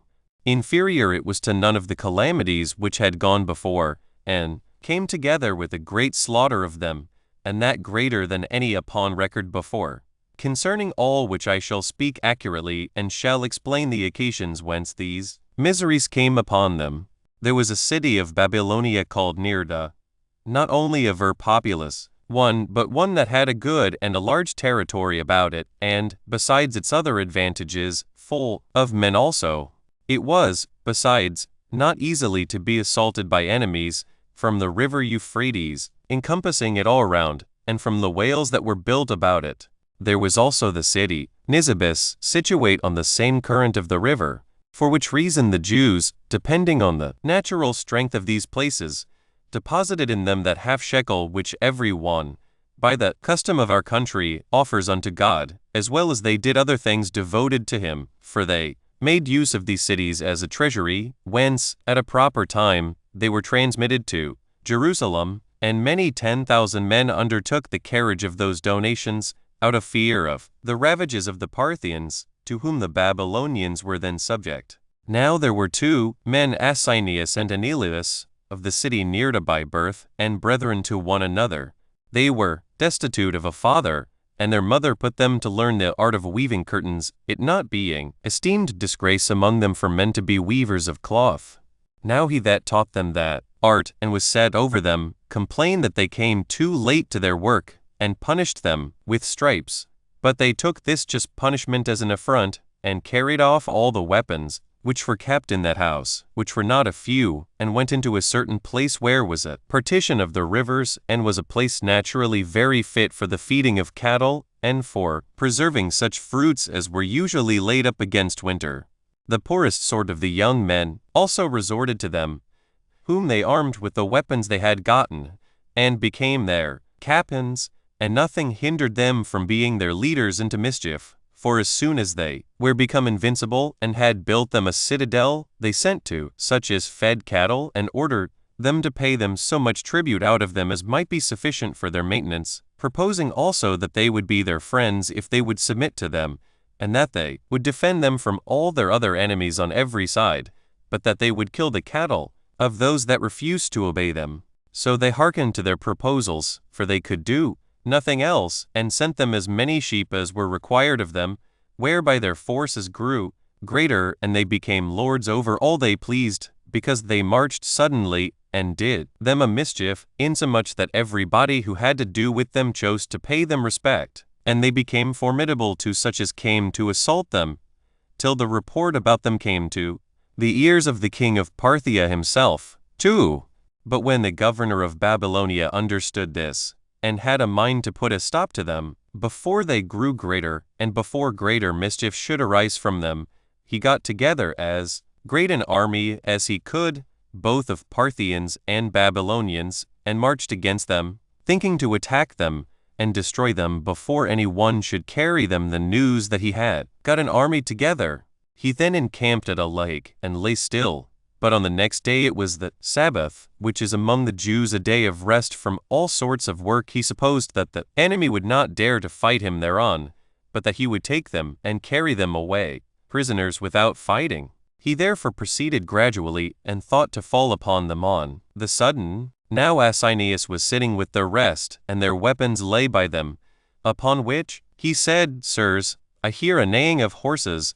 not of such as are feeding, but such as have men on their backs. I also hear such a noise of their bridles, that I am afraid that some enemies are coming upon us to encompass us round. However, let somebody go to look about, and make report of what reality there is in the present state of things, and may what I have said prove a false alarm. And when he had said this, some of them went out to spy out what was the matter, and they came again immediately, and said to him, That neither hast thou been mistaken in telling us what our enemies were doing, nor will those enemies permit us to be injurious to people any longer. We are caught by their intrigues like brute beasts, and there is a large body of cavalry marching upon us, while we are destitute of hands to defend ourselves withal, because we are restrained from doing it by the prohibition of our law, which obliges us to rest on this day. But Asius did not by any means agree with the opinion of his spy as to what was to be done, but thought it more agreeable to the law to pluck up their spirits in this necessity they were fallen into, and break their law by avenging themselves, although they should die in the action, than by doing nothing to please their enemies in submitting to be slain by them. Accordingly, he took up his weapons, and infused courage into those that were with him to act as courageously as himself.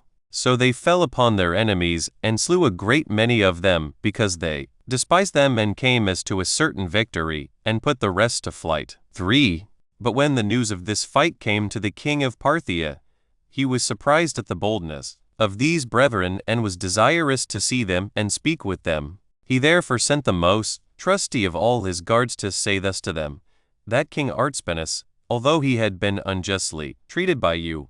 who have made an attempt against his government, yet hath he more regard to your courageous behavior than to the anger he bears to you, and hath sent me to give you his right hand 35 in security, and he permits you to come to him safely and without any violence upon the road, and he wants to have you address yourselves to him as friends, without meaning any guile or deceit to you. He also promises to make you presents, and to pay you those respects which will make an addition of his power to your courage, and thereby be of advantage to you. Yet did Asinius himself put off his journey thither, but sent his brother Anelius with all such presents as he could procure. So he went, and was admitted to the king's presence, and when Artabanus saw Anelius coming alone, he inquired into the reason why Asinius avoided to come along with him, and when he understood that he was afraid, and stayed by the lake, he took an oath by the gods of his country that he would do them no harm if they came to him upon the assurances he gave them, and gave him his right hand. This is of the greatest force therewith all these barbarians, and affords a firm security to those who converse with them, for none of them will deceive you when once they have given you their right hands, nor will any one doubt of their fidelity when that is once given, even though they were before suspected of injustice. When Artabanus had done this, he sent away Anelius to persuade his brother to come to him. Now this the king did, because he wanted to curb his own governors of provinces by the courage of these Jewish brethren, lest they should make a league with them, for they were ready for a revolt, and were disposed to rebel, had they been sent on an expedition against them. He was also afraid, lest when he was engaged in a war, in order to subdue those governors of provinces that had revolted, the party of Asinius, and those in Babylonia, should be augmented, and either make war upon him when they should hear of that revolt, or if they should be disappointed in that case, they would not fail of doing further mischief to him. For, when the king had these intentions, he sent away Anelius, and Anelius prevailed on his brother to come to the king, when he had related to him the king's goodwill, and the oath that he had taken. Accordingly, they made haste to go to Artabanus, who received them when they were come with pleasure, and admired Asinius's courage in the actions he had done, and this, because he was a little man to see to, and at first sight appeared contemptible also, and such as one might deem a person of no value at all. He also said to his friends how, upon the comparison, he showed his soul to be in all respects superior to his body, and when, as they were drinking together, he once showed Asinius to Abdigases, one of the generals of his army, and told him his name, and described the great courage he was of in war, and Abdigases had desired leave to kill him, and thereby to inflict on him a punishment for those injuries he had done to the Parthian government. The king replied, I will never give thee leave to kill a man who hath depended on my faith, especially not after I have sent him my right hand, and endeavored to gain his belief by oaths made by the gods. But if thou be a truly warlike man, thou standest not in need of my perjury. Go thou then, and avenge the Parthian government. Attack this man when he is returned back, and conquer him by the forces that are under thy command, without my privity. Hereupon the king called for Asinius, and said to him, It is time for thee, O thou young man, to return home, and not provoke the indignation of my generals in this place any further, lest they attempt to murder thee, and that without my approbation. I commit to thee the country of Babylonia in trust, that it may, by thy care, be preserved free from robbers and from other mischiefs. I have kept my faith inviolable to thee, and that not in trifling affairs, but in those that concern thy safety, and do therefore deserve thou shouldst be kind to me. When he had said this, and given Asinius some presents, he sent him away immediately, who, when he was come home, built fortresses, and became great in a little time, and managed things with such courage and success, as no other person, that had no higher a beginning, ever did before him. Those Parthian governors also, who were sent that way, paid him great respect, and the honor that was paid him by the Babylonians seemed to them too small and beneath his deserts, although he were in no small dignity and power there. Nay, indeed, all the affairs of Mesopotamia depended upon him, and he more and more flourished in this happy condition of his for 15 years. 5. But as their affairs were in so flourishing a state, there sprang up a calamity among them on the following occasion, when once they had deviated from that course of virtue whereby they had gained so great power, they affronted and transgressed the laws of their forefathers, and fell under the dominion of their lusts and pleasures. A certain Parthian, who came as general of an army into those parts, had a wife following him, who had a vast reputation for other accomplishments, and particularly was admired above all other women for her beauty. Aeneas, the brother of Asinius, either heard of that her beauty from others, or perhaps saw her himself also, and so became at once her lover and her enemy, partly because he could not hope to enjoy this woman but by obtaining power over her as a captive, and partly because he thought he could not conquer his inclinations for her. As soon therefore as her husband had been declared an enemy to them, and was fallen in the battle, the widow of the deceased was married to this, her lover. However, this woman did not come into their house without producing great misfortunes, both to Aeneas himself and to Asinius also, but brought great mischiefs upon them on the occasion following. Since she was led away captive, upon the death of her husband, she concealed the images of those gods which were their country gods,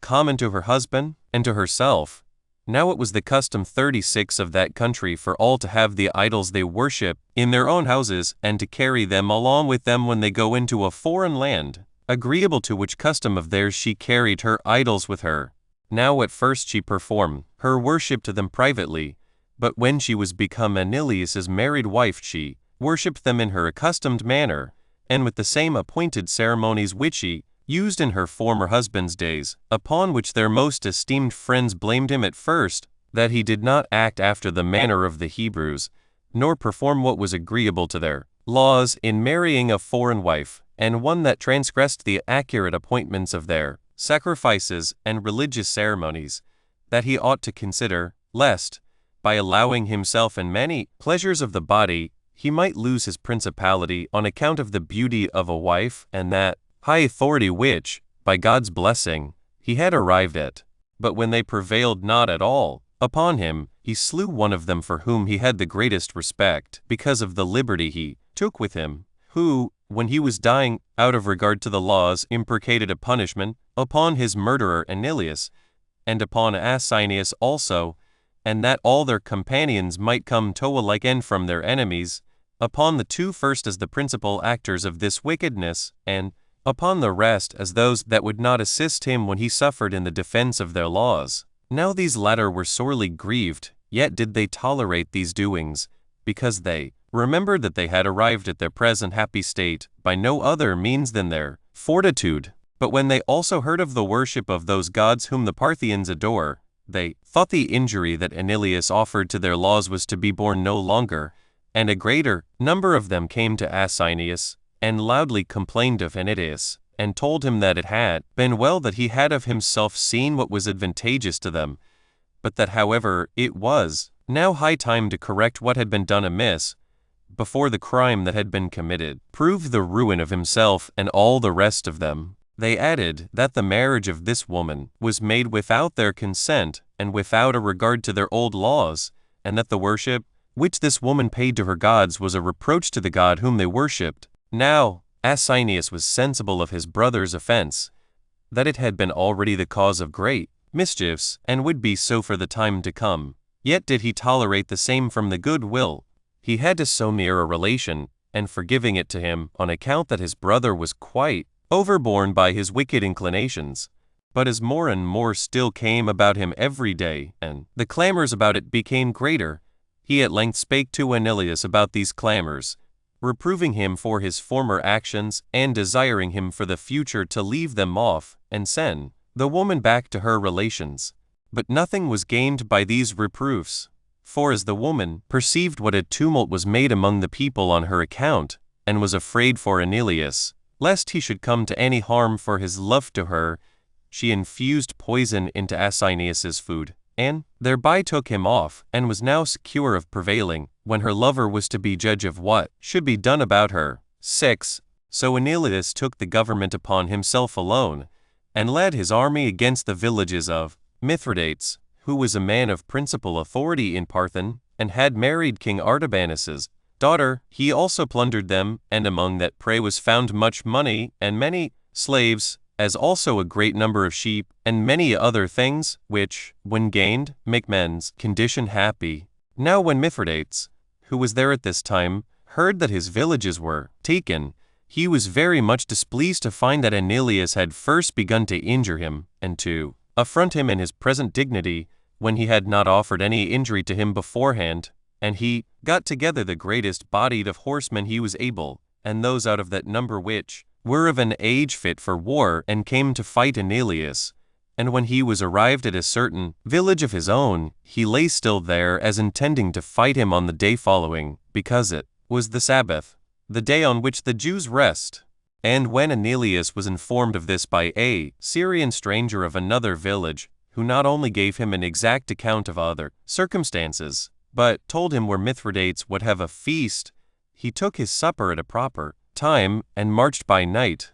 with an intent of falling upon the Parthians while they were unapprised what they should do. So he fell upon them about the 4th watch of the night, and some of them he slew while they were asleep, and others he put to flight, and took Mithridates alive, and set him naked upon an ass 37, which, among the Parthians, is esteemed the greatest reproach possible. And when he had brought him into a wood with such a resolution, and his friends desired him to kill Mithridates, he soon told them his own mind to the contrary, and said that it was not right to kill a man who was of one of the principal families among the Parthians, and greatly honored with matching into the royal family, that so far as they had hitherto gone was tolerable. For although they had injured Mithridates, yet if they preserved his life, this benefit would be remembered by him to the advantage of those that gave it him, but that if he were once put to death, the king would not be at rest till he had made a great slaughter of the Jews that dwelt at Babylon, to whose safety we ought to have a regard, both on account of our relation to them, and because if any misfortune befall us, we have no other place to retire to, since he hath gotten the flower of their youth under him. By this thought and this speech of his, made in council, he persuaded them to act accordingly. So Mithridates was let go. But when he was got away, his wife reproached him, that although he was son-in-law to the king, he neglected to avenge himself on those that had injured him, while he took no care about it,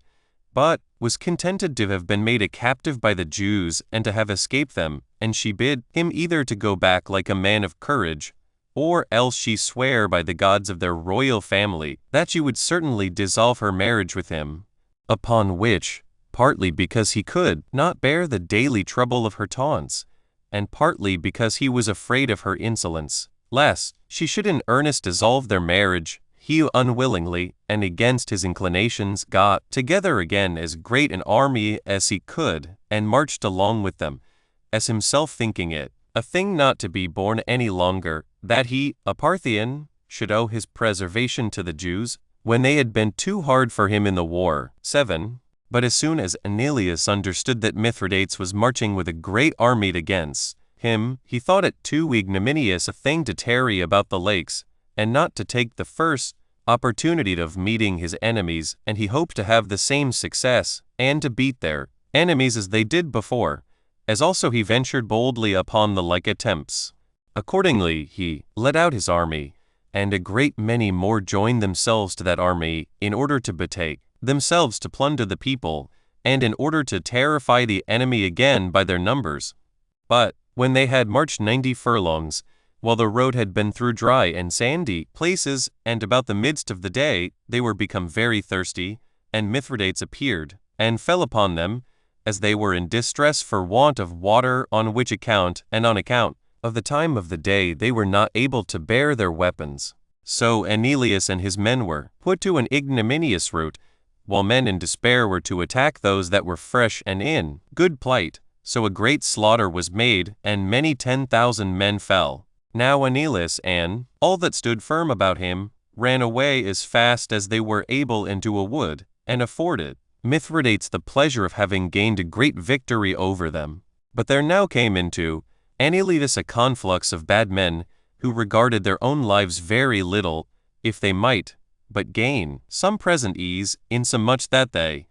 by thus coming to him, compensated the multitude of those that perished in the fight. Yet were not these men like to those that fell, because they were rash and unexercised in war. However, with these he came upon the villages of the Babylonians, and a mighty devastation of all things was made there by the injuries that Aeneas did them. So the Babylonians, and those that had already been in the war, sent to Neerda to the Jews there, and demanded Antiquities. But although they did not agree to their demands, for if they had been willing to deliver him up, it was not in their power so to do, yet did they desire to make peace with them. To which the other replied, that they also wanted to settle conditions of peace with them, and sent men together with the Babylonians, who discoursed with Antiquities about them. But the Babylonians, upon taking a view of his situation, and having learned where Antiquities and his men lay, fell secretly upon them as they were drunk and fallen asleep, and slew all that they caught of them, without any fear, and killed Antiquities himself also. 8. The Babylonians were now freed from Antiquities' heavy incursions, which had been a great restraint to the effects of that hatred they bore to the Jews, for they were almost always at variance, by reason of the contrariety of their laws, and which party soever grew boldest before the other, they assaulted the other. And at this time in particular it was, that upon the ruin of Antiquities' party, the Babylonians attacked the Jews, which made those Jews so vehemently to resent the injuries they received from the Babylonians, that being neither able to fight them, nor bearing to live with them, they went to Seleucia, the principal city of those parts, which was built by Seleucus Nicator.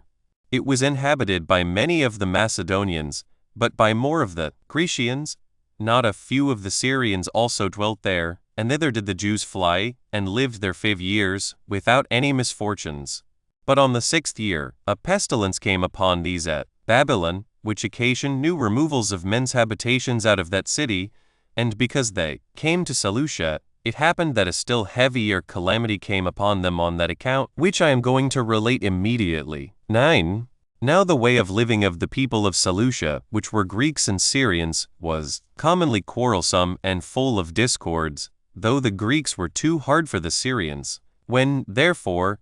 the Jews were come thither and dwelt among them, there arose a sedition, and the Syrians were too hard for the other, by the assistance of the Jews, who were men that despise dangers and very ready to fight upon any occasion. Now when the Greeks had the worst in this sedition, and saw that they had but one way of recovering their former authority, and that was, if they could prevent the agreement between the Jews and the Syrians, they every one discoursed with such of the Syrians as were formerly their acquaintance, and promised they would be at peace and friendship with them. Accordingly, they gladly agreed so to do, and when this was done by the principal men of both nations, they soon agreed to a reconciliation, and when they were so agreed, they both knew that the great design of such their union would be their common hatred to the Jews. Accordingly, they fell upon them, and slew about 50,000 of them. Nay, the Jews were all destroyed, excepting a few who escaped, either by the compassion which their friends or neighbors afforded them, in order to let them fly away. These retired to Ctesiphon, a Grecian city, and situate near to Seleucia, where the king of Parthia lives in winter every year, and where the greatest part of his riches are reposited. But the Jews had here no certain settlement, those of Seleucia having little concern for the king's honor. Now the whole nation of the Jews were in fear both of the Babylonians and of the Seleucians, because all the Syrians that live in those places agreed with the Seleucians in the war against the Jews. So the most of them gathered themselves together, and went to Nirda and Nisibis, and obtained security there by the strength of those cities, besides which their inhabitants, who were a great many, were all warlike men. And this was the state of the Jews at this time in Babylonia. Antiquities of the Jews book, Roman 19, containing the interval of 3 years and a half, from the departure out of Babylon to Faddis, the Roman procurator. Chapter 1. How Caius I was slain by Cherea. 1. Now this Caius too did not demonstrate his madness in offering injuries only to the Jews at Jerusalem or to those that dwelt in the neighborhood, but suffered it to extend itself through all the earth and sea, so far as was in subjection to the Romans, and filled it with 10,000 mischiefs, so many indeed in number as no former history relates. But Rome itself felt the most dismal effects of what he did, while he deemed that not to be any way more honorable than the rest of the cities, but he polled and hauled its other citizens, but especially the Senate, and particularly the nobility, and such as had been dignified by illustrious ancestors,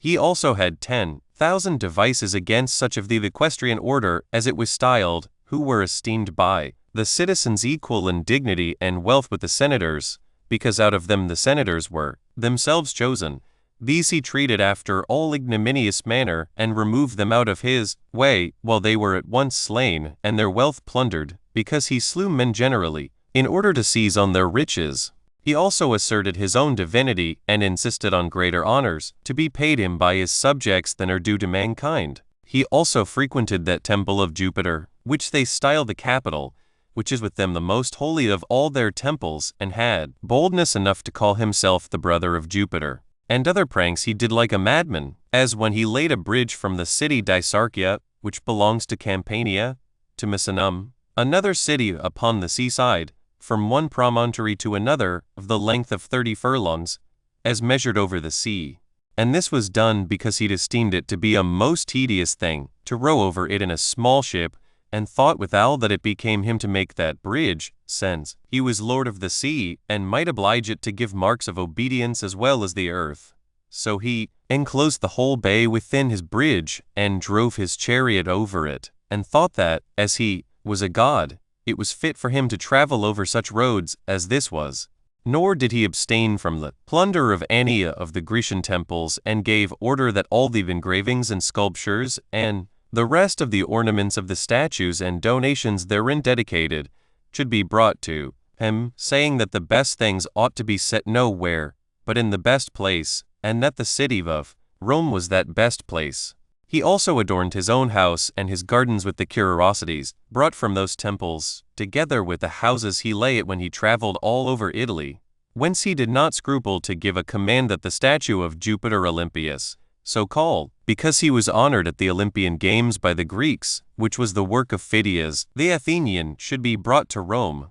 Yet did not he compass his end, because the architects told Memmius Regulus, who was commanded to remove that statue of Jupiter, that the workmanship was such as would be spoiled, and would not bear the removal. It was also reported that Memmius, both on that account, and on account of some such mighty prodigies as are of an incredible nature, put off the taking it down, and wrote to Caius those accounts, as his apology for not having done what his epistle required of him, and that when he was thence in danger of perishing, he was saved by Caius being dead himself, before he had put him to death. 2. Nay, Caius's madness came to this height, that when he had a daughter born, he carried her into the Capitol, and put her upon the knees of the statue, and said that the child was common to him and to Jupiter, and determined that she had 2 fathers, but which of these fathers were the greatest he left undetermined, and yet mankind bore him in such his pranks. He also gave leave to slaves to accuse their masters of any crimes whatsoever they pleased,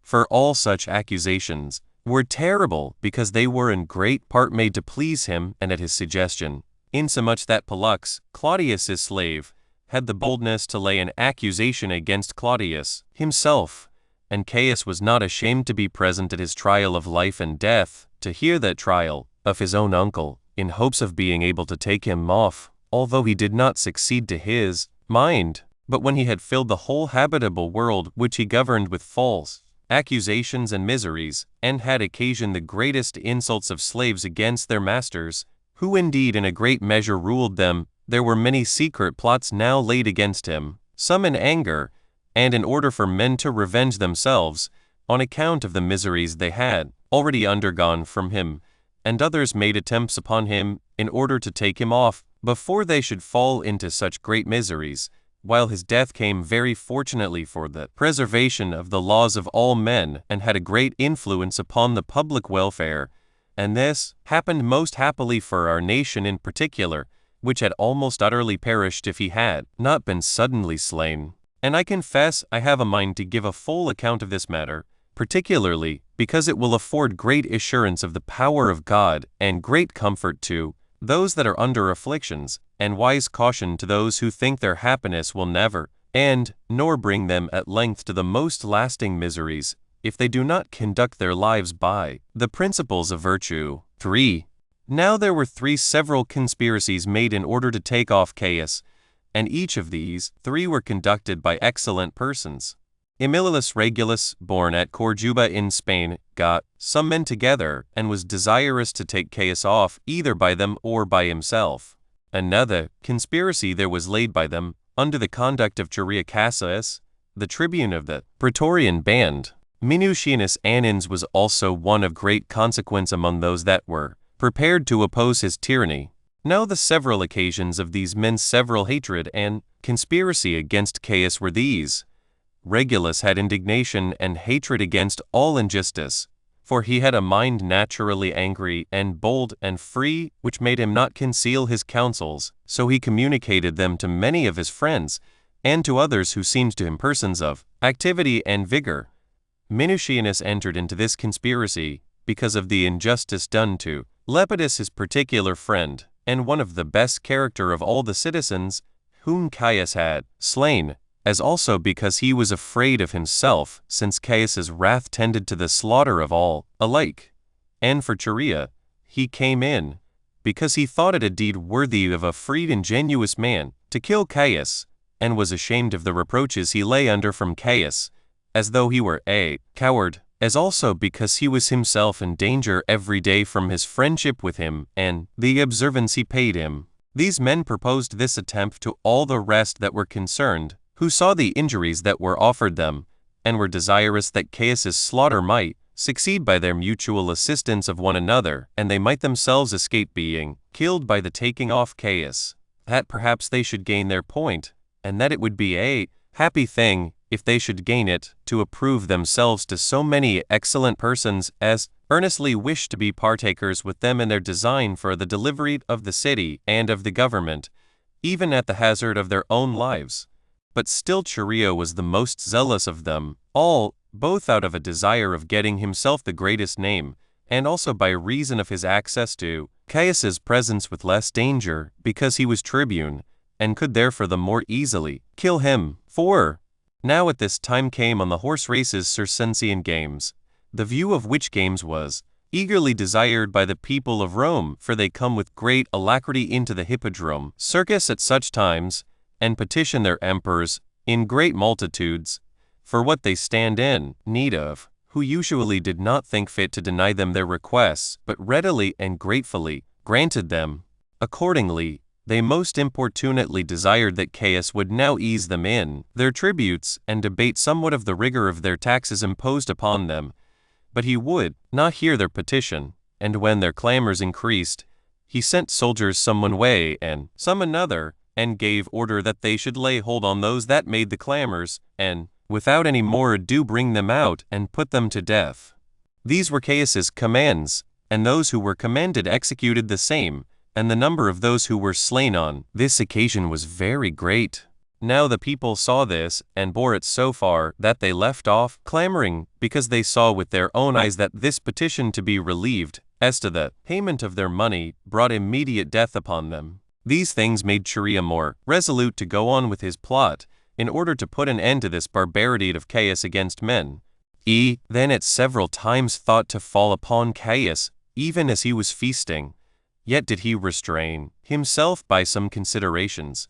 not that he had any doubt on him about killing him, but as watching for a proper season, that they'd attempt might not be frustrated, but that he might give the blow so as might certainly gain his purpose. 5. Churia had been in the army a long time, yet was he not pleased with conversing so much with Caius. But Caius had set him to require the tributes and other dues, which, when not paid in due time, were forfeited to Caesar's treasury, and he had made some delays in requiring them, because those burdens had been doubled, and had rather indulged his own mild disposition than performed Caius's command. Nay, indeed, be provoked Caius to anger by his sparing men, and pitying the hard fortunes of those from whom he demanded the taxes, and Caius upbraided him with his sloth and effeminacy in being so long about collecting the taxes. And indeed he did not only affront him in other respects,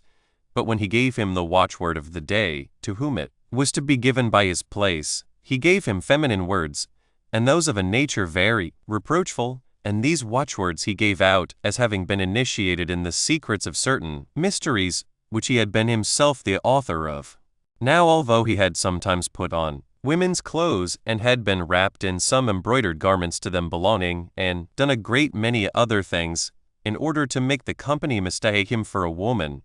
Yet did he, by way of reproach, object the like womanish behavior to Cherea. But when Cherea received the watchword from him, he had indignation at it, but had greater indignation at the delivery of it to others, as being laughed at by those that received it, insomuch that his fellow tribunes made him the subject of their drollery, for they would foretell that he would bring them some of his usual watchwords when he was about to take the watchword from Caesar, and would thereby make him ridiculous, on which accounts he took the courage of assuming certain partners to him, as having just reasons for his indignation against Caius. Now there was one Pompedius, a senator, and one who had gone through almost all posts in the government, but otherwise an Epicurean, and for that reason loved to lead an inactive life. Now Domitius, an enemy of his, had informed Caius that he had used indecent reproaches against him,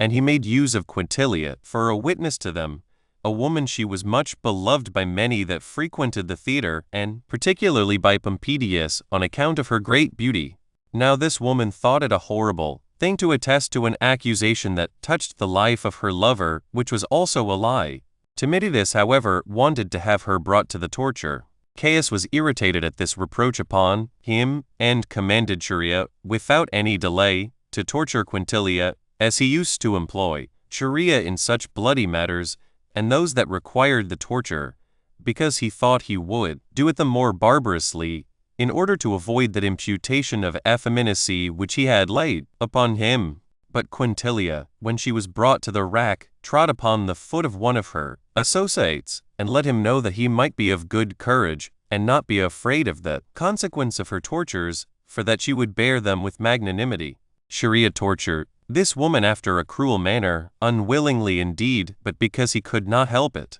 He then brought her, without being in the least moved at what she had suffered, into the presence of Caius, and that in such a state as was sad to behold. And Caius, being somewhat affected with the sight of Quintilia, who had her body miserably disordered by the pains she had undergone, freed both her and Pompedius of the crime laid to their charge. He also gave her money to make her an honorable amends, and comfort her for that maiming of her body which she had suffered, and for her glorious patience under such insufferable torments. 6. This matter sorely grieved Cherea, as having been the cause, as far as he could, or the instrument, of those miseries to men, which seemed worthy of consolation to Caius himself, on which account he said to Clement and to Papinius, of whom Clement was general of the army, and Papinius was a tribune, to be sure, O Clement,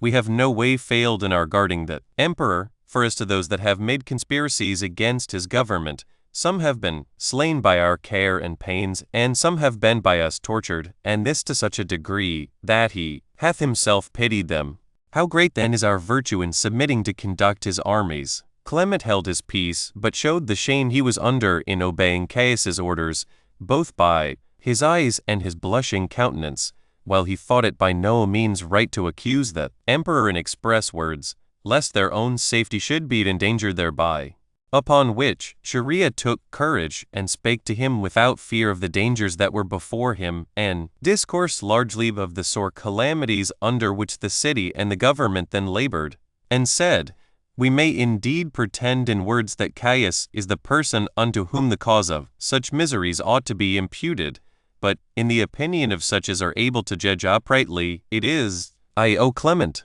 and this Papinius, and before us thou thyself, who bring these tortures upon the Romans and upon all mankind. It is not done by our being subservient to the commands of Caius, but it is done by our own consent. For whereas it is in our power to put an end to the life of this man, who hath so terribly injured the citizens and his subjects, we are his guard in mischief, and his executioners instead of his soldiers, and are the instruments of his cruelty. We bear these weapons, not for our liberty, not for the Roman government, but only for his preservation, who hath enslaved both their bodies and their minds.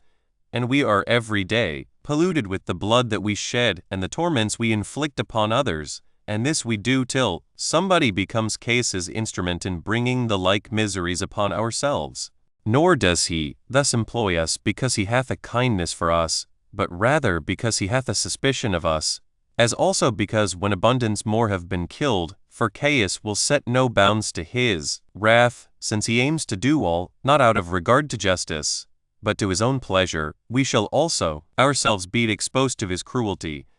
whereas we ought to be the means of confirming that security and liberty above all, and at the same time to resolve to free ourselves from dangers. 7. Hereupon Clement openly commended Charia's intentions, but bid him hold his tongue, for that in case his words should get out among many,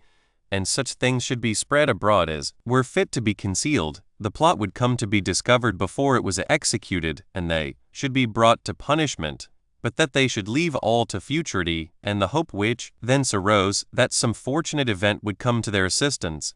that as for himself, his age would not permit him to make any attempt in that case. However, although perhaps I could suggest what may be safer than what thou, Charia, hast contrived and said, yet tro is it possible for any one to suggest what is more for thy reputation. So Clement went his way home with deep reflections on what he had heard and what he had himself said. Charia also was under a concern and went quickly to Cornelius Sabinus, who was himself one of the tribunes and whom he otherwise knew to be a worthy man and a lover of liberty, and on that account very uneasy at the present management of public affairs, he being desirous to come immediately to the execution of what had been determined, and thinking it right for him to propose it to the other, and afraid lest Clement should discover them, and besides looking upon delays and puttings off to be the next to desisting from the enterprise. 8. But as all was agreeable to Sabinus, who had himself, equally without Charia, the same design, but had been silent for want of a person to whom he could safely communicate that design, so having now met with one who not only promised to conceal what he heard, but who had already opened his mind to him, he was much more encouraged, and desired of Charia that no delay might be made therein. Accordingly they went to Minucianus, who was as virtuous a man, and as zealous to do glorious actions as themselves, and suspected by Caius on occasion of the slaughter of Lepidus. For Minucianus and Lepidus were intimate friends, and both in fear of the dangers that they were under, for Caius was terrible to all the great men, as appearing ready to act a mad part towards each of them in particular, and towards all of them in general. And these men were afraid of one another, while they were yet uneasy at the posture of affairs, but avoided to declare their mind and their hatred against Caius to one another, out of fear of the dangers they might be in thereby, although they perceived by other means their mutual hatred against Caius, and on that account were not averse to a mutual kindness one towards another. 9. When Minutanus and Charia had met together, and saluted one another, as they had been used on former conversations to give the upper hand to Minucianus, both on account of his eminent dignity, for he was the noblest of all the citizens and highly commended by all men, especially when he made speeches to them, Minutanus began first, and asked Charia what was the watchword he had received that day from Caius. For the affront which was offered, Charia, in giving the watchwords, was famous over the city. But Charia made no delay so long as to reply to that question, out of the joy he had that Minucianus would have such confidence in him as to discourse with him. But do thou, said he, give me the watchword of liberty, and I return thee my thanks that thou hast so greatly encouraged me to exert myself after an extraordinary manner.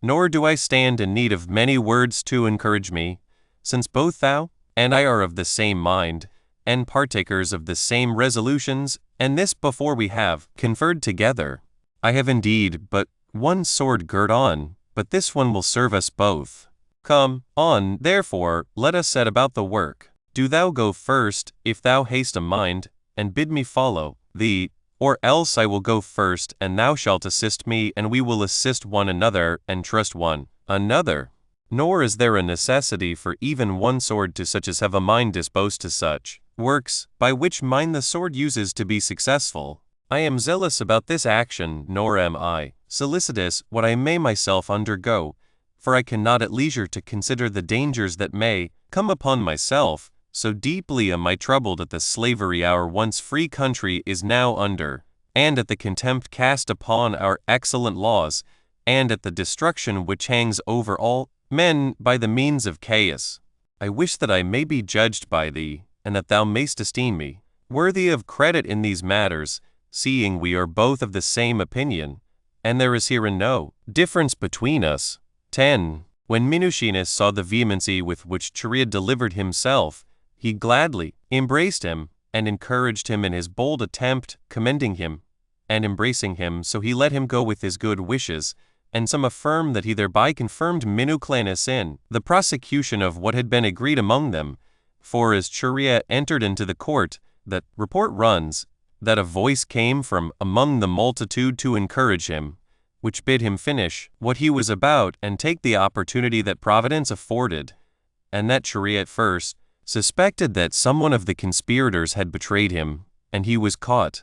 but at length perceived that it was by way of exhortation, whether somebody three that was conscious of what he was about gave a signal for his encouragement, or whether it was God himself, who looks upon the actions of men, that encouraged him to go on boldly in his design, is uncertain. The plot was now communicated to a great many, and they were all in their armor, some of the conspirators being senators, and some of the equestrian order, and as many of the soldiery as were made acquainted with it. For there was not one of them who would not reckon it a part of his happiness to kill Caius, and on that account they were all very zealous in the affair, by what means soever any one could come at it, that he might not be behindhand in these virtuous designs, but might be ready with all his alacrity or power, both by words and actions, to complete this slaughter of a tyrant. And besides these, Callistus also, who was a freedman of Caius, and was the only man that had arrived at the greatest degree of power under him, such a power, indeed, as was in a manner equal to the power of the tyrant himself, by the dread that all men had of him, and by the great riches he had acquired. For he took bribes most plenteously, and committed injuries without bounds, and was more extravagant in the use of his power in unjust proceedings than any other. He also knew the disposition of Caius to be implacable, and never to be turned from what he had resolved on. He had withal many other reasons why he thought himself in danger, and the vastness of his wealth was not one of the least of them, on which account he privately ingratiated himself with Claudius, and transferred his courtship to him, out of this hope, that in case, upon the removal of Caius, the government should come to him, his interest in such changes should lay a foundation for his preserving his dignity under him, since he laid in beforehand a stock of merit, and did Claudius good offices in his promotion. He had also the boldness to pretend that he had been persuaded to make away with Claudius by poisoning him, but had still invented 10,000 excuses for delaying to do it. But it seems probable to me that Callistus only counterfeited this, in order to ingratiate himself with Claudius. For if Caius had been in earnest resolved to take off Claudius, he would not have admitted of Callistus's excuses, nor would Callistus, if he had been enjoined to do such an act as was desired by Caius, have put it off, nor if he had disobeyed those injunctions of his master, had he escaped immediate punishment, while Claudius was preserved from the madness of Caius by a certain divine providence, and Callistus pretended to such a piece of merit as he no way deserved. 11. However, the execution of Chorea's designs was put off from day to day, by the sloth of many therein concerned, for as to Chorea himself, he would not willingly make any delay in that execution, thinking every time a fit time for it. For frequent opportunities offered themselves, as when Caius went up to the Capitol to sacrifice for his daughter, or when he stood upon his royal palace, and threw gold and silver pieces of money among the people, he might be pushed down headlong, because the top of the palace that looks towards the marketplace was very high, and also when he celebrated the mysteries which he had appointed at that time, for he was then no way secluded from the people, but solicitous to do everything carefully and decently, and was free from all suspicion that he should be then assaulted by any body, and although the gods should afford him no divine assistance to enable him to take away his life, yet had he strength himself sufficient to dispatch Caius, even without a sword. Thus was Chorea angry at his fellow conspirators, for fear they should suffer a proper opportunity to pass by, and they were themselves sensible that he had just cause to be angry at them, and that his eagerness was for their advantage. Yet did they desire he would have a little longer patience, lest, upon any disappointment they might meet with, they should put the city into disorder, and an inquisition should be made after the conspiracy, and should render the courage of those that were to attack Caius without success, while he would then secure himself more carefully than ever against them, that it would therefore be the best to set about the work when the shows were exhibited in the palace. These shows were acted in honor of that Caesar who first of all changed the popular government and transferred it to himself, galleries being fixed before the palace, where the Romans that were patricians became spectators, together with their children and their wives, and Caesar himself was to be also a spectator, and they reckoned, among those many 10,000s who would there be crowded into a narrow compass, they should have a favorable opportunity to make their attempt upon him as he came in, because his guards that should protect him, if any of them should have a mind to do it, would not here be able to give him any assistance. 12. Sharia consented to this delay, and when the shows were exhibited, it was resolved to do the work the first day. But fortune, which allowed a further delay to his slaughter, was too hard for their foregoing resolution, and as 3 days of the regular times for these shows were now over, they had much ado to get the business done on the last day. Then Sharia called the conspirators together and spake thus to them: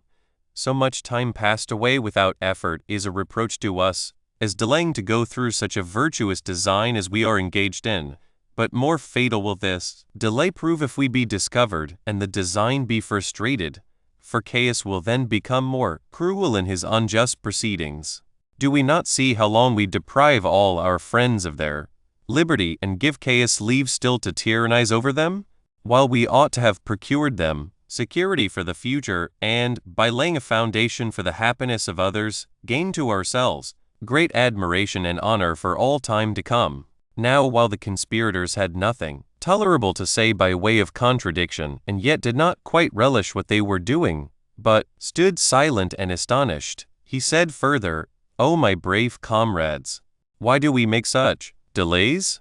Do not you see that this is the last day of these shows, and that Caius is about to go to sea? For he is preparing to sail to Alexandria in order to see Egypt. Is it therefore for your honor to let a man go out of your hands who is a reproach to mankind, and to permit him to go after a pompous manner, triumphing both at land and sea? Shall not we be justly ashamed of ourselves, if we give leave to some Egyptian or other, who shall think his injuries insufferable to free men, to kill him? As for myself, I will no longer bear your slow proceedings,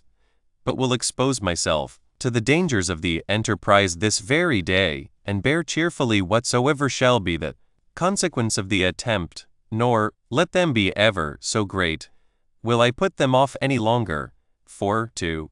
a wise and courageous man, what can be more miserable than that, while I am alive, any one else should kill Caius, and deprive me of the honor of so virtuous an action? 13. When Sharia had spoken thus,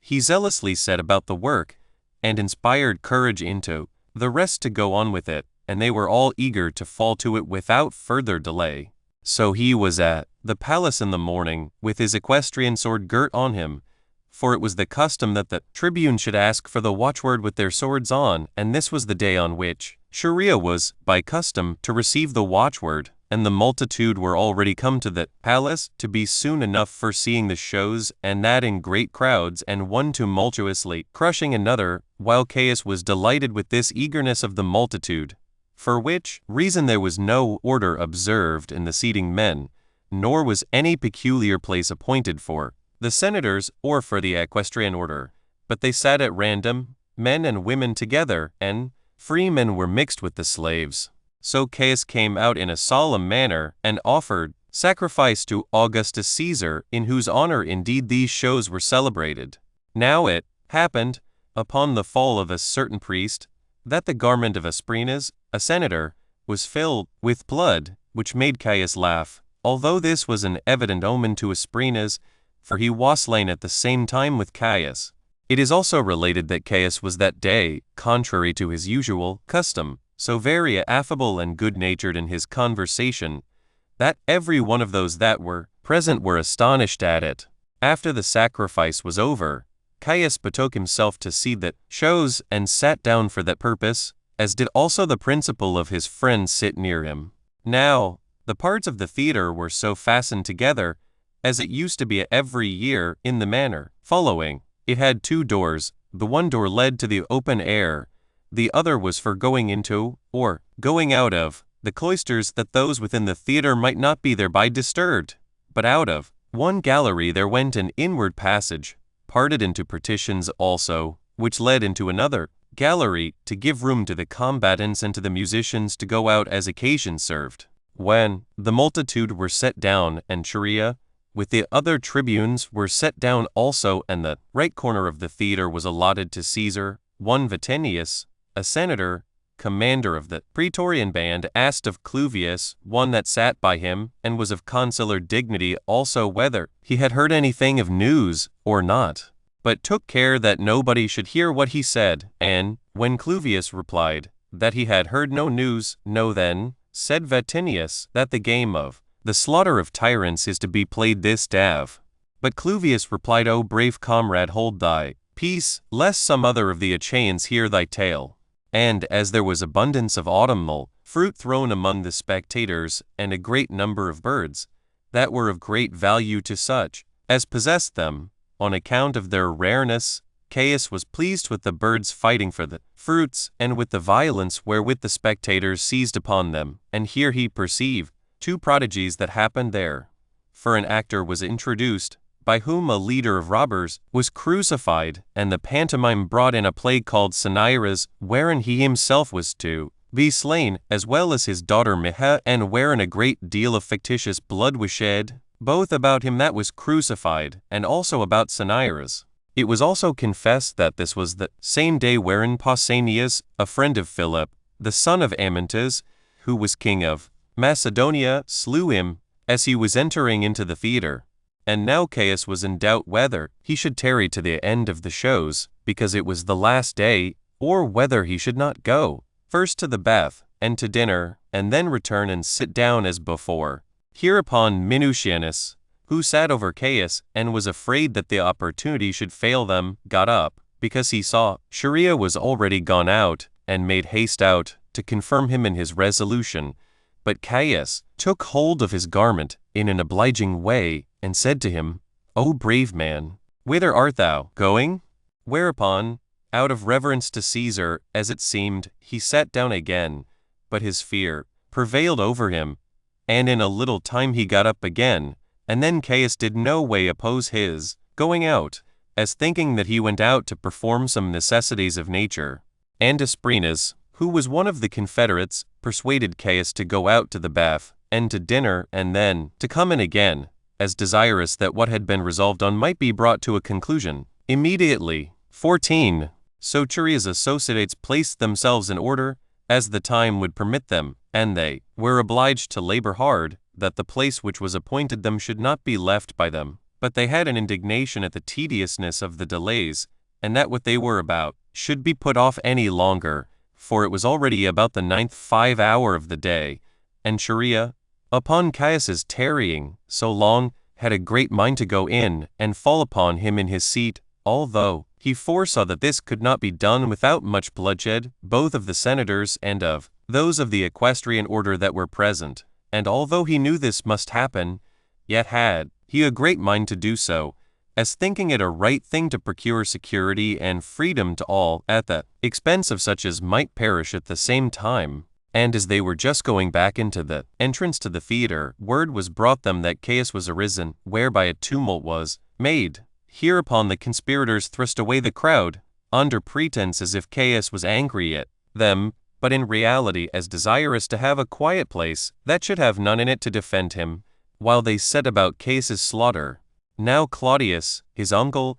was gone out before, and Marcus Vinicius his sister's husband, as also Valulus of Asia, whom though they had had such a mind to put out of their places, the reverence to their dignity hindered them so to do. Then followed Caius, with Paulus Orontius, and because Caius was now gotten within the palace, he left the direct road, along which those his servants stood that were in waiting, and by which road Claudius had gone out before. Caius turned aside into a private narrow passage, in order to go to the place for bathing, as also in order to take a view of the boys that came out of Asia, who were sent thence, partly to sing hymns in these mysteries which were now celebrated, and partly to dance in the Pihic way of dancing upon the theatres. So Chirea met him, and asked him for the watchword. Upon Caius's giving him one of his ridiculous words, he immediately reproached him, and drew his sword, and gave him a terrible stroke with it. Yet was not this stroke mortal. And although there be those that say it was so contrived on purpose by Chorea, that Caius should not be killed at one blow, but should be punished more severely by a multitude of wounds, yet does this story appear to me incredible, because the fear men are under in such actions does not allow them to use their reason. And if Chirea was of that mind, I esteem him the greatest of all fools, in pleasing himself in his spite against Caius, rather than immediately procuring safety to himself and to his confederates from the dangers they were in, because there might many things still happen for helping Caius's escape, if he had not already given up the ghost. For certainly Chirea would have regard, not so much to the punishment of Caius, as to that affliction himself and his friends were in, while it was in his power, after such success, to keep silent, and to escape the wrath of Caius's defenders, and not to leave it to uncertainty whether he should gain the end he aimed at or not, and after an unreasonable manner to act as if he had a mind to ruin himself, and lose the opportunity that lay before him. But everybody may guess as he please about this matter. However, Caius was staggered with the pain that the blow gave him, for the stroke of the sword falling in the middle, between the shoulder and the neck, was hindered by the first bone of the breast from proceeding any further. Nor did he either cry out, in such astonishment was he, nor did he call out for any of his friends, whether it were that he had no confidence in them, or that his mind was otherwise disordered, but he groaned under the pain he endured, and presently went forward and fled. When Cornelius Sabinus, who was already prepared in his mind so to do,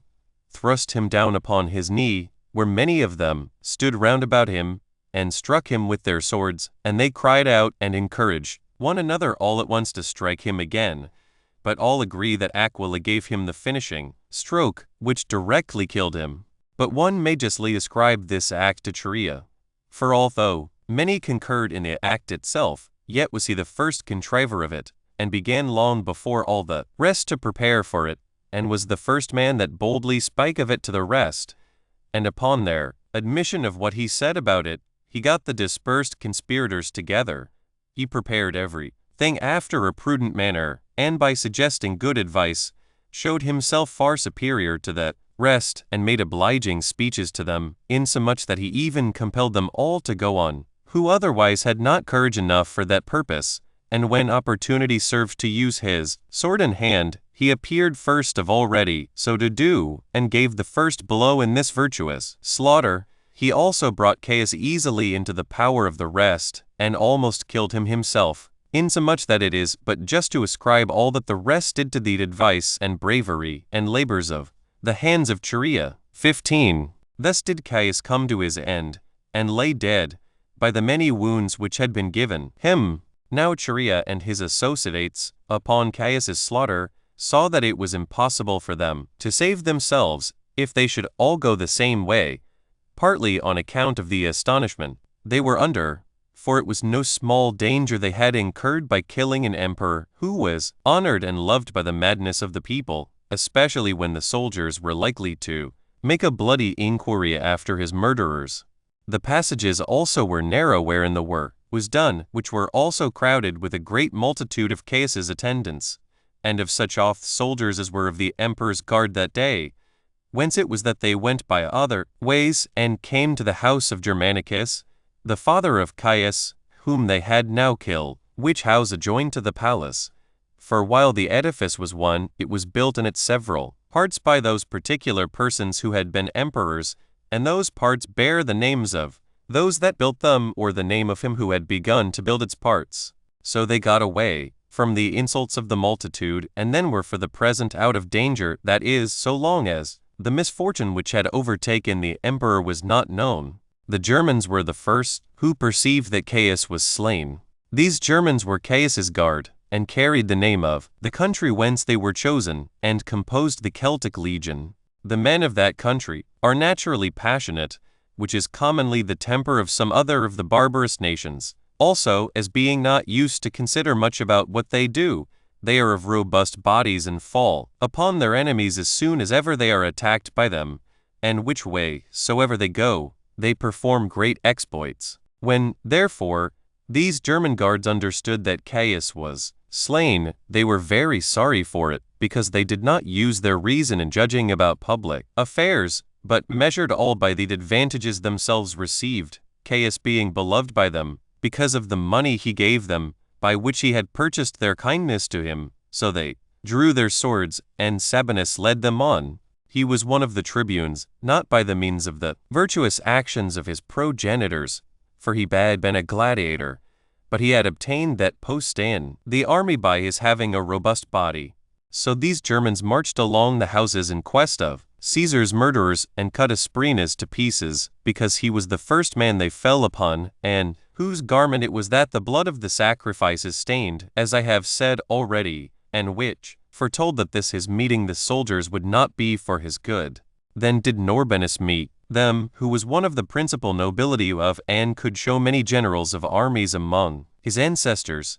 but they paid no regard to his dignity. Yet was he of such great strength, that he wrested the sword of the first of those that assaulted him out of his hands, and appeared plainly not to be willing to die without a struggle for his life, until he was surrounded by a great number of assailants, and died by the multitude of the wounds which they gave him. The third man was Antæus, a senator, and a few others with him. He did not meet with these Germans by chance, as the rest did before, but came to show his hatred to Caius, and because he loved to see Caius lie dead with his own eyes, and took a pleasure in that sight.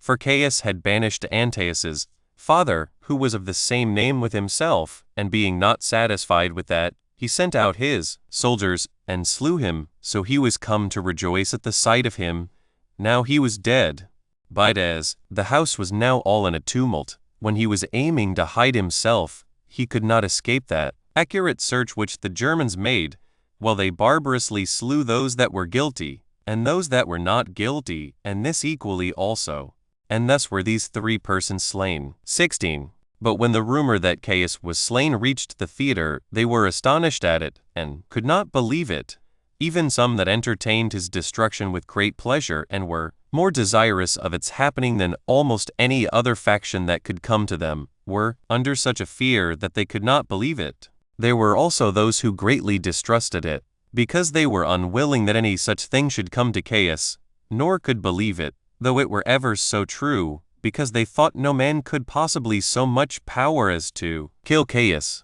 These were the women, and the children, and the slaves, and some of the soldiery. This last sort had taken his pay, and in a manner tyrannized with him, and had abused the best of the citizens, in being subservient to his unjust commands, in order to gain honors and advantages to themselves. But for the women and the youth, they had been inveigled with shows and the fighting of the gladiators, and certain distributions of flesh meat among them, which things them pretense were designed for the pleasing of multitude, but in reality to satiate the barbarous cruelty and madness of Caius. The slaves also were sorry, because they were by Caius allowed to accuse and to despise their masters, and they could have recourse to his assistance when they had unjustly affronted them, for he was very easy in believing them against their masters, even when they the city accused them falsely, and if they would discover what money their masters had, they might soon obtain both riches and liberty as the rewards of their accusations, because the reward of these informers was the 1/8 part of the criminal's substance. As to the nobles, although the report appeared credible to some of them, either because they knew of the plot beforehand, or because they wished it might be true, however, they concealed not only the joy they had at the relation of it, but that they had heard anything at all about it. These last acted so out of the fear they had, that if the report proved false, they should be punished for having so soon let men know their minds. But those that knew Caius was dead, because they were partners with the conspirators, they concealed all still more cautiously, as not knowing one another's minds, and fearing lest they should speak of it to some of those to whom the continuance of tyranny was advantageous, and if Caius should prove to be alive, they might be informed against and punished. And another report went about, that, although Caius had been wounded indeed, yet was not he dead, but alive still and under the physician's hands. Nor was any one looked upon by another as faithful enough to be trusted, and to whom any one would open his mind. For he was either a friend to Caius, and therefore suspected to favor his tyranny, or he was one that hated him, who therefore might be suspected to deserve the less credit because of his ill will to him. Nay, it was said by some, and this, indeed it was that deprived the nobility of their hopes, and made them sad, that Caius was in a condition to despise the dangers he had been in, and took no care of healing his wounds, but was gotten away into the marketplace, and, bloody as he was making an harangue to the people. And these were the conjectural reports of those that were so unreasonable as to endeavor to raise tumults, which they turned different ways, according to the opinions of the bearers. Yet did they not leave their seats, for fear of being accused, if they should go out before the rest. For they should not be sentenced according to the real intention with which they went out, but according to the supposals of the accusers and of the judges. 17. But now a multitude of Germans had surrounded the theater with their swords drawn. All the spectators looked for nothing but death, and at every one coming in a fear seized upon them, as if they were to be cut in pieces immediately, and in great distress they were, as neither having courage enough to go out of the theater, nor believing themselves safe from dangers if they tarried there. And when the Germans came upon them, the cry was so great that the theater rang again with the entreaties of the spectators to the soldiers, pleading that they were entirely ignorant of everything that related to such seditious contrivances,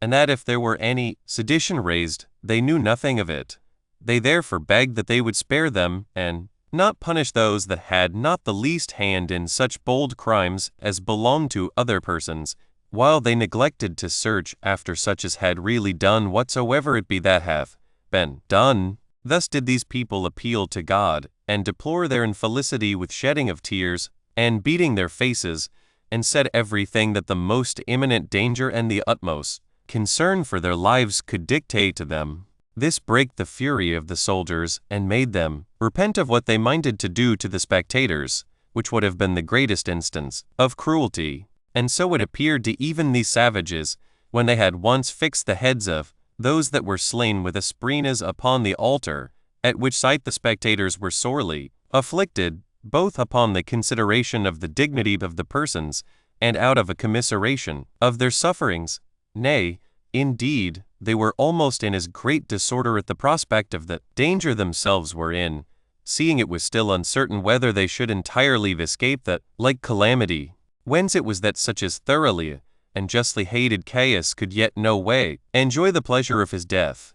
because they were themselves in jeopardy of perishing together with him, nor had they hitherto any firm assurance of surviving. 18. There was at this time one Euaristus Aruntius, a public crier in the market, and therefore of a strong and audible voice, who vied in wealth with the richest of the Romans, and was able to do what he pleased in the city, both then and afterward. This man put himself into the most mournful habit he could, although he had a greater hatred against Caius than any one else. His fear and his wise contrivance to gain his safety taught him so to do,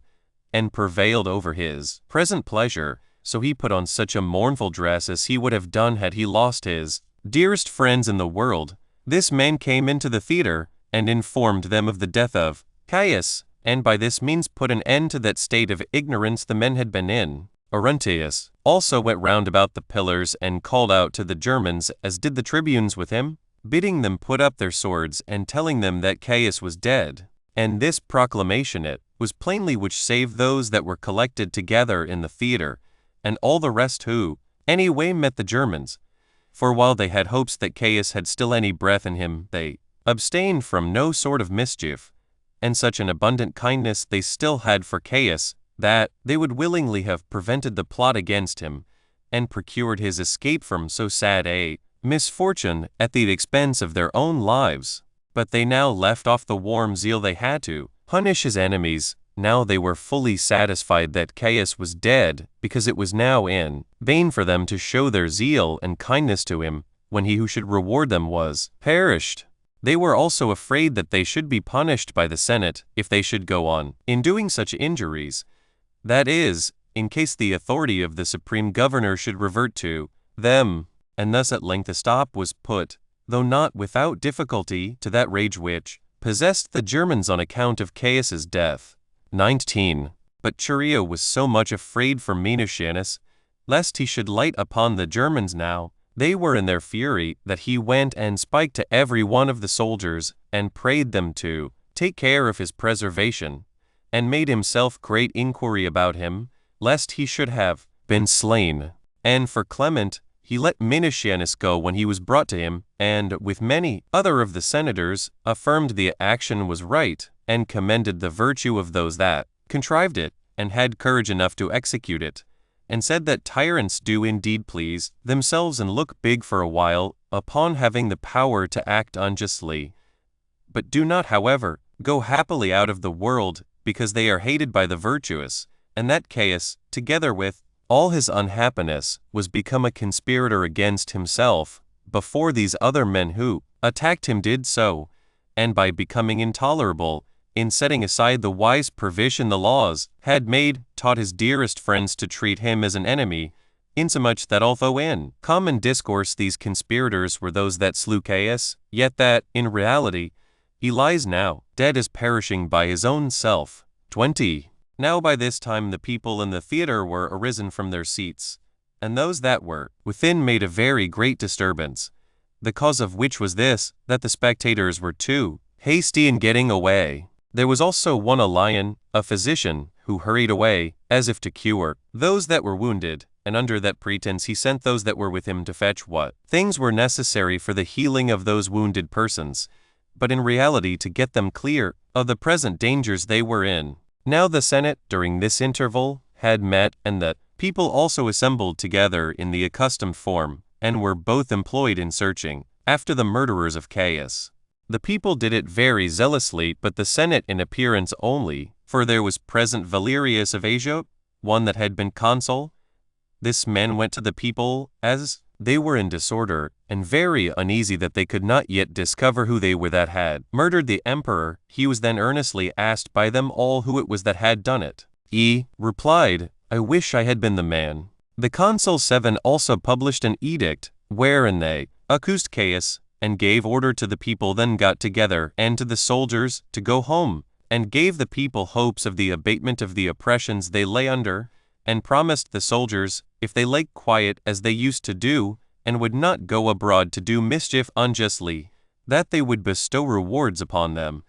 For there was reason to fear lest the city might suffer harm by their wild and ungovernable behavior, if they should once betake themselves to spoil the citizens or plunder the temples. And now the whole multitude of the senators were assembled together, and especially those that had conspired to take away the life of Caius, who put on at this time an air of great assurance, and appeared with great magnanimity, as if the administration of the public affairs were already devolved upon them. Chapter 2. How the senators determined to restore the democracy. But the soldiers were for preserving the monarchy, concerning the slaughter of Caius's wife and daughter. A character of Caius's morals. 1. When the public affairs were in this posture, Claudius was on the sudden hurried away out of his house, for the soldiers had a meeting together, and when they had debated about what was to be done, they saw that a democracy was incapable of managing such a vast weight of public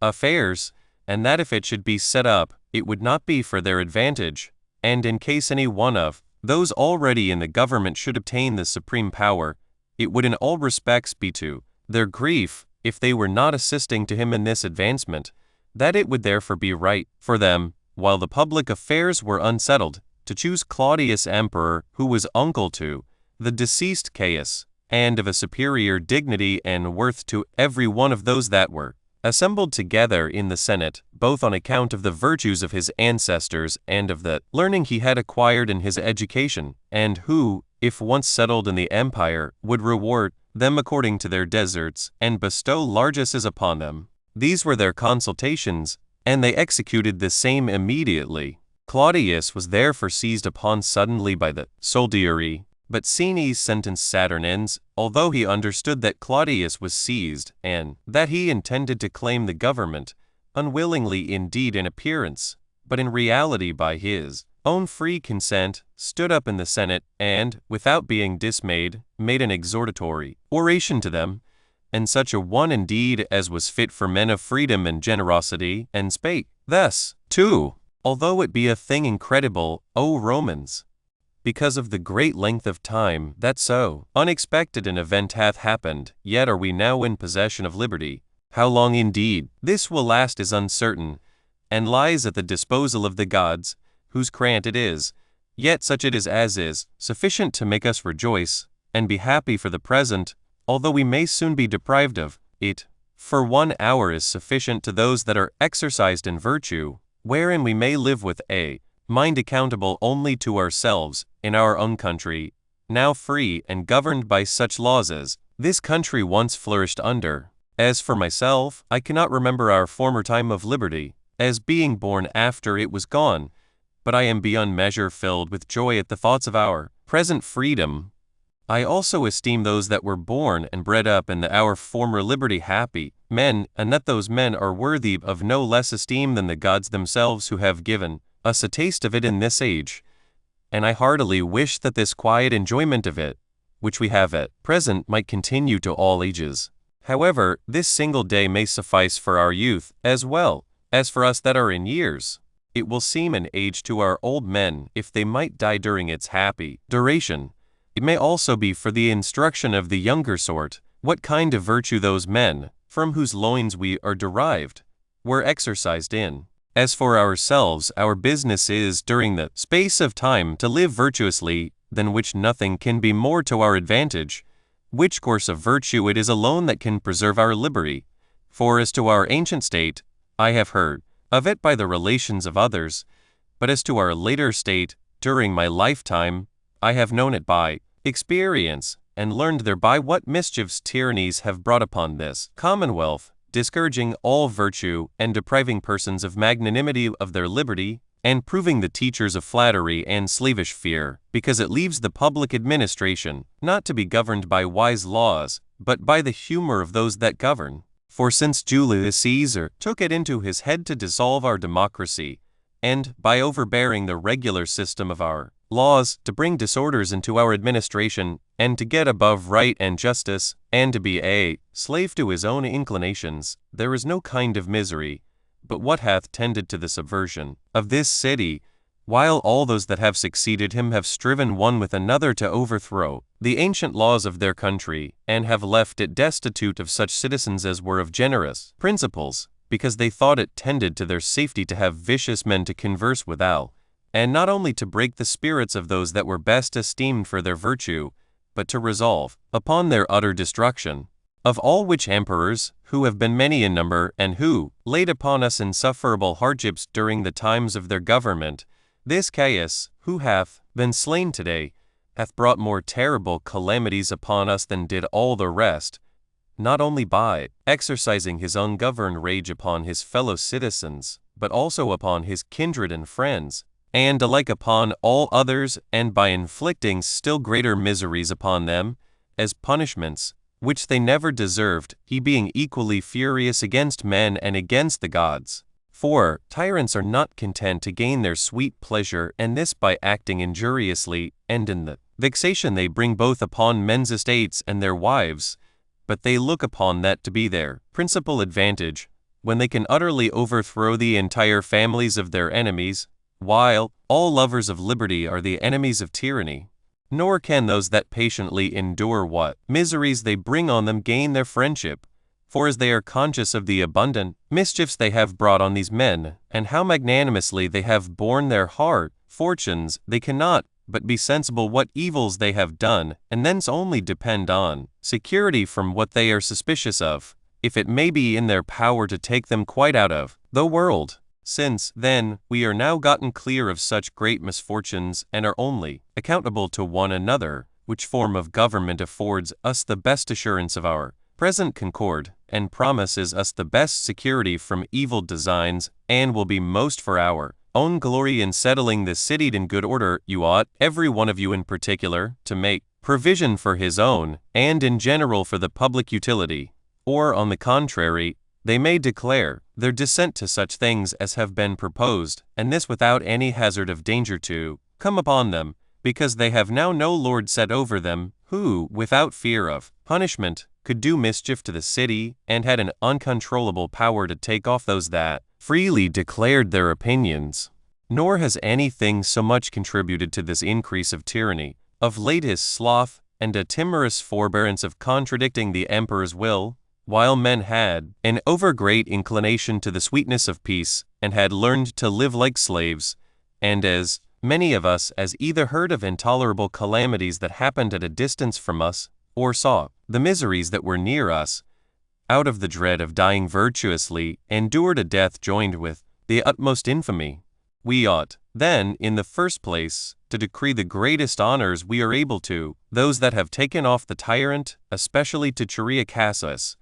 For this one man, with the assistance of the gods, hath, by his counsel and by his actions, been the procurer of our liberty. Nor ought we to forget him now we have recovered our liberty, who, under the foregoing tyranny, took counsel beforehand, and beforehand hazarded himself for our liberties, but ought to decree him proper honors, and thereby freely declare that he from the beginning acted with our approbation. And certainly it is a very excellent thing, and what becomes free men, to requite their benefactors, as this man hath been a benefactor to us all, though not at all like Cassius and Brutus, who slew Caius Julius Caesar. For those men laid the foundations of sedition and civil wars in our city, but this man, together with his slaughter of the tyrant, hath set our city free from all those sad miseries which arose from the tyranny. 3. And this was the purport of Sentius's oration, 9, which was received with pleasure by the senators and by as many of the equestrian order as were present. And now one Trebellius Maximus rose up hastily, and took off Sentius's finger a ring, which had a stone, with the image of Caius engraven upon it, and which, in his zeal in speaking, and his earnestness in doing what he was about, as it was supposed, he had forgotten to take off himself. This sculpture was broken immediately, but as it was now far in the night, Chaerea demanded of the consuls the watchword, who gave him this word, liberty. These facts were the subjects of admiration to themselves and almost incredible, for it was 100 years since the democracy had been laid aside, when this giving the watchword returned to the consuls, for before the city was subject to tyrants, they were the commanders of the soldiers. But when Chaerea had received that watchword, he delivered it to those who were on the Senate side, which were 4 regiments,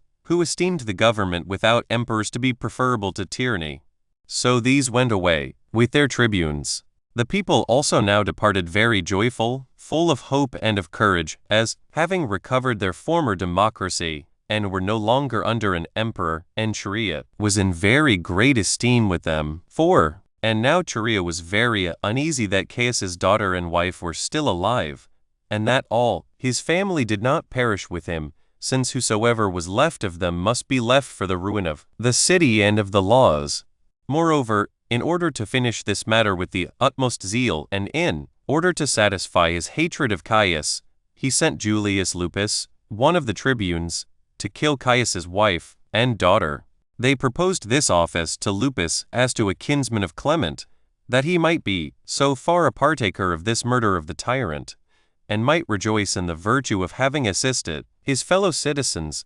and that he might appear to have been a partaker with those that were first in their designs against him. Yet did this action appear to some of the conspirators to be too cruel, as to this using such severity to a woman, because Caius did more indulge his own ill nature than use her advice in all that he did, from which ill nature it was that the city was in so desperate a condition with the miseries that were brought on it, and the flower of the city was destroyed. But others accused her of giving her consent to these things, Nay, they ascribed all that Caius had done to her as the cause of it, and said she had given a potion to Caius, which had made him obnoxious to her, and had tied him down to love her by such evil methods, insomuch that she, having rendered him distracted, was become the author of all the mischiefs that had befallen the Romans and that habitable world which was subject to them, so that at length it was determined that she must die. Nor could those of the contrary opinion at all prevail to have her saved, and Lupus was sent accordingly. Nor was there any delay made in executing what he went about, but he was subservient to those that sent him on the first opportunity, as desirous to be no way blamable in what might be done for the advantage of the people. So when he was come into the palace, he found Caesonia, who was Caius's wife, lying by her husband's dead body, which also lay down on the ground, and destitute of all such things as the law allows to the dead, and all over herself besmeared with the blood of her husband's wounds, and bewailing the great affliction she was under, her daughter lying by her also, and nothing else was heard in these her circumstances, but her complaint of Caius, as if he had not regarded what she had often told him of beforehand, which words of hers were taken in a different sense even at that time, and are now esteemed equally ambiguous by those that hear of them, and are still interpreted according to the different inclinations of people. Now some said that the words denoted that she had advised him to leave off his mad behavior and his barbarous cruelty to the citizens, and to govern the public with moderation and virtue,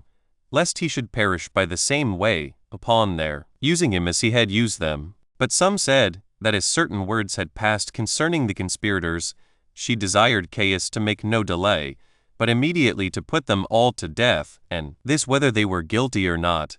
and that thereby he would be out of the fear of any danger, and that this was what she reproached him for, when she advised him so to do, but he was too slow and tender in the matter. And this was what Caesonia said, and what the opinions of men were about it. But when she saw Lupus approach, she showed him Caius's dead body, and persuaded him to come nearer, with lamentation and tears. And as she perceived that Lupus was in disorder, and approached her in order to execute some design disagreeable to himself, she was well aware for what purpose he came, and stretched out her naked throat, and that very cheerfully to him, bewailing her case, like one that utterly despaired of her life, and bidding him not to boggle at finishing the tragedy they had resolved upon relating to her. So she boldly received her death's wound at the hand of Lupus, as did the daughter after her.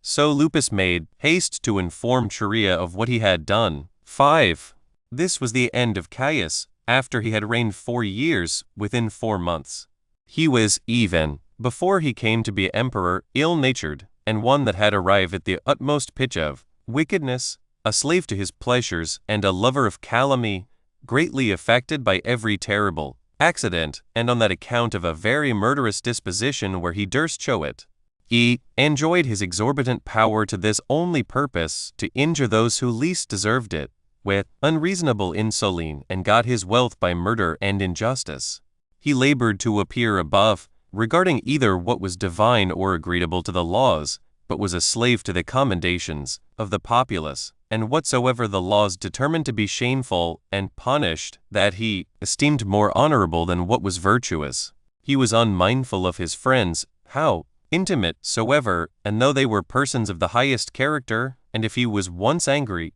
at any of them, he would inflict punishment upon them on the smallest occasions, and esteem every man that endeavored to lead a virtuous life his enemy. And whatsoever he commanded, he would not admit of any contradiction to his inclinations. Whence it was that he had criminal conversation with his own sister. 10. From which occasion chiefly it was also that a bitter hatred first sprang up against him among the citizens, that sort of incest not having been known of a long time, and so this provoked men to distrust him, and to hate him that was guilty of it. And for any great or royal work that he ever did, which might be for the present and for future ages, nobody can name any such, but only the haven that he made about Rhegium and Sicily, for the reception of the ships that brought corn from Egypt, which was indeed a work without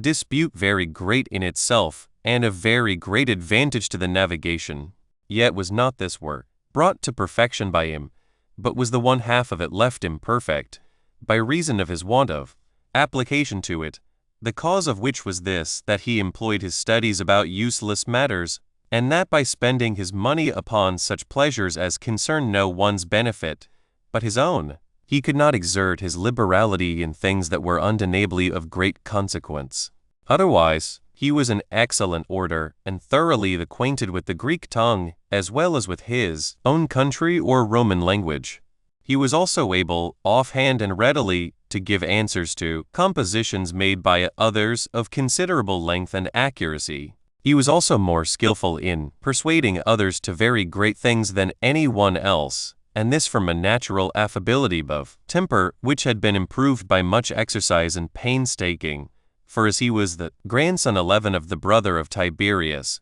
whose successor he was, this was a strong inducement to his acquiring of learning, because Tiberius aspired after the highest pitch of that sort of reputation,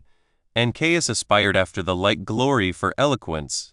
being induced thereto by the letters of his kinsmen and his emperor. He was also among the first rank of his own citizens. But the advantages he received from his learning did not countervail the mischief he brought upon himself in the exercise of his authority. So difficult it is for those to obtain the virtue that is necessary for a wise man, who have the absolute power to do what they please without control. At the first he got himself such friends as were in all respects the most worthy, and was greatly beloved by them, while he imitated their zealous application to the learning and to the glorious actions of the best men. But when he became insolent towards them, they laid aside the kindness they had for him, and began to hate him, from which hatred came that plot which they raised against him, and wherein he perished. Chapter 3. How Claudius was seized upon and brought out of his house and brought to the camp, and how the Senate sent an embassage to him. 1. Now Claudius, as I said before, went out of that way along which Caius was gone, and as that family was in a mighty disorder upon the sad accident of the murder of Caius, he was in great distress how to save himself, and was found to have hidden himself in a certain narrow place. 12. Though he had no other occasion for suspicion of any dangers, besides the dignity of his birth, for while he was a private man, he behaved himself with moderation, and was contented with his present fortune, applying himself to learning, and especially to that of the Greeks, and keeping himself entirely clear from everything that might bring on any disturbance. But as at this time the multitude were under a consternation, and the whole palace was full of the soldiers' madness, and the very emperor's guards seemed under the like fear and disorder with private persons, the band called Praetorian, which was the purest part of the army, was in consultation what was to be done at this juncture. Now all those that were at this consultation had little regard to the punishment Caius had suffered, because he justly deserved such his fortune, but they were rather considering their own circumstances, how they might take the best care of themselves, especially while the Germans were busy in punishing the murderers of Caius, which yet was rather done to gratify their own savage temper than for the good of the public. All which things disturbed Claudius, who was afraid of his own safety, and this particularly because he saw the heads of Asprenas and his partners carried about. His station had been on a certain elevated place, whither a few steps led him, and whither he had retired in the dark by himself. But when Gratus, who was one of the soldiers that belonged to the palace, saw him, but did not well know by his countenance who he was, because it was dark, though he could well judge that it was a man who was privately there on some design, he came nearer to him, and when Claudius desired that he would retire, be discovered who he was, and owned him to be Claudius. So he said to his followers, "This is a Germanicus. 13 Come on, let us choose him for our emperor." But when Claudius saw they were making preparations for taking him away by force, and was afraid they would kill him, as they had killed Caius, he besought them to spare him, putting them in mind how quietly he had demeaned himself, and that he was unacquainted with what had been done. Hereupon Gratus smiled upon him, and took him by the right hand, and said, "Leave off, sir, these low thoughts of saving yourself, while you ought to have greater thoughts, even of obtaining the empire which the gods, out of their concern for the habitable world, by taking Caius out of the way, commit to thy virtuous conduct. Go to therefore, and accept of the throne of thy ancestors. So they took him up and carried him, because he was not then able to go on foot, such was his dread and his joy at what was told him. 2. Now there was already gathered together about Gratus a great number of the guards, and, when they saw Claudius carried off, they looked with a sad countenance, as supposing that he was carried to execution for the mischiefs that had been lately done, while yet they thought him a man who never meddled with public affairs all his life long, and one that had met with not contemptible dangers under the reign of Caius. And some of them thought it reasonable that the consuls should take cognizance of these matters, and as still more and more of the soldiery got together, the crowd about him ran away, and Claudius could hardly go on. His body was then so weak, and those who carried his sedan, upon an inquiry that was made about his being carried off, ran away and saved themselves, as despairing of their lord's preservation. But when they were come into the large court of the palace, which, as the report goes about it, was inhabited first of all the parts of the city of Rome, and had just reached the public treasury, many more soldiers came about him, as glad to see Claudius's face, and thought it exceeding right to make him emperor on account of their kindness for Germanicus, who was his brother, and had left behind him a vast reputation among all that were acquainted with him. They reflected also on the covetous temper of the leading men of the Senate, and what great errors they had been guilty of when the Senate had the government formerly.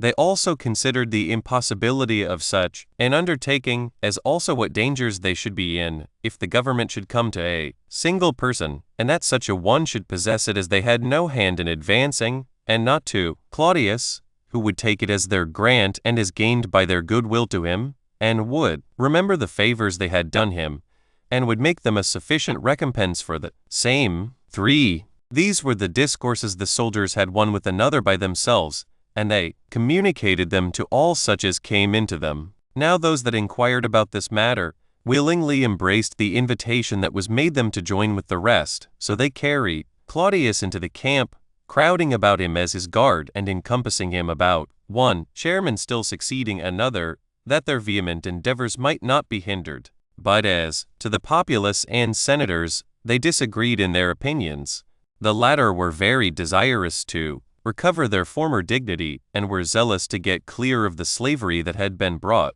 on them by the injurious treatment of the tyrants, which the present opportunity afforded them. But for the people, who were envious against them, and knew that the emperors were capable of curbing their covetous temper, and were a refuge from them, they were very glad that Claudius had been seized upon and brought to them, and thought that if Claudius were made emperor, he would prevent a civil war such as there was in the days of Pompey. But when the Senate knew that Claudius was brought into the camp by the soldiers, they sent to him those of their body which had the best character for their virtues, that they might inform him that he ought to do nothing by violence, in order to gain the government, that he who was a single person, one, either already or hereafter to be a member of their body, ought to yield to the Senate, which consisted of so great a number, that he ought to let the law take place in the disposal of all that related to the public order, and to remember how greatly the former tyrants had afflicted their city, and what dangers both he and they had escaped under Caius, and that he ought not to hate the heavy burden of tyranny, when the injury is done by others, while he did himself wilfully treat his country after a mad and insolent manner, that if he would comply with them, and demonstrate that his firm resolution was to live quietly and virtuously, he would have the greatest honors decreed to him that a free people could bestow, and by subjecting himself to the law would obtain this branch of commendation, that he acted like a man of virtue, both as a ruler and a subject. But that if he would act foolishly, and learn no wisdom by Caius's death, they would not permit him to go on, that a great part of the army was got together for them, with plenty of weapons, and a great number of slaves, which they could make use of. That good hope was a great matter in such cases, as was also good fortune, and that the gods would never assist any others but those that undertook to act with virtue and goodness, who can be no other than such as fight for the liberty of their country. 4. Now these ambassadors, Veranius and Brachus, who were both of them tribunes of the people, made this speech to Claudius, and falling down upon their knees, they begged of him that he would not throw the city into wars and misfortunes. But when they saw what a multitude of soldiers encompassed and guarded Claudius, and that the forces that were with the consuls were, in comparison of them, perfectly inconsiderable, they added that if he did desire the government, he should accept of it as given by the Senate, that he would prosper better and be happier if he came to it, not by the injustice, but by the goodwill of those that would bestow it upon him. Chapter 4. What things King Agrippa did for Claudius, and how Claudius, when he had taken the government, commanded the murderers of Caius to be slain. 1. Now Claudius, though he was sensible after what an insolent manner the Senate had sent to him, yet did he, according to their advice, behave himself for the present with moderation, but not so far that he could not recover himself out of his fright. So he was encouraged to claim that government partly by the boldness of the soldiers and partly by the persuasion of King Agrippa, who exhorted him not to let such a dominion slip out of his hands, when it came thus to him of its own accord. Now this Agrippa, with relation to Caius, did what became one that had been so much honored by him, for he embraced Caius's body after he was dead, and laid it upon a bed, and covered it as well as he could, and went out to the guards, and told them that Caius was still alive, but he said that they should call for physicians, since he was very ill of his wounds. But when he had learned that Claudius was carried away violently by the soldiers, he rushed through the crowd to him, and when he found that he was in disorder, and ready to resign up the government to the Senate, he encouraged him, and desired him to keep the government. But when he had said this to Claudius, he retired home, and upon the Senate sending for him, he anointed his head with ointment, as if he had lately accompanied with his wife, and had dismissed her, and then came to them. He also asked of the senators what Claudius did, who told him the present state of affairs, and then asked his opinion about the settlement of the public. He told them in words that he was ready to lose his life for the honor of the Senate, but desired them to consider what was for their advantage, without any regard to what was most agreeable to them, for that those who grasp at government will stand in need of weapons and soldiers to guard them, unless they will set up without any preparation for it, and so fall into danger. And when the Senate replied that they would bring in weapons in abundance and money, and that as to an army, a part of it was already collected together for them, and they would raise a larger one by giving the slaves their liberty, Agrippa made answer, O senators, may you be able to compass what you have a mind to, yet will I immediately tell you my thoughts, because they tend to your preservation. Take notice, then, that the army which will fight for Claudius hath been long exercised in warlike affairs, but our army will be no better than a rude multitude of raw men, and those such as have been unexpectedly made free from slavery, and ungovernable. We must then fight against those that are skillful in war, with men who know not so much as how to draw their swords. So that my opinion is, that we should send some persons to Claudius, to persuade him to lay down the government, and I am ready to be one of your ambassadors. 2. Upon this speech of Agrippa, the Senate complied with him, and he was sent among others, and privately informed Claudius of the disorder the Senate was in, and gave him instructions to answer them in a somewhat commanding strain, and as one invested with dignity and authority. Accordingly, Claudius said to the ambassadors that he did not wonder the Senate had no mind to have an emperor over them, because they had been harassed by the barbarity of those that had formerly been at the head of their affairs, but that they should taste of an equitable government under him, and moderate times, while he should only be their ruler in name, but the authority should be equally common to them all. And since he had passed through many and various scenes of life before their eyes, it would be good for them not to distrust him. So the ambassadors, upon their hearing this his answer, were dismissed. But Claudius discoursed with the army which was there gathered together, who took oaths that they would persist in their fidelity to him, upon which he gave the guards every man 5,014 drachmae apiece, and a proportionable quantity to their captains, and promised to give the same to the rest of the armies wheresoever they were. 3. And now the consuls called the Senate together into the temple of Jupiter the Conqueror, while it was still night, but some of those senators concealed themselves in the city, being uncertain what to do, upon the hearing of this summons. and some of them went out of the city to their own farms as foreseeing whither the public affairs were going and despairing of liberty. Nay, these supposed it much better for them to be slaves without danger to themselves and to live a lazy and inactive life, than by claiming the dignity of their forefathers to run the hazard of their own safety. However, 100 and no more were gotten together, and as they were in consultation about the present posture of affairs, a sudden clamor was made by the soldiers that were on their side, desiring that the Senate would choose them an emperor and not bring the government into ruin by setting up a multitude of rulers. So they fully declared themselves to be for the giving the government not to all, but to one. But they gave the Senate leave to look out for a person worthy to be set over them, insomuch that now the affairs of the Senate were much worse than before, because they had not only failed in the recovery of their liberty, which they boasted themselves of, but were in dread of Claudius also. Yet were there those that hankered after the government, both on account of the dignity of their families and that accruing to them by their marriages, for Marcus Minucianus was illustrious, both by his own nobility and by his having married Julia, the sister of Caius, who accordingly was very ready to claim the government, although the consuls discouraged him, and made one delay after another in proposing it. That Minucianus also, who was one of Caius's murderers, restrained Valerius of Asia from thinking of such things.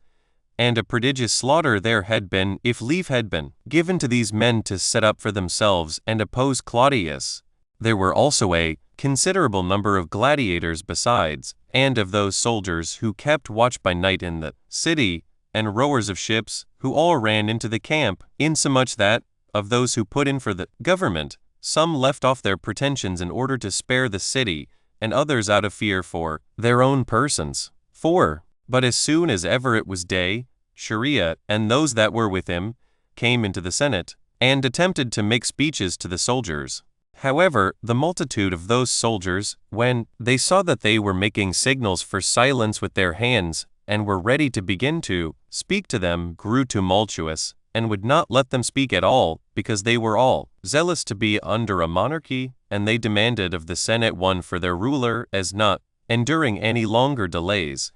But the Senate hesitated about either their own governing, or how they should themselves be governed, while the soldiers would not admit them to govern, and the murderers of Caius would not permit the soldiers to dictate to them. When they were in these circumstances, Sharia was not able to contain the anger he had, and promised that if they desired an emperor, he would give them one, if any one would bring him the watchword from Eutychus. Now this Eutychus was charioteer of the Green Band faction, styled Prasine, and a great friend of Caius, who used to harass the soldiery with building stables for the horses, and spent his time in ignominious labors, which occasioned Sharia to reproach them with him, and to abuse them with much other scurrilous language, and told them he would bring them the head of Claudius, and that it was an amazing thing that, after their former madness, they should commit their government to a fool. Yet were not they moved with his words, but drew their swords and took up their ensigns, and went to Claudius to join in taking the oath of fidelity to him. So the Senate were left without any body to defend them, and the very consuls differed nothing from private persons. They were also under consternation and sorrow, men not knowing what would become of them, because Claudius was very angry at them. So they fell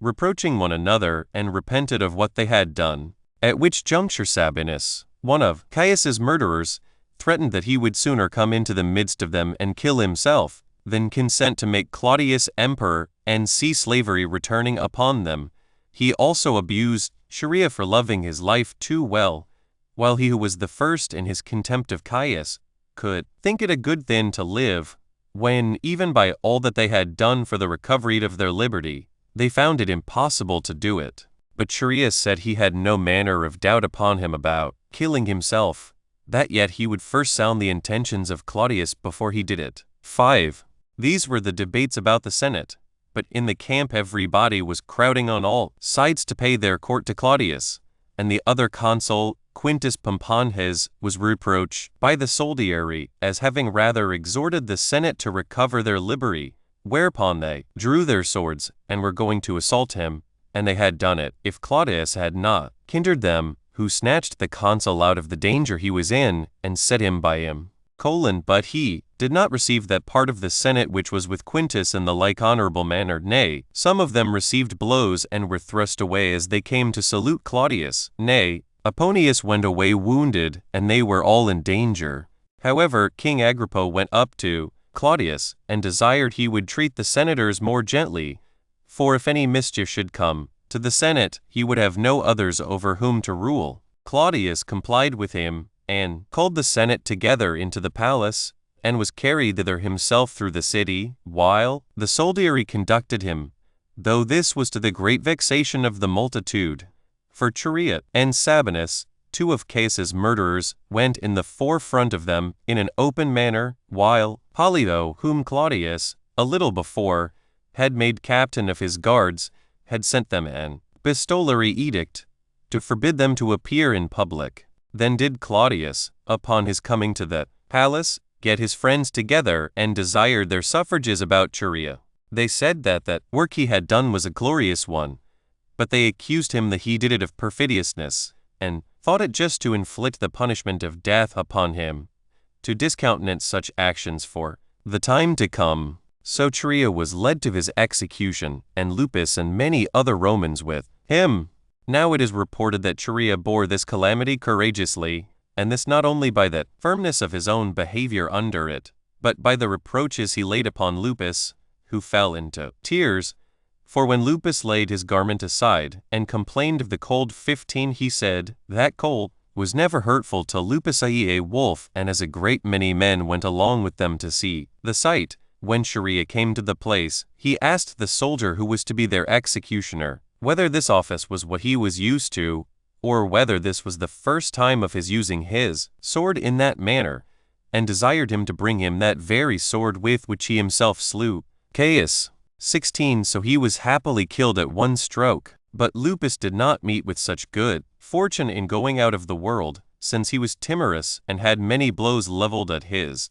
neck, because he did not stretch it out boldly as he ought to have done. 6. Now, a few days after this, as the parental solemnities were just at hand, the Roman multitude made their usual oblations to their several ghosts, and put portions into the fire in honor of Cherea, and besought him to be merciful to them, and not continue his anger against them for their ingratitude. And this was the end of the life that Cherea came to. But for Sabinus, although Claudius not only set him at liberty, but gave him leave to retain his former command in the army, yet did he think it would be unjust in him to fail of performing his obligations to his fellow confederates. So he fell upon his sword and killed himself, the wound reaching up to the very hilt of the sword. Chapter 5. How Claudius restored to Agrippa his grandfather's kingdoms, and augmented his dominions, and how he published an edict in behalf. 1. Now when Claudius had taken out of the way all those soldiers whom he suspected, which he did immediately, he published an edict, and therein confirmed that kingdom to Agrippa, which Caius had given him, and therein commended the king highly. He also made all addition to it of all that country over which Herod, who was his grandfather, had reigned, that is, Judea and Samaria, and this he restored to him as due to his family. But for Abilas 17 of Lysanias, and all that lay at Mount Libanus, he bestowed them upon him, as out of his own territories. He also made a league with this Agrippa, confirmed by oaths, in the middle of the forum in the city of Rome. He also took away from Antiochus that kingdom which he was possessed of, but gave him a certain part of Cilicia and Commagena. He also set Alexander Lysimachus, the Alabac, at liberty, who had been his old friend and steward to his mother Antonia, but had been imprisoned by Caius, whose son Marcus married Bernice, the daughter of Agrippa. But when Marcus, Alexander's son, was dead, who had married her when she was a virgin, Agrippa gave her in marriage to his brother Herod, and begged for him of Claudius the kingdom of Chalcis. 2. Now about this time there was a sedition between the Jews and the Greeks at the city of Alexandria. For when Caius was dead, the nation of the Jews, which had been very much mortified under the reign of Caius, and reduced to very great distress by the people of Alexandria, recovered itself, and immediately took up their arms to fight for themselves. So Claudius sent an order to the president of Egypt to quiet that tumult. He also sent an edict, at the requests of King Agrippa and King Herod, both to Alexandria and to Syria, whose contents were as follows: Tiberius Claudius Caesar Augustus Germanicus, high priest and tribune of the people, ordains thus: since I am assured that the Jews of Alexandria, called Alexandrians, have been joint inhabitants in the earliest times with the Alexandrians, and have obtained from their kings equal privileges with them, as is evident by the public records that are in their possession, and the edicts themselves, and that after Alexandria had been subjected to our empire by Augustus, their rights and privileges have been preserved by those presidents who have at divers times been sent thither, and that no dispute had been raised about those rights and privileges, even when Aquila was governor of Alexandria, and that when the Jewish ethnarch was dead, Augustus did not prohibit the making such ethnarchs, as willing that all men should be so subject to the Romans as to continue in the observation of their own customs, and not be forced to transgress the ancient rules of their own country religion, but that, in the time of Caius, the Alexandrians became insolent towards the Jews that were among them, which Caius, out of his great madness and want of understanding, reduced the nation of the Jews very low, because they would not transgress the religious worship of their country, and call him a god. I will, therefore, that the nation of the Jews be not deprived of their rights and privileges on account of the madness of Caius, but that those rights and privileges which they formerly enjoyed be preserved to them, and that they may continue in their own customs. And I charge both parties to take very great care that no troubles may arise after the promulgation of this edict. 3. And such were the contents of this edict on behalf of the Jews that was sent to Alexandria. But the edict that was sent into the other parts of the habitable earth was this which follows: Tiberius Claudius Caesar Augustus Germanicus, high priest, tribune of the people, chosen consul the second time, ordains thus: upon the petition of King Agrippa and King Herod, who are persons very dear to me, that I would grant the same rights and privileges should be preserved to the Jews which are in all the Roman Empire, which I have granted to those of Alexandria. I very willingly comply therewith, and this grant I make not only for the sake of the petitioners, but as judging those Jews for whom I have been petitioned worthy of such a favor, on account of their fidelity and friendship to the Romans. I think it also very just that no Grecian city should be deprived of such rights and privileges, since they were preserved to them under the great Augustus. It will therefore be fit to permit the Jews, who are in all the world under us, to keep their ancient customs without being hindered so to do. And I do charge them also to use this my kindness to them with moderation, and not to show a contempt of the superstitious observances of other nations, but to keep their own laws only. And I will that this decree of mine be engraven on tables by the magistrates of the cities and colonies and municipal places, both those within Italy and those without it, both kings and governors,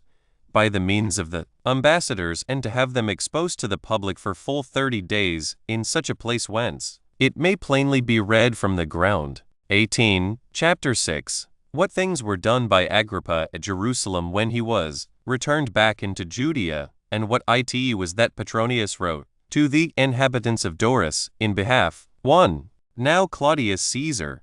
by these decrees of his which were sent to Alexandria and to all the habitable earth, made known what opinion he had of the Jews. So he soon sent Agrippa away to take his kingdom. Now he was advanced to a more illustrious dignity than before, and sent letters to the presidents and procurators of the provinces that they should treat him very kindly. Accordingly, he returned in haste, as was likely he would. Now returned in much greater prosperity than he had before. He also came to Jerusalem, and offered all the sacrifices that belonged to him, and omitted nothing which the law required. 19. On which account he ordained that many of the Nazarites should have their heads shorn, and for the golden chain, which had been given him by Caius, of equal weight with that iron chain wherewith his royal hands had been bound, he hung it up within the limits of the temple over the treasury, 20 that it might be a memorial of the severe fate he had lain under,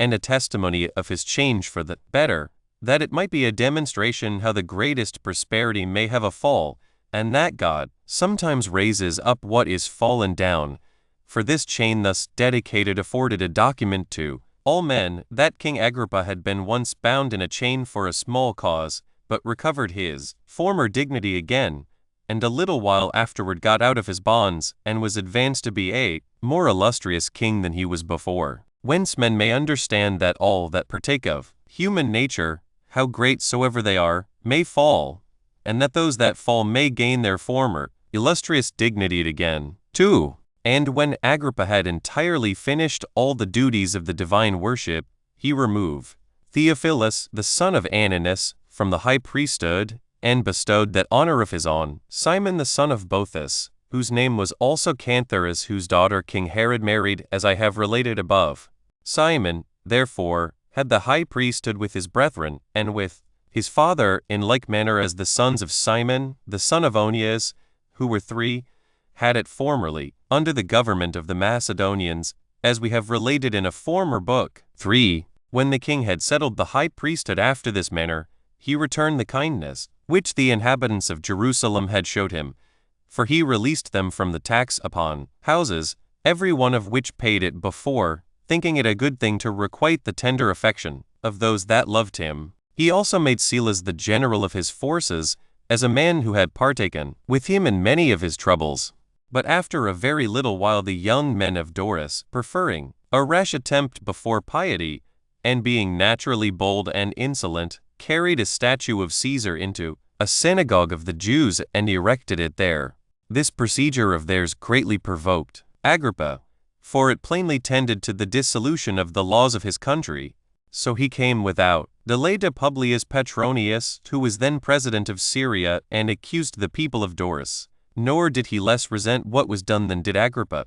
for he judged it a piece of impiety to transgress the laws that regulate the actions of men. So he wrote the following letter to the people of Doris in an angry strain. Publius Petronius, the president under Tiberius Claudius, Caesar Augustus Germanicus, to the magistrates of Doris, ordains as follows: since some of you have had the boldness, or madness rather, after the edict of Claudius Caesar Augustus Germanicus was published, for permitting the Jews to observe the laws of their country, not to obey the same, but have acted in entire opposition thereto, as forbidding the Jews to assemble together in the synagogue, by removing Caesar's statue and setting it up therein, and thereby have offended not only the Jews, but the emperor himself, whose statue is more commodiously placed in his own temple than in a foreign one, where is the place of assembling together, while it is but a part of natural justice that every one should have the power over the place belonging peculiarly to themselves, according to the determination of Caesar,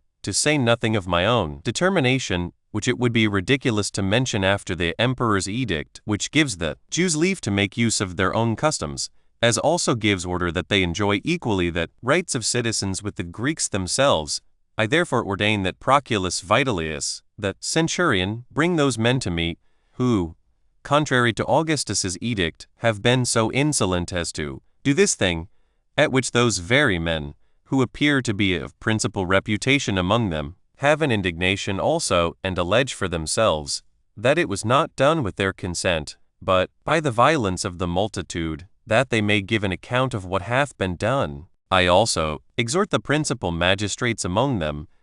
unless they have a mind to have this action esteemed to be done with their consent, to inform the centurion of those that were guilty of it, and take care that no handle be hence taken for raising a sedition or quarrel among them, which those seem to me to treat after who encourage such doings, while both I myself and King Agrippa, for whom I have the highest honor, have nothing more under our care than that the nation of the Jews may have no occasion given them of getting together under the pretense of avenging themselves and become tumultuous, and that it may be more publicly known what Augustus hath resolved about this whole matter. I have subjoined those edicts which he hath lately caused to be published at Alexandria, and which, although they may be well known to all, yet did King Agrippa, for whom I have the highest honor, read them at that time before my tribunal, and pleaded that the Jews ought not to be deprived of those rights which Augustus hath granted them. I therefore charge you, that you do not, for the time to come, seek for any occasion of sedition or disturbance, but that every one be allowed to follow their own religious customs. For thus did Petronius take care of this matter, that such a breach of the law might be corrected, and that no such thing might be attempted afterwards against the Jews. And now King Agrippa took the high priesthood away from Simon Cantheras, and put Jonathan, the son of Ananus, into it again, and owned that he was more worthy of that dignity than the other. But this was not a thing acceptable to him, to recover that his former dignity. So he refused it, and said, O king, I rejoice in the honor that thou hast for me, and take it kindly that thou wouldst give me such a dignity of thy own inclinations, although God hath judged that I am not at all worthy of the high priesthood. I am satisfied with having once put on the sacred garments, for I then put them on, after a more holy manner than I should now receive them again. But if thou desirest that a person more worthy than myself should have this honorable employment, give me leave to name thee such a one. I have a brother that is pure from all sin against God, and of all offenses against thyself.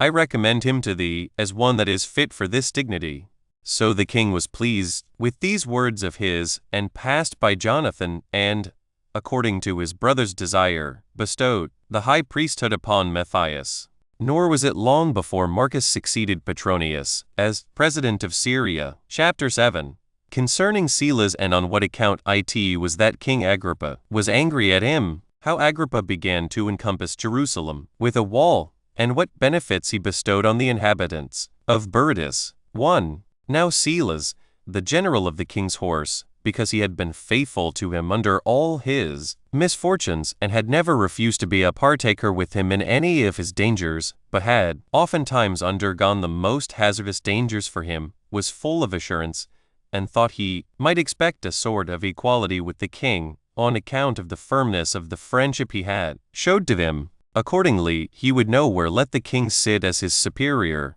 and took the like liberty in speaking to him upon all occasions, till he became troublesome to the king, when they were married together, extolling himself beyond measure, and oft putting the king in mind of the severity of fortune he had undergone, that he might,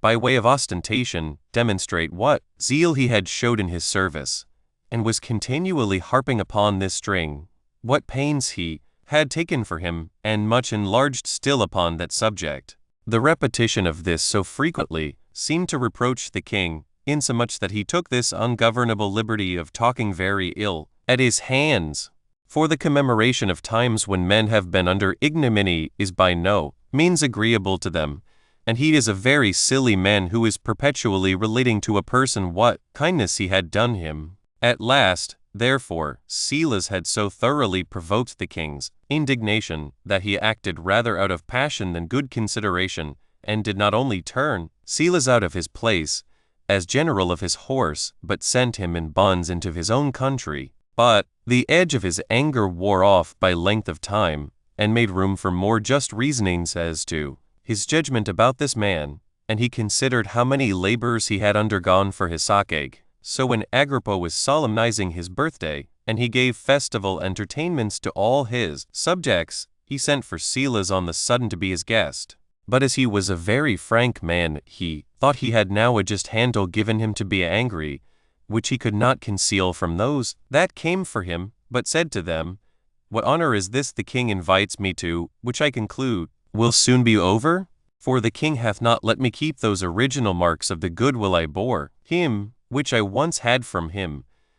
but he hath plundered me, and that unjustly also. Does he think that I can leave off that liberty of speech, which, upon the consciousness of my deserts, I shall use more loudly than before, and shall relate how many misfortunes I have been delivered from, how many labors I have undergone for him, whereby I procured him deliverance and respect, as a reward for which I have borne the hardships of bonds and a dark prison. I shall never forget this usage. Nay, perhaps, my very soul, when it is departed out of the body, will not forget the glorious actions I did on his account. This was the clamor he made, and he ordered the messengers to tell it to the king. So he perceived that Silas was incurable in his folly, and still suffered him to lie in prison. 2. As for the walls of Jerusalem, that were adjoining to the new city Bezetha, he repaired them at the expense of the public, and built them wider in breadth and higher in altitude, and he had made them too strong for all human power to demolish,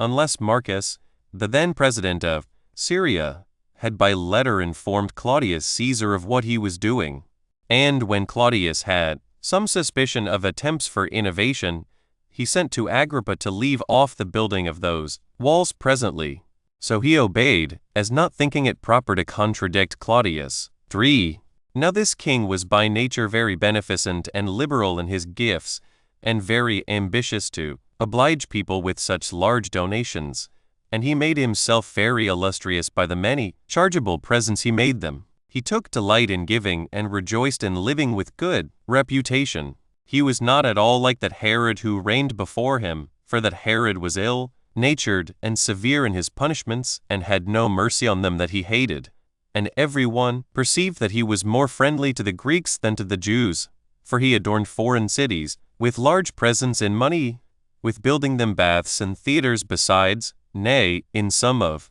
those places he erected temples and porticos in others, but he did not vouchsafe to raise one of the least edifices in any Jewish city, or make them any donation that was worth mentioning. But Agrippa's temper was mild, and equally liberal to all men. He was humane to foreigners, and made them sensible of his liberality. He was in like manner rather of a gentle and compassionate temper. Accordingly, he loved to live continually at Jerusalem, and was exactly careful in the observance of the laws of his country. He therefore kept himself entirely pure, nor did any day pass over his head without its appointed sacrifice. 4. However, there was a certain mole of the Jewish nation at Jerusalem, who appeared to be very accurate in the knowledge of the law. His name was Simon. This man got together an assembly while the king was absent at Caesarea, and had the insolence to accuse him as not living holily, and that he might justly be excluded out of the temple, since it belonged only to native Jews. But the general of Agrippa's army informed him that Simon had made such a speech to the people. So the king sent for him, and as he was sitting in the theater, he bid him sit down by him, and said to him with a low and gentle voice, "What is there done in this place that is contrary to the law?" But he had nothing to say for himself, but begged his pardon. So the king was more easily reconciled to him than one could have imagined, as esteeming mildness a better quality in a king than anger, and knowing that moderation is more becoming in great men than passion. So he made Simon a small present and dismissed him. 5. Now as Agrippa was a great builder in many places, he paid a peculiar regard to the people of Berytus, for he erected a theater for them, superior to many others of that sort, both in sumptuousness and elegance, as also an amphitheater built at vast expenses, and besides these, he built them baths and porticos, and spared for no costs in any of his edifices, to render them both handsome and large. He also spent a great deal upon their dedication, and exhibited shows upon them, and brought thither musicians of all sorts, and such as made them most delightful, music of the greatest variety. He also showed his magnificence upon the theater in his great number of gladiators, and there it was that he exhibited the several antagonists, in order to please the spectators, no fewer indeed than 700 men to fight with 700 other men 21, and allotted all the malefactors he had for this exercise, that both the malefactors might receive their punishment, and that this operation of war might be a recreation in peace. And thus were these criminals all destroyed at once. Chapter 8. What other acts were done by Agrippa until his death, and after what manner he died. 1. When Agrippa had finished what I have above related at Berytus, he removed to Tiberias,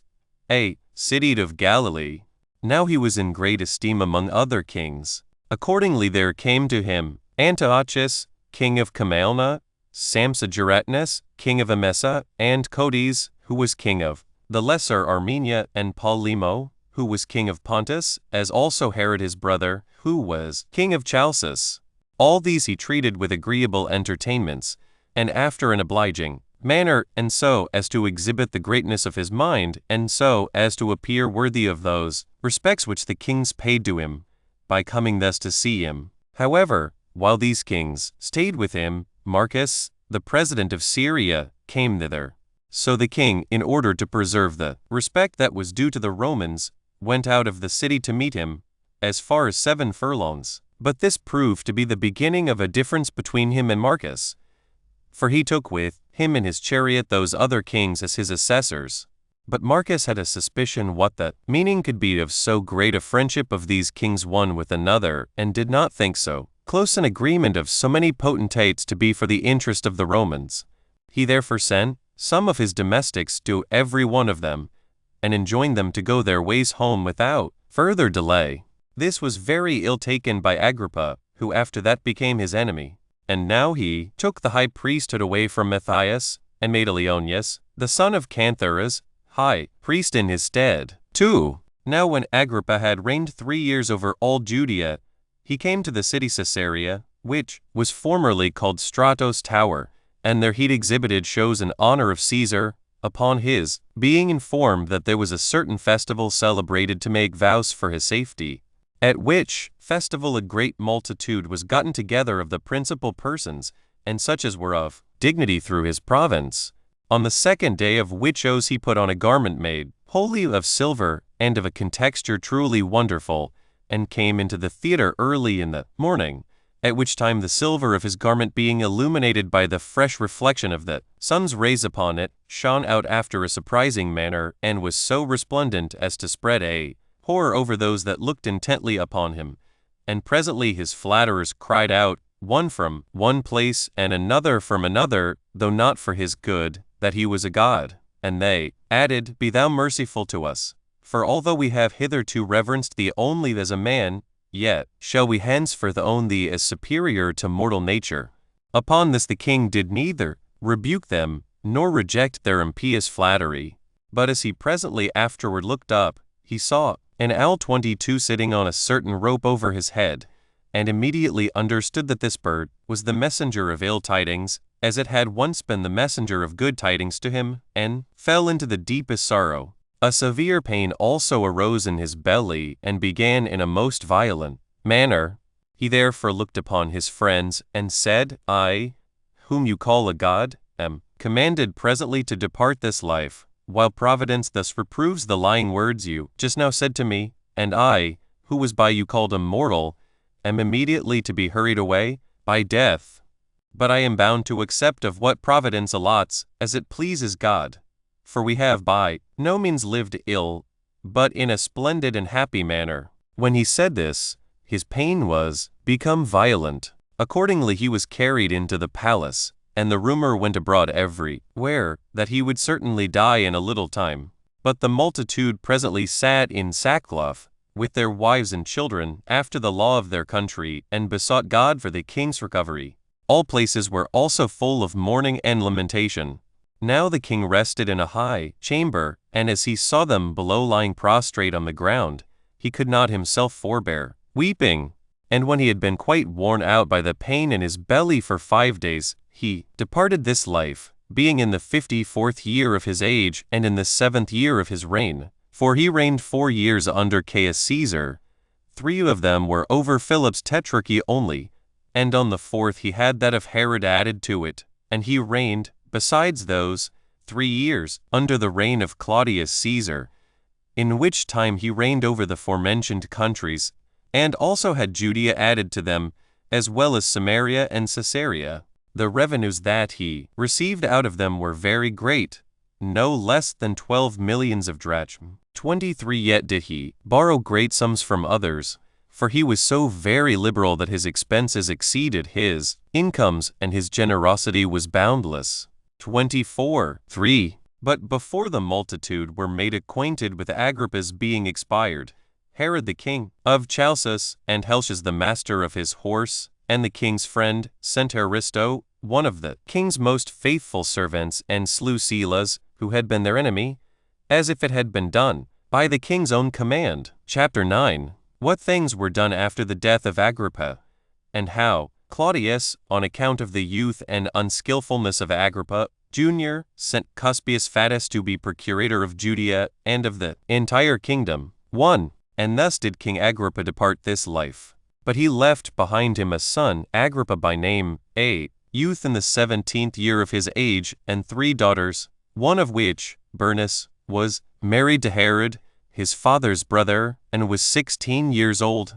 The other 2, Mariamne and Drusilla, were still virgins. The former was 10 years old, and Drusilla 6. Now these his daughters were thus espoused by their father, Marlatone, to Julius Archelaus Epiphanes, the son of Antiochus, the son of Chelcias, and Drusilla to the king of Commagena. But when it was known that Agrippa was departed this life, the inhabitants of Caesarea and of Sebaste forgot the kindnesses he had bestowed on them, and acted the part of the bitterest enemies, for they cast such reproaches upon the deceased as are not fit to be spoken of. And so many of them as were then soldiers, which were a great number, went to his house, and hastily carried off the statues, 25 of this king's daughters, and all at once carried them into the brothel houses, and when they had set them on the tops of those houses, they abused them to the utmost of their power, and did such things to them as are too indecent to be related. They also laid themselves down in public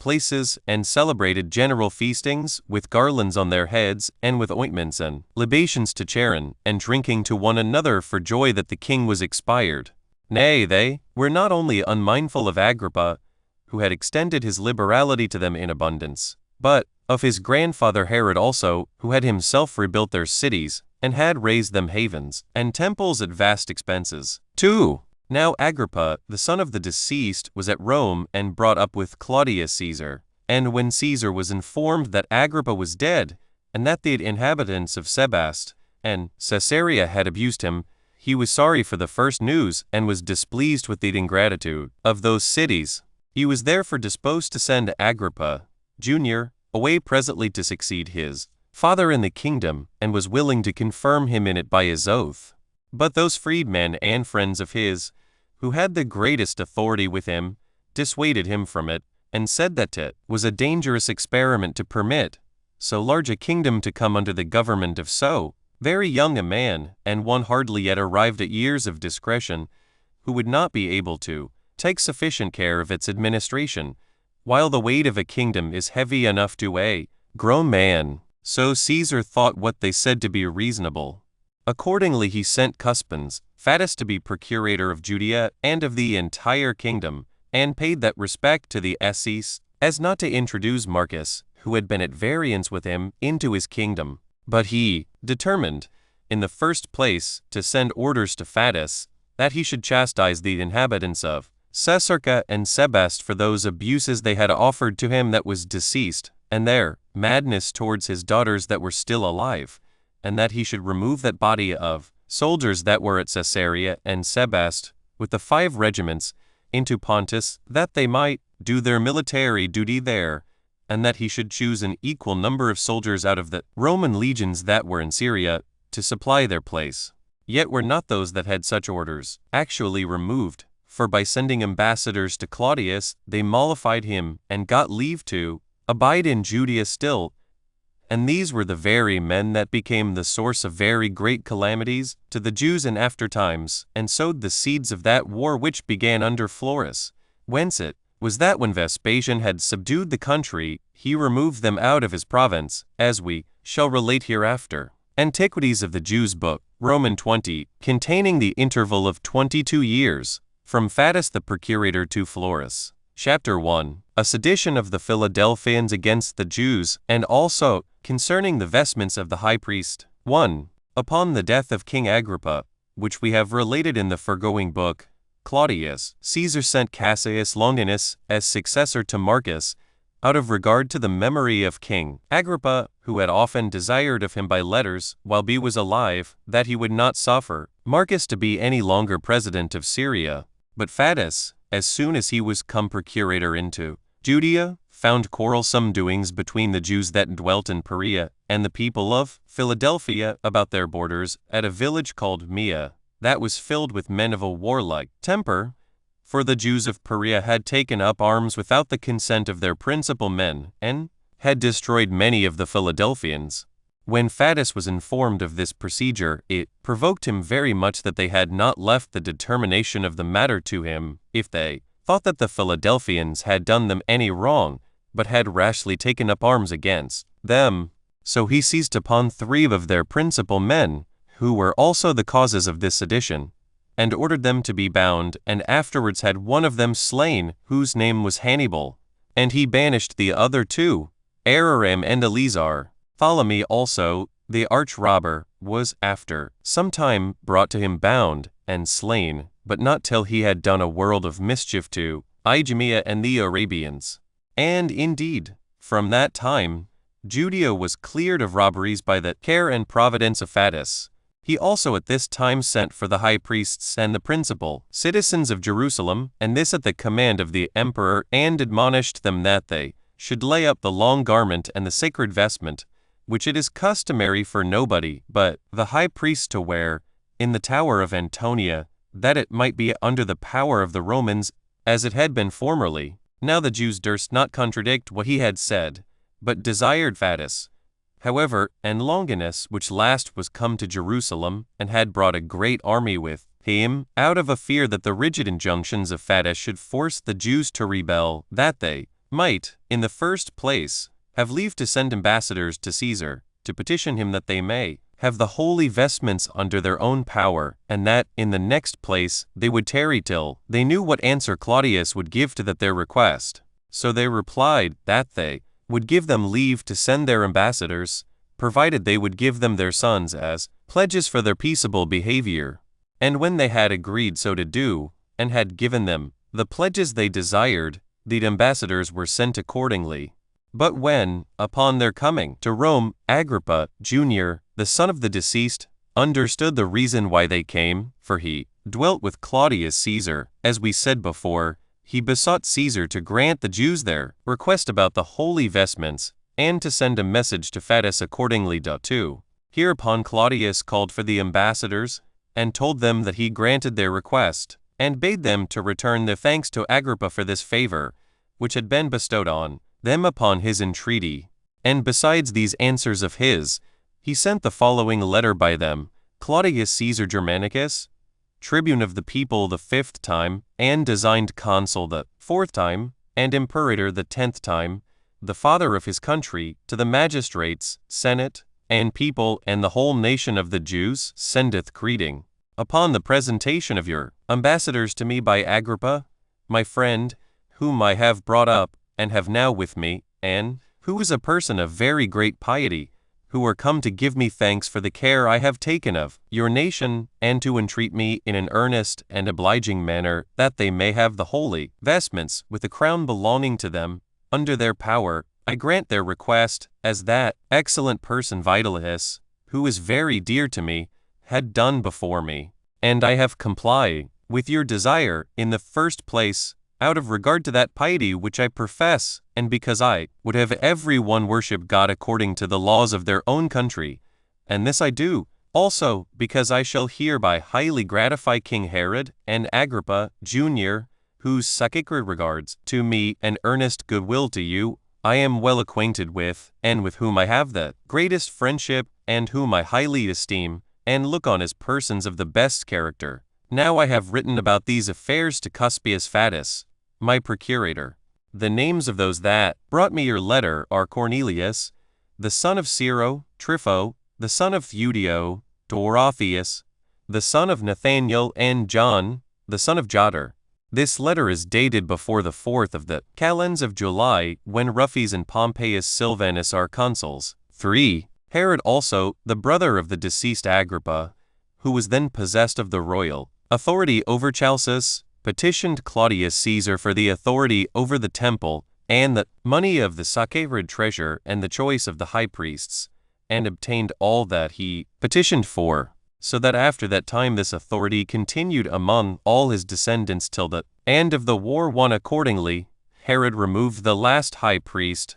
called Simtheres, and bestowed that dignity on his successor Joseph, the son of Cantos. Chapter 2. How Helena the queen of Adiabene and her son Isates embraced the Jewish religion, and how Helena supplied the poor with corn, when there was a great famine at Jerusalem. 1. About this time it was that Helena, queen of Adiabene, and her son Isates changed their course of life and embraced the Jewish customs, and this on the occasion following. Monobazus, the king of Adiabene, who had also the name of Basis, fell in love with his sister Helena and took her to be his wife and begat her with child. But as he was in bed with her one night, he laid his hand upon his wife's belly and fell asleep, and seemed to hear a voice, which bid him take his hand off his wife's belly, and not hurt the infant that was therein, which, by God's providence, would be safely born and have a happy end. This voice put him into disorder, so he awaked immediately and told the story to his wife, and when his son was born, he called him Isates. He had indeed Monobazus, his elder brother, by Helena also, as he had other sons by other wives besides. Yet did he openly place all his affections on this his only begotten son, Isates, which was the origin of that envy which his other brethren, by the same father, bore to him, while on this account they hated him more and more, and were all under great affliction, that their father should prefer Isates before them. Now although their father was very sensible of these their passions, yet did he forgive them, as not indulging those passions out of an ill disposition, but out of a desire each of them had to be beloved by their father. However, he sent Isates, with many presents, to Abenarig, the king of Charax-Bassini, and that out of the great dread he was in about him, lest he should come to some misfortune by the hatred his brethren bore him, and he committed his son's preservation to him. Upon which Abenarig gladly received the young man, and had a great affection for him, and married him to his own daughter, whose name was Samacha. He also bestowed a country upon him, from which he received large revenues. 2. But when Monobazus was grown old, and saw that he had but a little time to live, he had a mind to come to the sight of his son before he died. So he sent for him, and embraced him after the most affectionate manner, and bestowed on him the country called Kara. It was a soil that bare amomum in great plenty. There are also in it the remains of that ark, wherein it is related that Noah escaped the deluge, and where they are still shown to such as are desirous to see them. 3. Accordingly, Isates abode in that country until his father's death. But the very day that Monobazus died, Queen Helena sent for all the grandees and governors of the kingdom, and for those that had the armies committed to their command, and when they were come, she made the following speech to them. I believe you are not unacquainted that my husband was desirous Isates should succeed him in the government, and thought him worthy so to do. However, I weigh your determination,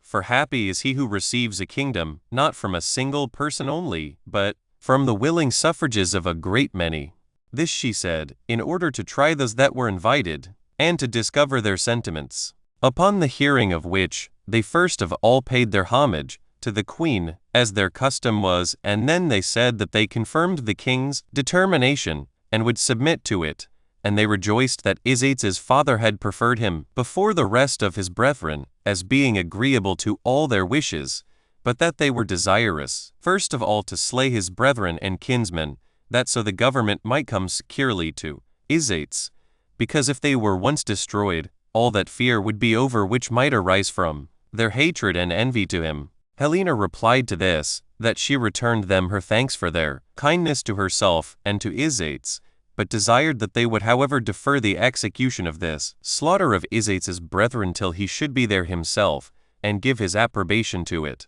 So, since these men had not prevailed with her, when they advised her to slay them, they exhorted her at least to keep them in bonds till he should come, and that for their own security. They also gave her counsel to set up someone whom she could put the greatest trust in, as a governor of the kingdom in the meantime. So Queen Helena complied with this counsel of theirs, and set up Monobazus, the eldest son, to be king, and put the diadem upon his head, and gave him his father's ring, with its signet, as also the ornament which they call Samsur, and exhorted him to administer the affairs of the kingdom till his brother should come, who came suddenly upon hearing that his father was dead, and succeeded his brother Monobazus, who resigned up the government to him. 3. Now, during the time Isates abode at Charax-Bassini, a certain Jewish merchant, whose name was Ananias, got among the women that belonged to the king and taught them to worship God according to the Jewish religion. He, moreover, by their means, became known to Isates, and persuaded him, in like manner, to embrace that religion. He also, at the earnest entreaty of Isates, accompanied him when he was sent for by his father to come to Adiabene. It also happened that Helena, about the same time, was instructed by a certain other Jew and went over to them. But when Isates had taken the kingdom, and was come to Adiabene, and there saw his brethren and other kinsmen in bonds, he was displeased at it, and as he thought it an instance of impiety, either to slay or imprison them, but still thought it a hazardous thing for to let them have their liberty with the remembrance of the injuries that had been offered them, he sent some of them and their children for hostages to Rome, to Claudius Caesar, and sent the others to Artabanus the king of Parthia, with the like intentions. 4. And when he perceived that his mother was highly pleased with the Jewish customs, he made haste to change, and to embrace them entirely, and as he supposed that he could not thoroughly a Jew unless he were circumcised, he was ready to have it done. But when his mother understood what he was about, she endeavored to hinder him from doing it, and said to him that this thing would bring him into danger, and that, as he was a king, he would thereby bring himself into great odium among his subjects, when they should understand that he was so fond of rites that were to them strange and foreign, and that they would never bear to be ruled over by a Jew. This it was that she said to him, and for the present persuaded him to forbear.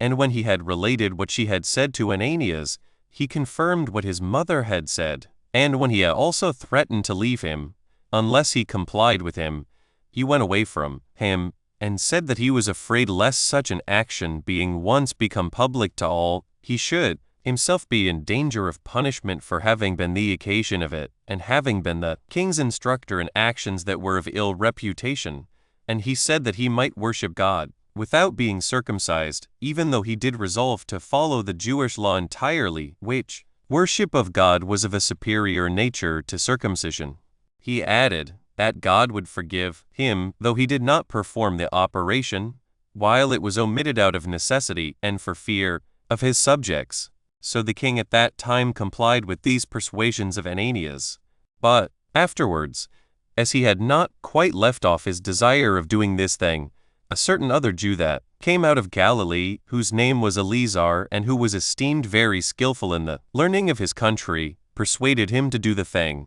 For as he entered into his palace to salute him, and found him reading the law of Moses, he said to him, Thou dost not consider, O king, that thou unjustly breakest the principle of those laws, and art injurious to God himself, by omitting to be circumcised. For thou oughtest not only to read them,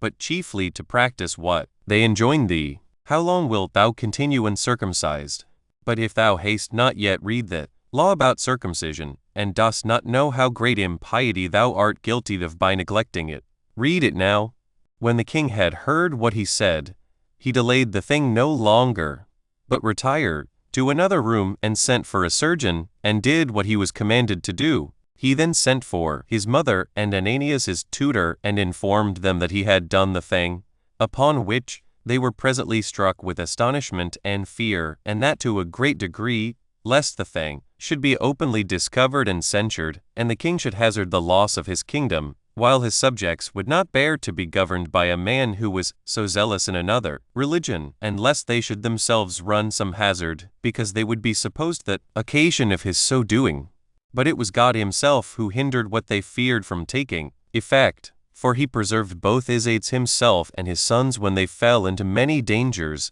and procured their deliverance when it seemed to be impossible, and demonstrated thereby that the fruit of piety does not perish as to those that have regard to him, and fix their faith upon him only. 4. But these events we shall relate hereafter. 5. But as to Helena, the king's mother, when she saw that the affairs of Isates' kingdom were in peace, and that her son was a happy man, and admired among all men, and even among foreigners, by the means of God's providence over him, she had a mind to go to the city of Jerusalem, in order to worship at that temple of God which was so very famous among all men, and to offer her thank offerings there. So she desired her son to give her leave to go thither. upon which he gave his consent to what she desired very willingly,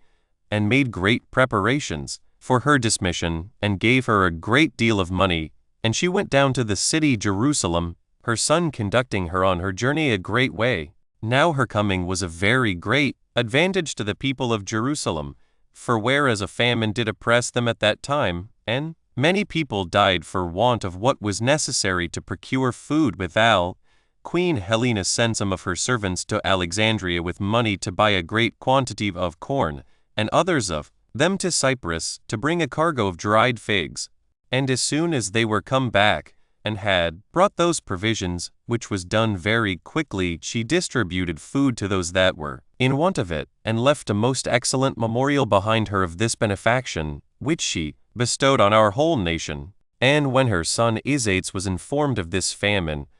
he sent great sums of money to the principal men in Jerusalem. However, what favors this queen and king conferred upon our city Jerusalem shall be further related hereafter. Chapter 3. How Artabanus, the king of Parthia, out of fear of the secret contrivances of his subjects against him, went to Isaetes, and was by him reinstated in his government, as also how Bardanes his son denounced war against Isaetes. 1. But now Artabanus, king of the Parthians, perceiving that the governors of the provinces had framed a plot against him, did not think it safe for him to continue among them,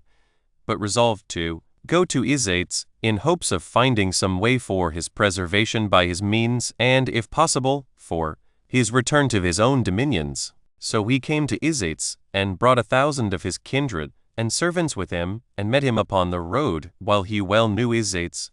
But Isaetes did not know him. When Artabanus stood near him, and, in the first place, worshipped him, according to the custom, he then said to him, O king, do not thou overlook me thy servant, nor do thou proudly reject the suit I make thee, for as I am reduced to a low estate by the change of fortune, and of a king am become a private man, I stand in need of thy assistance. Have regard, therefore, unto the uncertainty of fortune, and esteem the care thou shalt take of me to be taken, of thyself also, for if I be neglected, and my subjects go off unpunished, many other subjects will become the more insolent towards other kings also. And this speech Artabanus made with tears in his eyes, and with a dejected countenance. Now as soon as Isaetes heard Artabanus's name, and saw him stand as a supplicant before him, he leaped down from his horse immediately, and said to him, Take courage, O king, nor be disturbed at thy present calamity, as if it were incurable, for the change of thy sad condition shall be sudden, for thou shalt find me to be more thy friend and thy assistant than thy hopes can promise thee.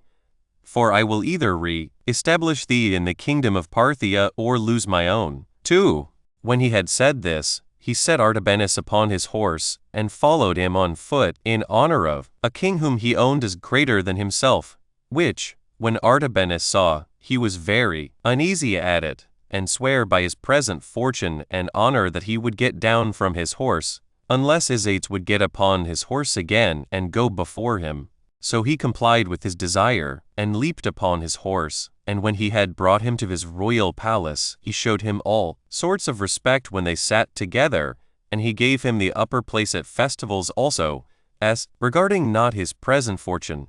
but his former dignity, and that upon this consideration also, that the changes of fortune are common to all men. He also wrote to the Parthians to persuade them to receive Artabanus again, and gave them his right hand and his faith, that he should forget what was past and done, and that he would undertake for this as a mediator between them. Now the Parthians did not themselves refuse to receive him again, but pleaded that it was not now in their power so to do, because they had committed the government to another person, who had accepted of it, and whose name was Cinemus, and that they were afraid lest a civil war should arise on this account. When Cinemus understood their intentions, he wrote to Artabanus himself, for he had been brought up by him, and was of a nature good and gentle also, and desired him to put confidence in him, and to come and take his own dominions again. Accordingly, Artabanus trusted him, and returned home.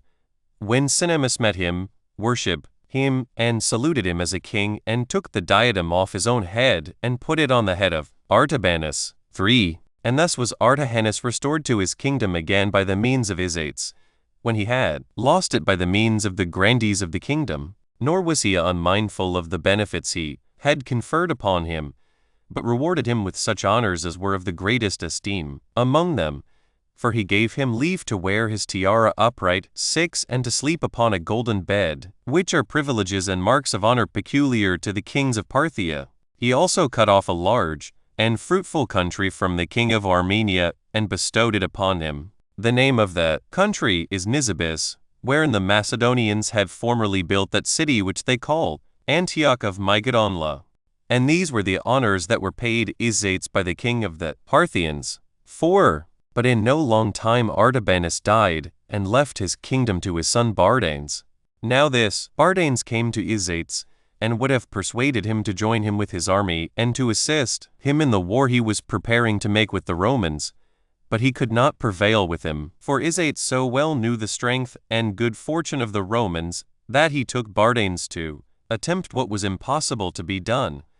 And having besides sent his sons, 5 in number, and they but young also, to learn accurately the language of our nation, together with our learning, as well as he had sent his mother to worship at our temple, as I have said already, was the more backward to a compliance, and restrained Bardanes, telling him perpetually of the great armies and famous actions of the Romans, and thought thereby to terrify him, and desired thereby to hinder him from that expedition. But the Parthian king was provoked at this his behavior, and denounced war immediately against Isates. Yet did he gain no advantage by this war, because God cut off all his hopes therein. For the Parthians, perceiving Bardanes' intentions, and how he had determined to make war with the Romans, slew him, and gave his kingdom to his brother Gotarzes. He also, in no long time, perished by a plot made against him, and Vologases, his brother, succeeded him, who committed 2 of his provinces to 2 of his brothers by the same father,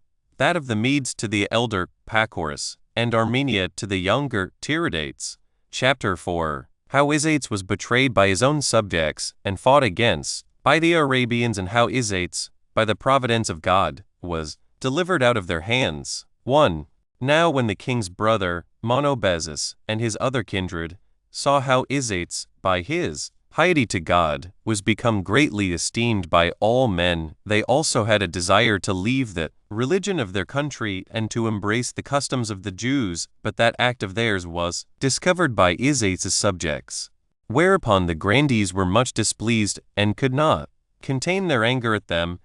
but had an intention, when they should find a proper opportunity, to inflict a punishment upon them. Accordingly, they wrote to Abia, king of the Arabians, and promised him great sums of money, if he would make an expedition against their king.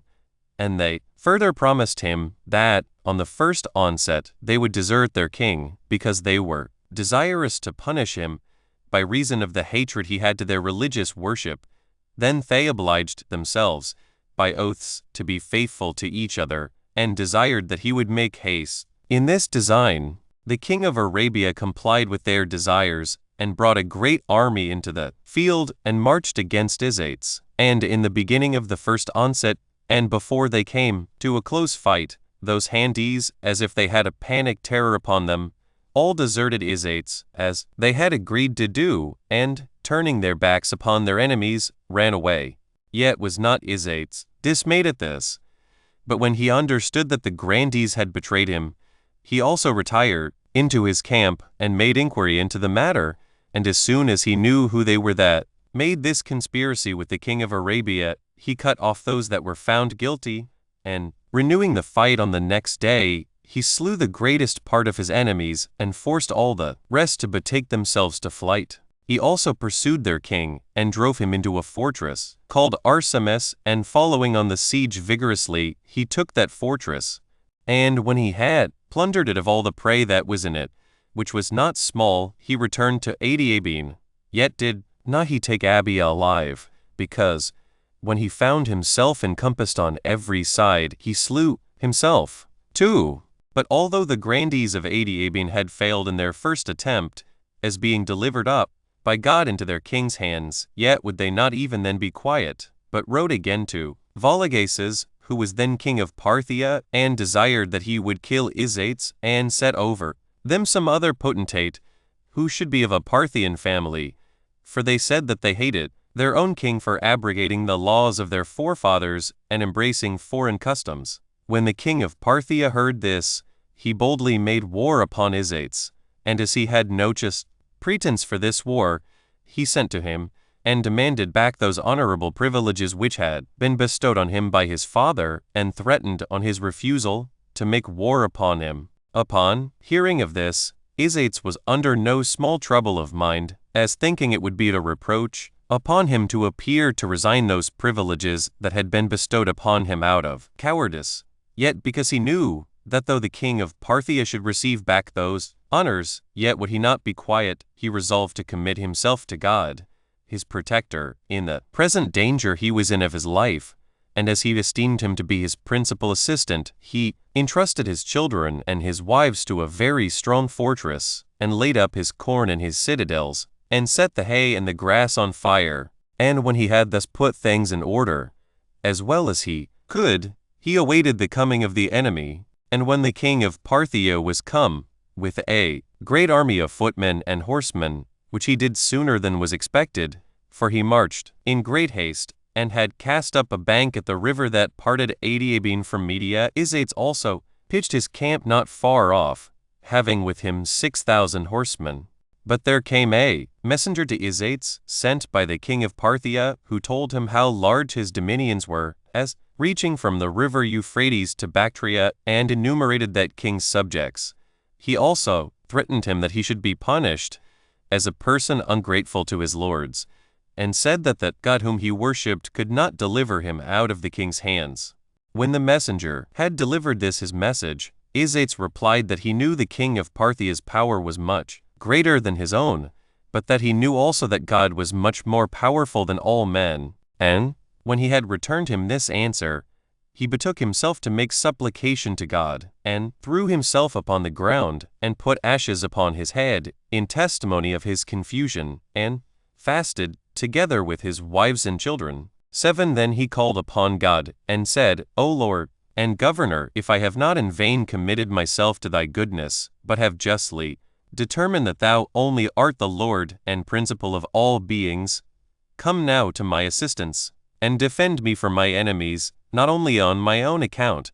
but on account of their insolent behavior with regard to thy power, while they have not feared to lift up their proud and arrogant tongue against thee. Thus did he lament and bemoan himself, with tears in his eyes, whereupon God heard his prayer. And immediately that very night Vologases received letters, the contents of which were these, that a great band of Da and Saxi, despising him, now he was gone so long a journey from home, had made an expedition, and laid Parthia waste, so that he was forced to retire back, without doing anything. And thus it was that Isates escaped the threatenings of the Parthians, by the providence of God. For it was not long ere Isates died, when he had completed 55 years of his life, and had ruled his kingdom 24 years. He left behind him 24 sons, and 24 daughters. However, he gave order that his brother Monobazus should succeed in the government, thereby requiting him, because, while he was himself absent after their father's death, he had faithfully preserved the government for him. But when Helena, his mother, heard of her son's death, she was in great heaviness, as was but natural, upon her loss of such a most dutiful son. Yet was it a comfort to her that she heard the succession came to her eldest son. Accordingly, she went to him in haste, and when she was come into Adiabene, she did not long outlive her son Isates. But Monobazus sent her bones, as well as those of Isates, his brother, to Jerusalem, and gave order that they should be buried at the pyramids 8 which their mother had erected. They were 3 in number, and distant no more than 3 furlongs from the city, Jerusalem. But for the actions of Monobazus the king, which he did during the rest of his life, we will relate them hereafter. Chapter 5. Concerning Theudas and the sons of Judas the Galilean, as also what calamity fell upon the Jews on the day of the Passover. 1. Now it came to pass, while Thaddeus was procurator of Judea, that a certain magician, whose name was Theudas,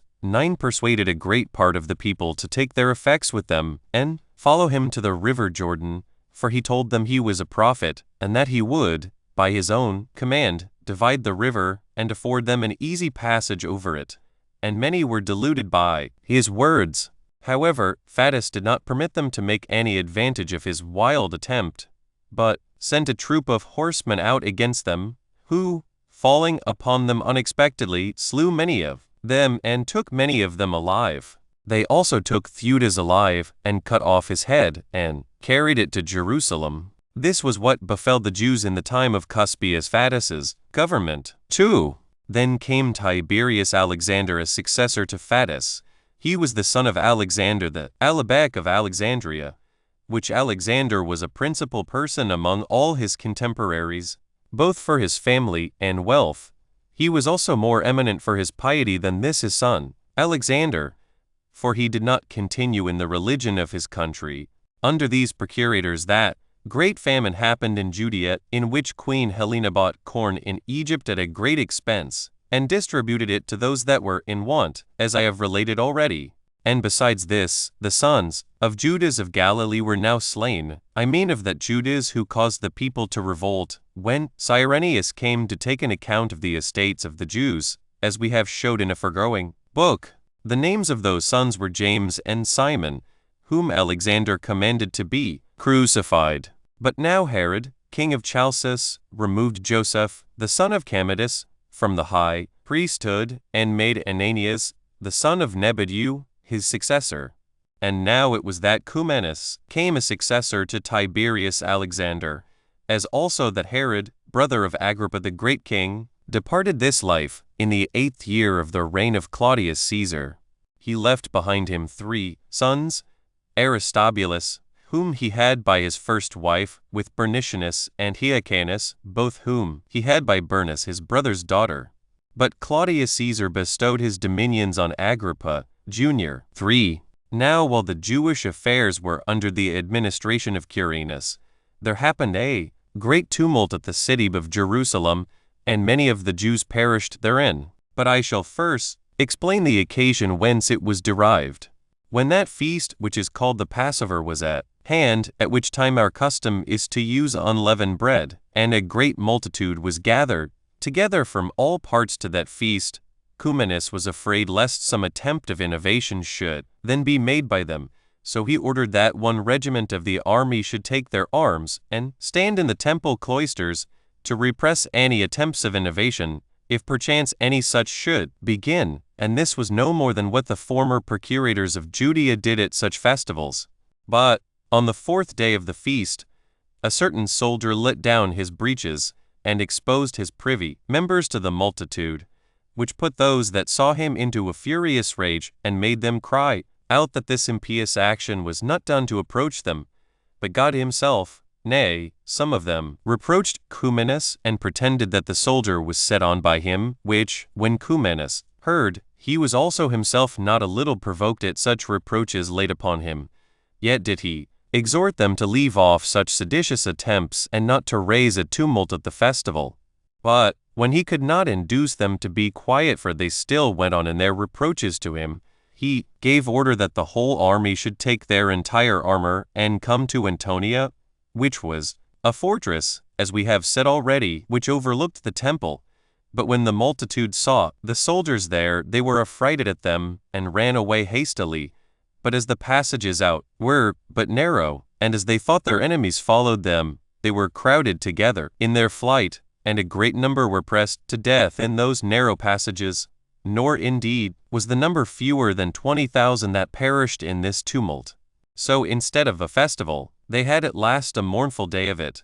and they all of them forgot their prayers and sacrifices, and betook themselves to lamentation and weeping. So great an affliction did the impudent obsceneness of a single soldier bring upon them. 10:4. Now before this their first mourning was over, another mischief befell them also. For some of those that raised the foregoing tumult, when they were traveling along the public road, about 100 furlongs from the city, robbed Stephanus, a servant of Caesar, as he was journeying, and plundered him of all that he had with him.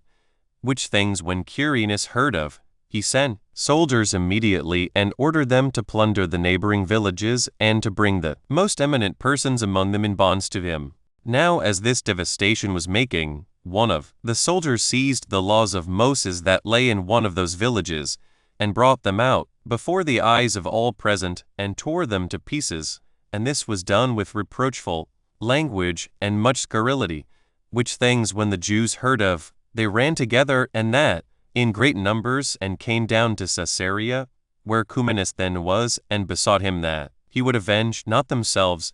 but God himself, whose laws had been affronted, for that they could not bear to live any longer, if the laws of their forefathers must be affronted after this manner. Accordingly Cumanus, out of fear lest the multitude should go into a sedition, and by the advice of his friends also took care that the soldier who had offered the affront to the laws should be beheaded, and thereby put a stop to the sedition which was ready to be kindled a second time. Chapter 6. How there happened a quarrel between the Jews and the Samaritans, and how Claudius put an end to their differences. 1. Now there arose a quarrel between the Samaritans and the Jews on the occasion following. It was the custom of the Galileans, when they came to the holy city at the festivals, to take their journeys through the country of the Samaritans.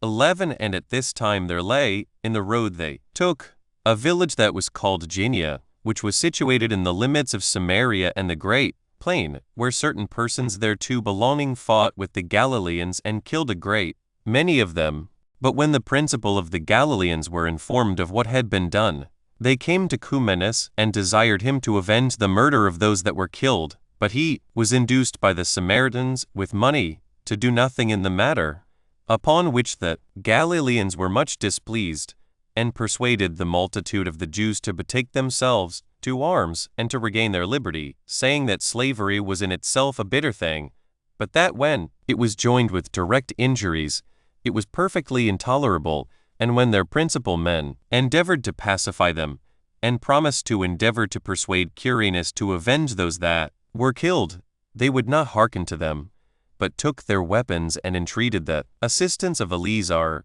the son of Dineus, a robber who had many years made his abode in the mountains, with which assistance they plundered many villages of the Samaritans. When Cumanus heard of this action of theirs, he took the band of Sebast with 4 regiments of footmen, and armed the Samaritans, and marched out against the Jews, and caught them, and slew many of them, and took a great number of them alive.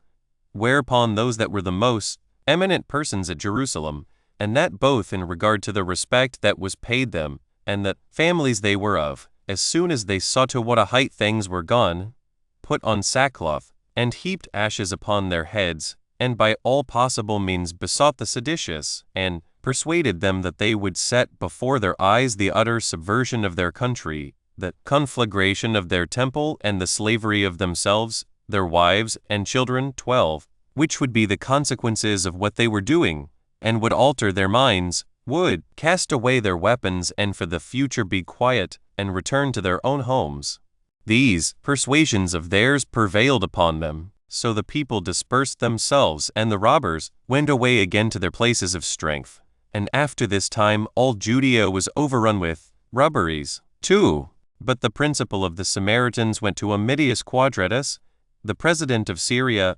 who at that time was at Tyre, and accused the Jews of setting their villages on fire and plundering them, and said withal that they were not so much displeased at what they had suffered as they were at the contempt thereby showed the Romans, while if they had received any injury, they ought to have made them the judges of what had been done, and not presently to make such devastation as if they had not the Romans for their governors, on which account they came to him in order to obtain that vengeance they wanted. This was the accusation which the Samaritans brought against the Jews. But the Jews affirmed that the Samaritans were the authors of this tumult and fighting, and that, in the first place, Cumanus had been corrupted by their gifts, and passed over the murder of those that were slain in silence.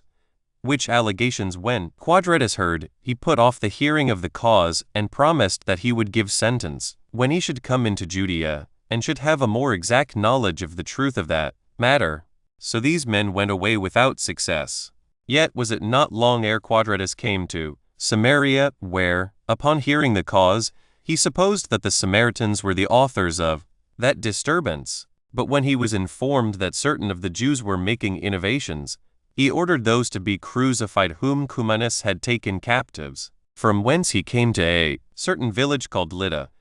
which was not less than a city in largeness, and there heard the Samaritan cause a second time before his tribunal, and there learned from a certain Samaritan, that one of the chief of the Jews, whose name was Dorcas, and some other innovators with him, 4 in number, persuaded the multitude to a revolt from the Romans, whom Quadratus ordered to be put to death. But still he sent away Ananias the high priest, and Ananus the commander of the temple, in bonds to Rome, to give an account of what they had done to Claudius Caesar. He also ordered the principal men, both of the Samaritans and of the Jews, as also Cumanus the procurator and Sire the tribune, to go to Italy to the emperor, that he might hear their cause, and determine their differences one with another. But he came again to the city of Jerusalem, out of his fear that the multitude of the Jews should attempt some innovations.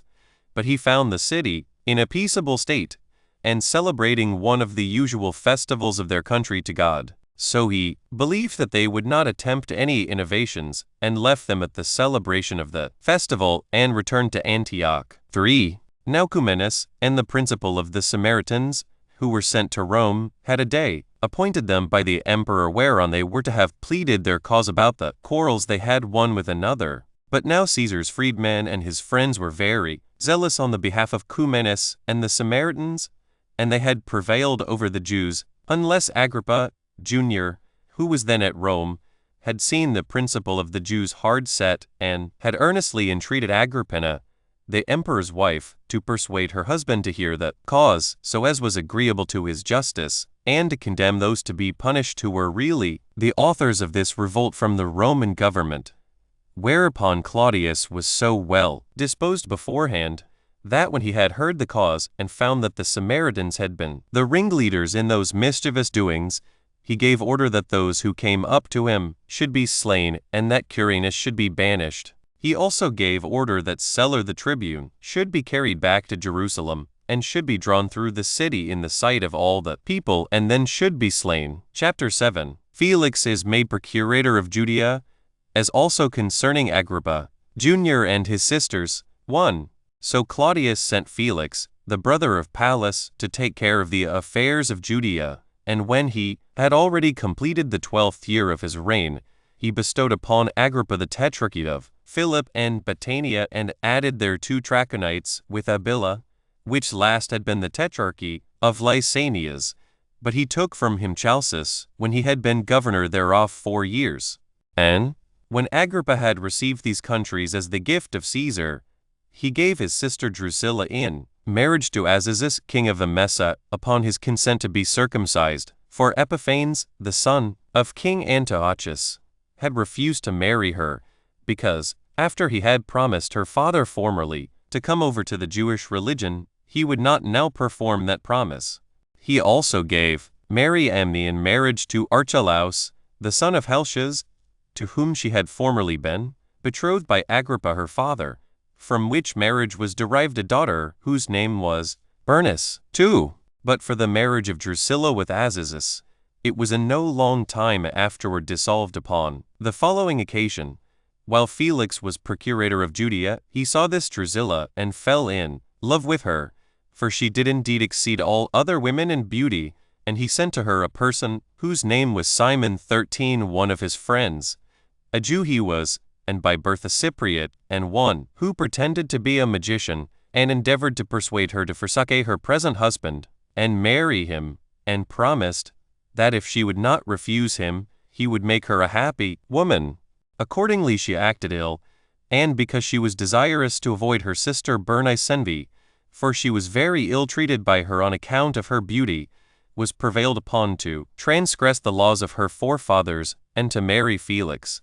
And when he had had a son by her, he named him Agrippa. But after what manner that young man, with his wife, perished at the conflagration of the mountain Vesuvius, 14 in the days of Titus Caesar, shall be related hereafter. 15. 3. But as for Bernice, she lived a widow a long while after the death of Herod king of Chalcis, who was both her husband and her uncle. But when the report went that she had criminal conversation with her brother, Agrippa, Jr., she persuaded Ptolemy, who was king of Cilicia, to be circumcised, and to marry her, as supposing that by this means she should prove those calumnies upon her to be false. And Ptolemy was prevailed upon, and that chiefly on account of her riches. Yet did not this matrimony endure long.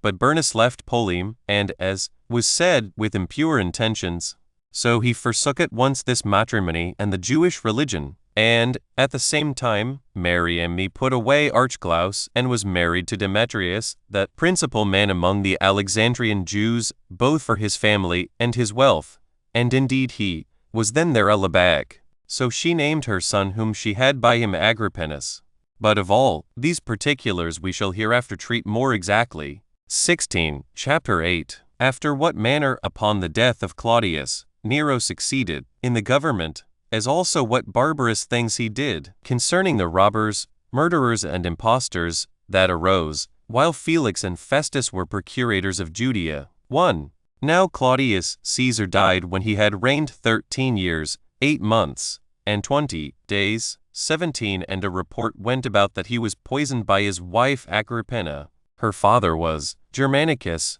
the brother of Caesar. Her husband was Domitius Enobarbus, one of the most illustrious persons that was in the city of Rome, after whose death, and her long continuance in widowhood, Claudius took her to wife. She brought along with her a son, Domitius, of the same name with his father. He had before this slain his wife Messalina, out of jealousy, by whom he had his children Britannicus and Octavia. Their eldest sister was Antonia, whom he had by Paulina his first wife. He also married Octavia to Neo, for that was the name that Caesar gave him afterward, upon his adopting him for his son. 2. But now Agrippina was afraid, lest, when Britannicus should come to man's estate, he should succeed his father in the government, and desired to seize upon the principality beforehand for her own son Nero, upon which the report went that she thence compassed the death of Claudius. Accordingly, she sent Burrhus, the general of the army, immediately, and with him the tribunes and such also of the freedmen as were of the greatest authority, to bring Nero away into the camp, and to salute him emperor. And when Nero had thus obtained the government, he got Britannicus to be so poisoned that the multitude should not perceive it, although he publicly put his own mother to death not long afterward, making her this requital, not only for being born of her, but for bringing it so about by her contrivances that he had obtained the Roman Empire. He also slew Octavia his own wife and many other illustrious persons under this pretense, that they plotted against him. 3. But I omit any further discourse about these affairs, for there have been a great many who have composed the history of Nero, some of which have departed from the truth of facts out of favor, as having received benefits from him, while others, out of hatred to him,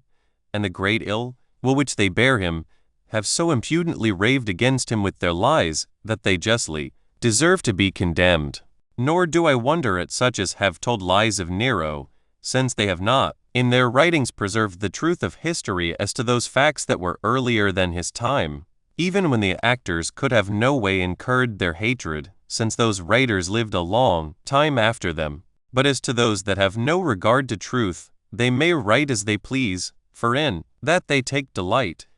But as to ourselves, who have made truth our direct aim, we shall briefly touch upon what only belongs remotely to this undertaking, but shall relate what hath happened to us Jews with great accuracy, and shall not grudge our pains in giving an account both of the calamities we have suffered and of the crimes we have been guilty of. I will now, therefore, return to the relation of our own affairs. 4. For in the first year of the reign of Nero, upon the death of Azazus, king of Emesa, Somus, his brother, succeeded in his kingdom, and Aristobulus, the son of Herod, king of Chalcis, was entrusted by Nero with the government of the Lesser Armenia. Caesar also bestowed on Agrippa a certain part of Galilee, Tiberias, and Tarichae, 18, and ordered them to submit to his jurisdiction. He gave him also Julias, a city of Perea with 14 villages that lay about it. 5. Now as for the affairs of the Jews, they grew worse and worse continually, for the country was again filled with robbers and impostors who deluded the multitude.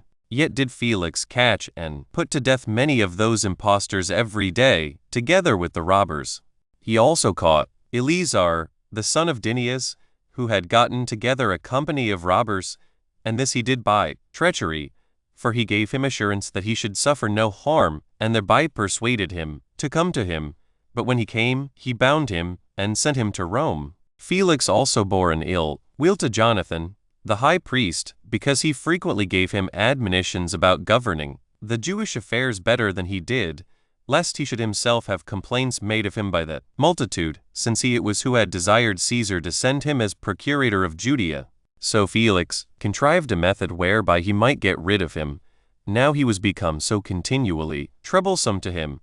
For such continual admonitions are grievous to those who are disposed to act unjustly. Wherefore Felix persuaded one of Jonathan's most faithful friends, a citizen of Jerusalem, whose name was Doras, to bring the robbers upon Jonathan, in order to kill him, and this he did by promising to give him a great deal of money for so doing. Doras complied with the proposal, and contrived matters so that the robbers might murder him after the following manner. Certain of those robbers went up to the city, as if they were going to worship God, while they had daggers under their garments, and by thus mingling themselves among the multitude they slew Jonathan. And as this murder was never avenged, the robbers went up with the greatest security at the festivals after this time, and having weapons concealed in like manner as before, and mingling themselves among the multitude, they slew certain of their own enemies, and were subservient to other men for money, and slew others, not only in remote parts of the city, but in the temple itself also, for they had the boldness to murder men there, without thinking of the impiety of which they were guilty. And this seems to me to have been the reason why God, out of his hatred of these men's wickedness, rejected our city, and as for the temple, he no longer esteemed it sufficiently pure for him to inhabit therein, but brought the Romans upon us, and threw a fire upon the city to purge it, and brought upon us, our wives and children, slavery, as desirous to make us wiser by our calamities. 6. These works, that were done by the robbers, filled the city with all sorts of impiety. And now, these impostors and deceivers persuaded the multitude to follow them into the wilderness, and pretended that they would exhibit manifest wonders and signs that should be performed by the providence of God. And many that were prevailed on by them suffered the punishments of their folly, for Felix brought them back and then punished them. Moreover, there came out of Egypt 20 about this time to Jerusalem one that said he was a prophet, and advised the multitude of the common people to go along with him to the Mount of Olives, as it was called, which lay over against the city and at the distance of 5 furlongs. He said further, that he would show them from hence how, at his command, the walls of Jerusalem would fall down, and he promised them that he would procure them an entrance into the city through those walls, when they were fallen down. Now when Felix was informed of these things, he ordered his soldiers to take their weapons, and came against them with a great number of horsemen and footmen from Jerusalem, and attacked the Egyptian and the people that were with him. He also slew 400 of them, and took 200 alive. But the Egyptian himself escaped out of the fight, but did not appear any more. And again the robbers stirred up the people to make war with the Romans, and said they ought not to obey them at all. And when any persons would not comply with them, they set fire to their villages and plundered them. 7. And now it was that a great sedition arose between the Jews that inhabited Caesarea and the Syrians who dwelt there also, concerning their equal right to the privileges belonging to citizens. For the Jews claimed the preeminence, because Herod their king was the builder of Caesarea, and because he was by birth a Jew. Now the Syrians did not deny what was alleged about Herod, but they said that Caesarea was formerly called Strato's Tower, and that then there was not one Jewish inhabitant. When the presidents of that country heard of these disorders, they caught the authors of them on both sides, and tormented them with stripes, and by that means put a stop to the disturbance for a time. But the Jewish citizens, depending on their wealth, and on that account despising the Syrians, reproached them again,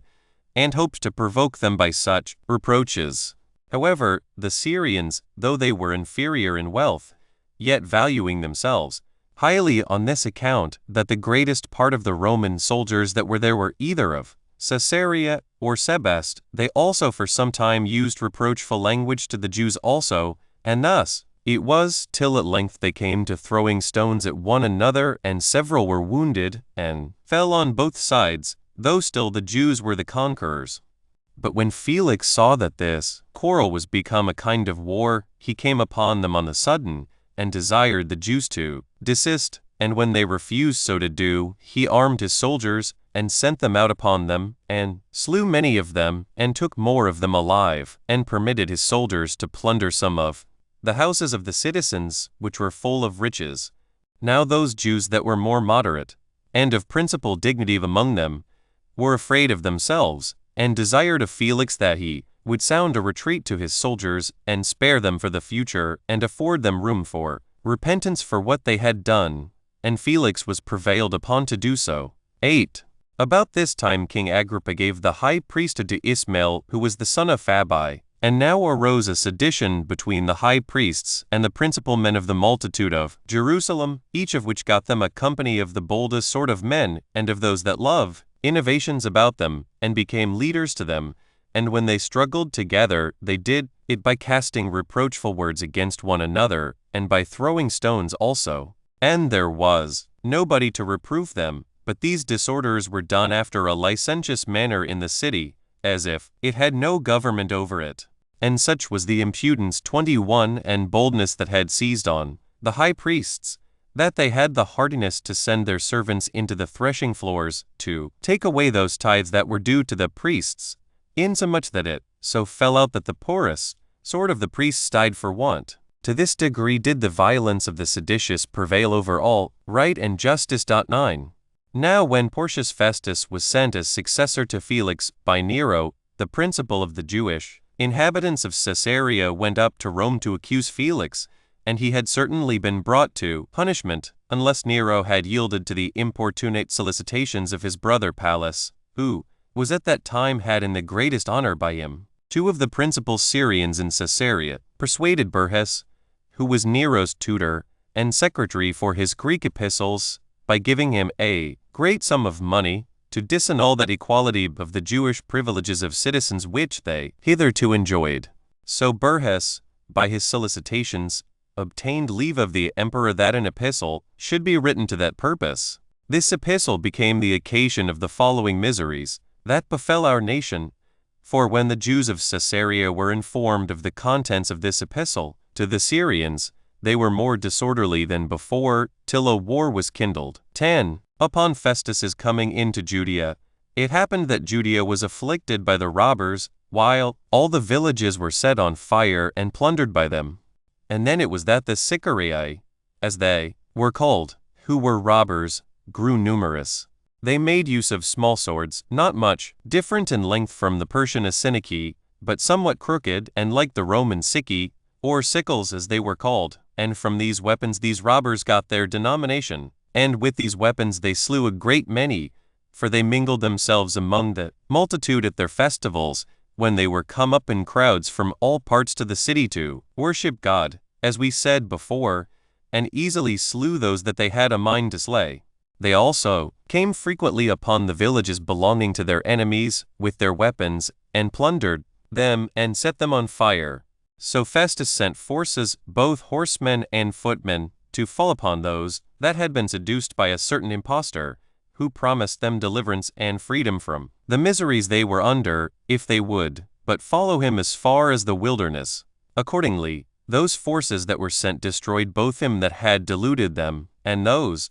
that were his followers also. 11. About the same time King Agrippa built himself a very large dining room in the royal palace at Jerusalem, near to the portico. Now this palace had been erected of old by the children of Simonius, and was situate upon an elevation, and afforded a most delightful prospect to those that had a mind to take a view of the city, which prospect was desired by the king, and there he could lie down and eat, and thence observe what was done in the temple, which thing, when the chief men of Jerusalem saw they were very much displeased at it. For it was not agreeable to the institutions of our country or law that what was done in the temple should be viewed by others, especially what belonged to the sacrifices. They therefore erected a wall upon the uppermost building which belonged to the inner court of the temple towards the west, which wall, when it was built, did not only intercept the prospect of the dining room in the palace, but also of the western cloisters that belonged to the outer court of the temple also, where it was that the Romans kept guards for the temple at the festivals. At these doings both King Agrippa and principally Festus the procurator were much displeased, and Festus ordered them to pull the wall down again. But the Jews petitioned him to give them leave to send an embassage about this matter to Nero, for they said they could not endure to live if any part of the temple should be demolished. And when Festus had given them leave so to do, they sent 10 of their principal men to Nero, as also Ismael the high priest, and Helcias, the keeper of the sacred treasure. And when Nero had heard what they had to say, he not only forgave 20 to them what they had already done, but also gave them leave to let the wall they had built stand. This was granted them in order to gratify Poppaea, Nero's wife, who was a religious woman, and had requested these favors of Nero, and who gave order to the 10 ambassadors to go their way home, but retain Helcias and Ismael as hostages with herself. As soon as the king heard this news, he gave the high priesthood to Joseph, who was called Cabbai, the son of Simon, formerly high priest. Chapter 9. Concerning Albinus, under whose procuratorship James was slain, as also what edifices were built by Agrippa. 1. And now Caesar, upon hearing the death of Festus, sent Albinus into Judea as procurator. But the king deprived Joseph of the high priesthood, and bestowed the succession to that dignity on the son of Ananus, who was also himself called Ananus. Now the report goes that this eldest Ananus proved a most fortunate man, for he had 5 sons who had all performed the office of a high priest to God, and who had himself enjoyed that dignity a long time formerly, which had never happened to any other of our high priests. But this younger Ananus, who, as we have told you already, took the high priesthood, was a bold man in his temper, and very insolent. He was also of the sect of the Sadducees,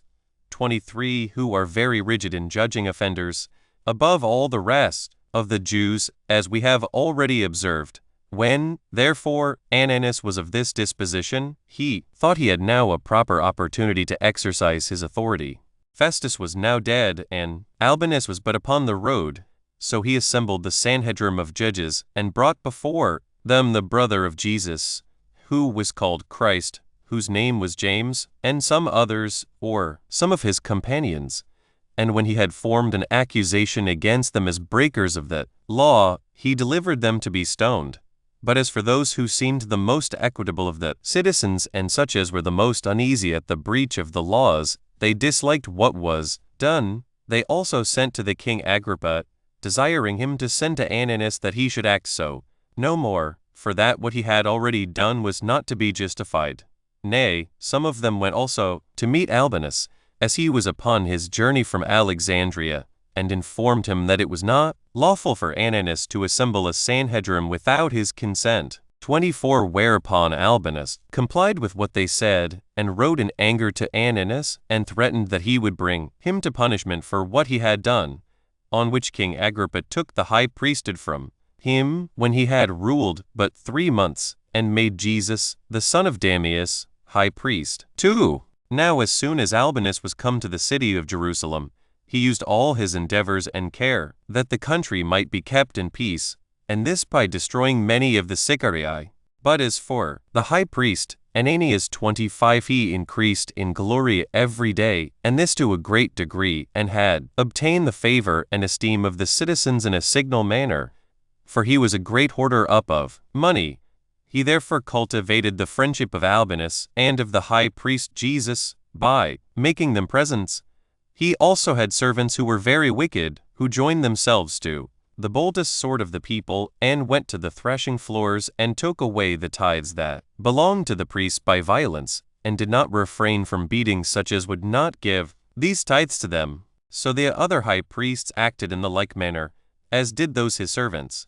without any one being able to prohibit them, so that some of the priests, that of old were wont to be supported with those tithes, died for want of food. 3. But now the Sicarii went into the city by night, just before the festival, which was now at hand, and took the scribe belonging to the governor of the temple, whose name was Eleazar, who was the son of Ananias and Ananias the high priest, and bound him, and carried him away with them, after which they sent to Ananias, and said that they would send the scribe to him, if he would persuade Albinus to release 10 of those prisoners which he had caught of their party. So Ananias was plainly forced to persuade Albinus, and gained his request of him. This was the beginning of greater calamities, for the robbers perpetually contrived to catch some of Ananias's servants, and when they had taken them alive, they would not let them go till they thereby recovered some of their own Sicarii. And as they were again become no small number, they grew bold, and were a great affliction to the whole country. 4. About this time it was that King Agrippa built Caesarea Philippi larger than it was before, and, in honor of Nero, named it Neronlas. And when he had built a theater at Berytus, with vast expenses, he bestowed on them shows, to be exhibited every year, and spent therein many 10,000 drachmae. He also gave the people a largess of corn, and distributed oil among them, and adorned the entire city with statues of his own donation, and with original images made by ancient hands. Nay, he almost transferred all that was most ornamental in his own kingdom thither. This made him more than ordinarily hated by his subjects, because he took those things away that belonged to them to adorn a foreign city. And now Jesus, the son of Gamaliel, became the successor of Jesus, the son of Damnius, in the high priesthood, which the king had taken from the other, on which account a sedition arose between the high priests, with regard to one another, for they got together bodies of the boldest sort of the people, and frequently came, from reproaches to throwing of stones at each other. But Ananias was too hard for the rest by his riches, which enabled him to gain those that were most ready to receive. Costobarus also, and Saulus, did themselves get together a multitude of wicked wretches, and this because they were of the royal family, and so they obtained favor among them because of their kindred to Agrippa. But still they used violence with the people, and were very ready to plunder those that were weaker than themselves. And from that time it principally came to pass that our city was greatly disordered, and that all things grew worse and worse among us. 5. But when Albinus heard that Josephus Florus was coming to succeed him, he was desirous to appear to do somewhat that might be grateful to the people of Jerusalem. So he brought out all those prisoners who seemed to him to be most plainly worthy of death, and ordered them to be put to death accordingly. But as to those who had been put into prison on some trifling occasions, he took money of them, and dismissed them, by which means the prisons were indeed emptied, but the country was filled with robbers. 6. Now as many of the Levites, 26, which is a tribe of ours, as were singers of hymns, persuaded the king to assemble a Sanhedrim, and to give them leave to wear linen garments, as well as the priests, for they said that this would be a work worthy the times of his government, that he might have a memorial of such a novelty as being his doing. Nor did they fail of obtaining their desire, for the king, with the suffrages of those that came into the Sanhedrim, granted the singers of hymns this privilege, that they might lay aside their former garments, and wear such a linen one as they desired. And as a part of this tribe ministered in the temple, he also permitted them to learn those hymns as they had besought him for. Now all this was contrary to the laws of our country, which, whenever they have been transgressed, we have never been able to avoid the punishment of such transgressions. 7. And now it was that the temple was finished. So when the people saw that the workmen were unemployed, who were above 18,000, and that they, receiving no wages, were in want because they had earned their bread by their labors about the temple, and while they were unwilling to keep by them the treasures that were there deposited, out of fear of their being carried away by the Romans, and while they had a regard to the making provision for the workmen, they had a mind to expend these treasures upon them. For if any one of them did but labor for a single hour, he received his pay immediately. So they persuaded him to rebuild the eastern cloisters, These cloisters belonged to the outer court, and were situated in a deep valley, and had walls that reached 400 cubits in length, and were built of square and very white stones, the length of each of which stones was 20 cubits, and their height 6 cubits. This was the work of King Solomon, 27, who first of all built the entire temple. But King Agrippa, who had the care of the temple committed to him by Claudius Caesar, considering that it is easy to demolish any building, but hard to build it up again, and that it was particularly hard to do it to these cloisters, which would require a considerable time and great sums of money, he denied the petitioners their request about that matter. But he did not obstruct them when they desired the city might be paved with white stone. He also deprived Jesus, the son of Gamaliel, of the high priesthood, and gave it to Matthias, the son of Theophilus, under whom the Jews' war with the Romans took its beginning. Chapter 10. An enumeration of the high priests. 1. And now I think it proper and agreeable to this history to give an account of our high priests, how they began, who those are which are capable of that dignity, and how many of them there had been at the end of the war. In the first place, therefore, history informs us that Aaron, that brother of Moses, officiated to God as a high priest, and that, after his death, his son succeeded him immediately, and that this dignity hath been continued down from them all to their posterity. Whence it is a custom of our country, that no one should take the high priesthood of God, but he who is of the blood of Aaron, while every one that is of another stock, though he were a king, can never obtain the high priesthood. Accordingly, the number of all the high priests from Aaron, of whom we have spoken already, as of the first of them, until Phanas, who was made high priest during the war by the seditious, was 83, of whom 13 officiated as high priests in the wilderness, from the days of Moses, while the tabernacle was standing, until the people came into Judea, when King Solomon erected the temple to God. For it, the first they held the high priesthood till the end of their life, although afterward they had successors while they were alive. Now these 13, who were the descendants of 2 of the sons of Aaron, received this dignity by succession, one after another,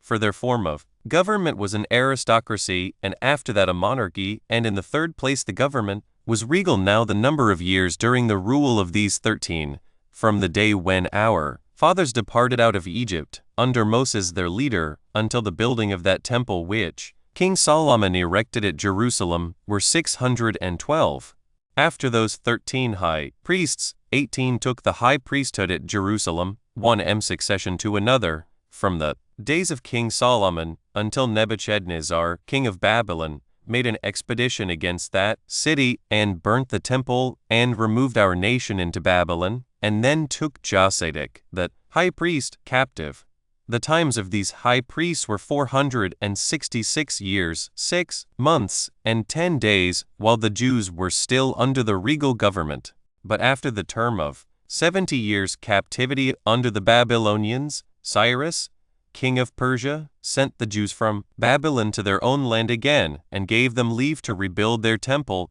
at which time Jesus, the son of Josedek, took the high priesthood over the captives when they were returned home. Now he and his posterity, who were in all 15, until King Antiochus Eupator, were under a democratical government for 414 years, and then that forementioned Antiochus, and Lysias the general of his army, deprived Onias, who was also called Menelaus, of the high priesthood, and slew him at Berea, and driving away the son of Onias the third, put Eamus into the place of the high priest, one that was indeed of the stock of Aaron, but not of that family of Onias. On which account Onias, who was the nephew of Onias, that was dead, and bore the same name with his father, came into Egypt, and got into the friendship of Ptolemy Philometor, and Cleopatra his wife, and persuaded them to make him the high priest of that temple which he built to God in the prefecture of Heliopolis, and this in imitation of that at Jerusalem. But as for that temple which was built in Egypt, we have spoken of it frequently already. Now when Jasimus had retained the priesthood 3 years, he died, and there was no one that succeeded him. But the city continued 7 years without a high priest. But then the posterity of the sons of Asamoneus, who had the government of the nation, conferred upon them, when they had beaten the Macedonians in war,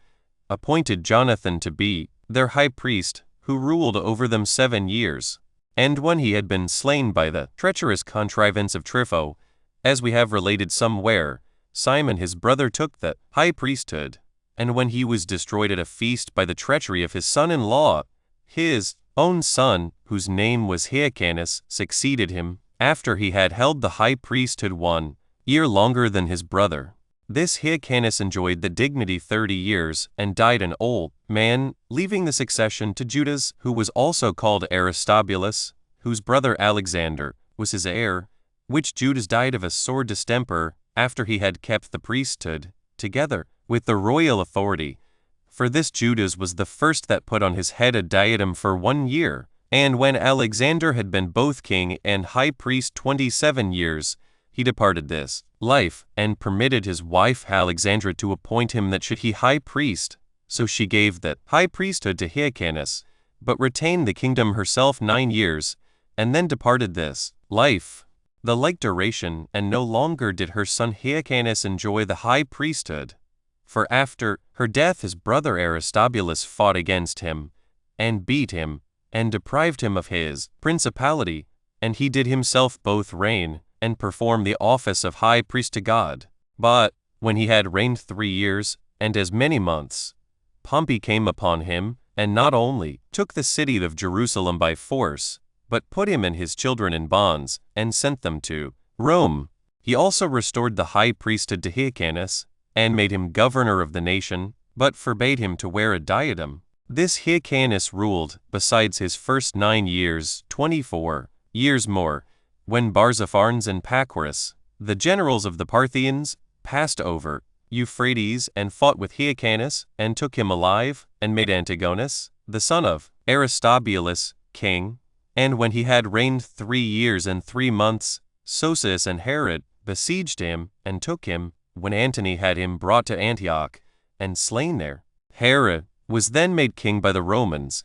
but did no longer appoint high priests out of the family of Simonius, but made certain men to be so that were of no eminent families, but barely of those that were priests, excepting that he gave that dignity to Aristobulus. For when he had made this, Aristobulus, the grandson of that Hyrcanus who was then taken by the Parthians, and had taken his sister Mariamne to wife, he thereby aimed to win the goodwill of the people,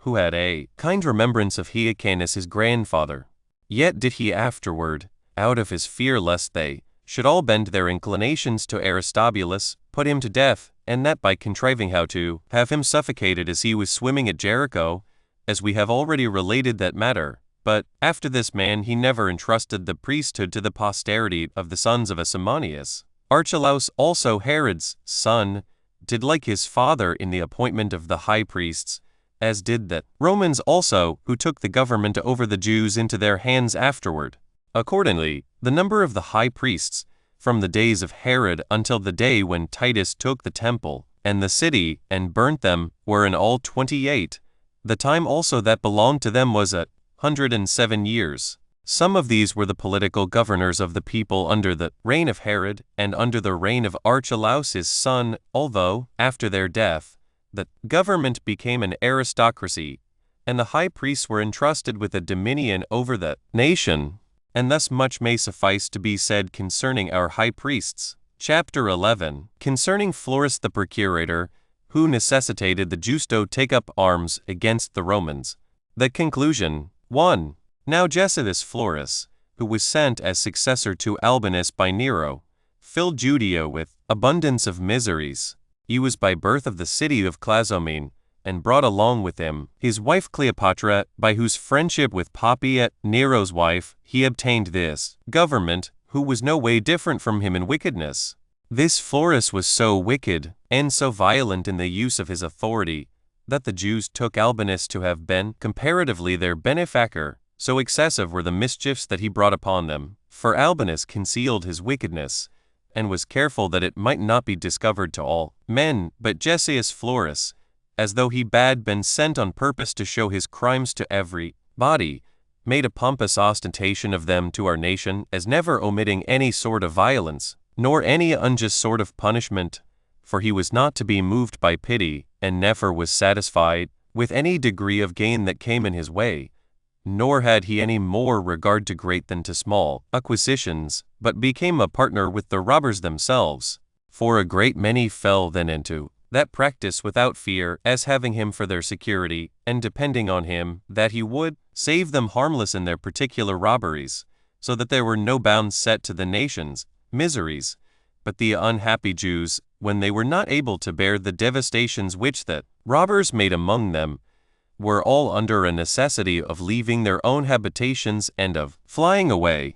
as hoping to dwell more easily anywhere else in the world among foreigners than in their own country. And what need I say any more upon this head, since it was this Florus who necessitated us to take up arms against the Romans, while we thought it better to be destroyed at once than by little and little. Now this war began in the 2nd year of the government of Florus and the 12th year of the reign of Nero. But then what actions we were forced to do, or what miseries we were enabled to suffer, may be accurately known by such as will peruse those books which I have written about the Jewish war. 2. I shall now, therefore, make an end here of my Antiquities, after the conclusion of which events I began to write that account of the war, and these Antiquities contain what hath been delivered down to us from the original creation of man, until the 12th year of the reign of Nero, as to what hath befallen the Jews, as well in Egypt as in Syria and in Palestine, and what we have suffered from the Assyrians and Babylonians, and what afflictions the Persians and Macedonians, and after them the Romans, have brought upon us.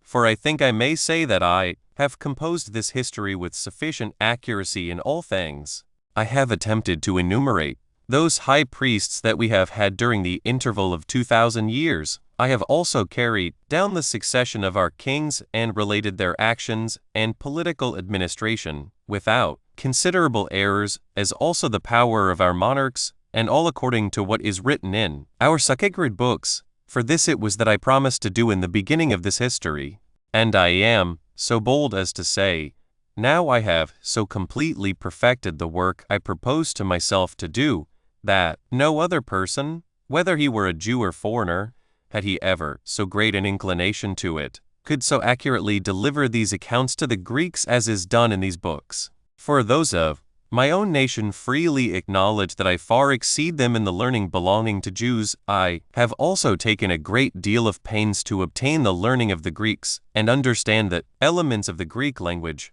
although I have so long accustomed myself to speak our own tongue that I cannot pronounce Greek with sufficient exactness. For our nation does not encourage those that learn the languages of many nations, and so adorn their discourses with the smoothness of their periods, because they look upon this sort of accomplishment as common, not only to all sorts of free men, but to as many of the servants as please to learn them. But they give him the testimony of being a wise man who is fully acquainted with our laws, and is able to interpret their meaning, on which account, as there have been many who have done their endeavors with great patience to obtain this learning, there have yet hardly been so many as 2 or 3 that have succeeded therein, who were immediately well rewarded for their pains. 3. And now it will not be perhaps an invidious thing if I treat briefly of my own family, and of the actions of my own life. 28. While there are still living such as can either prove what I say to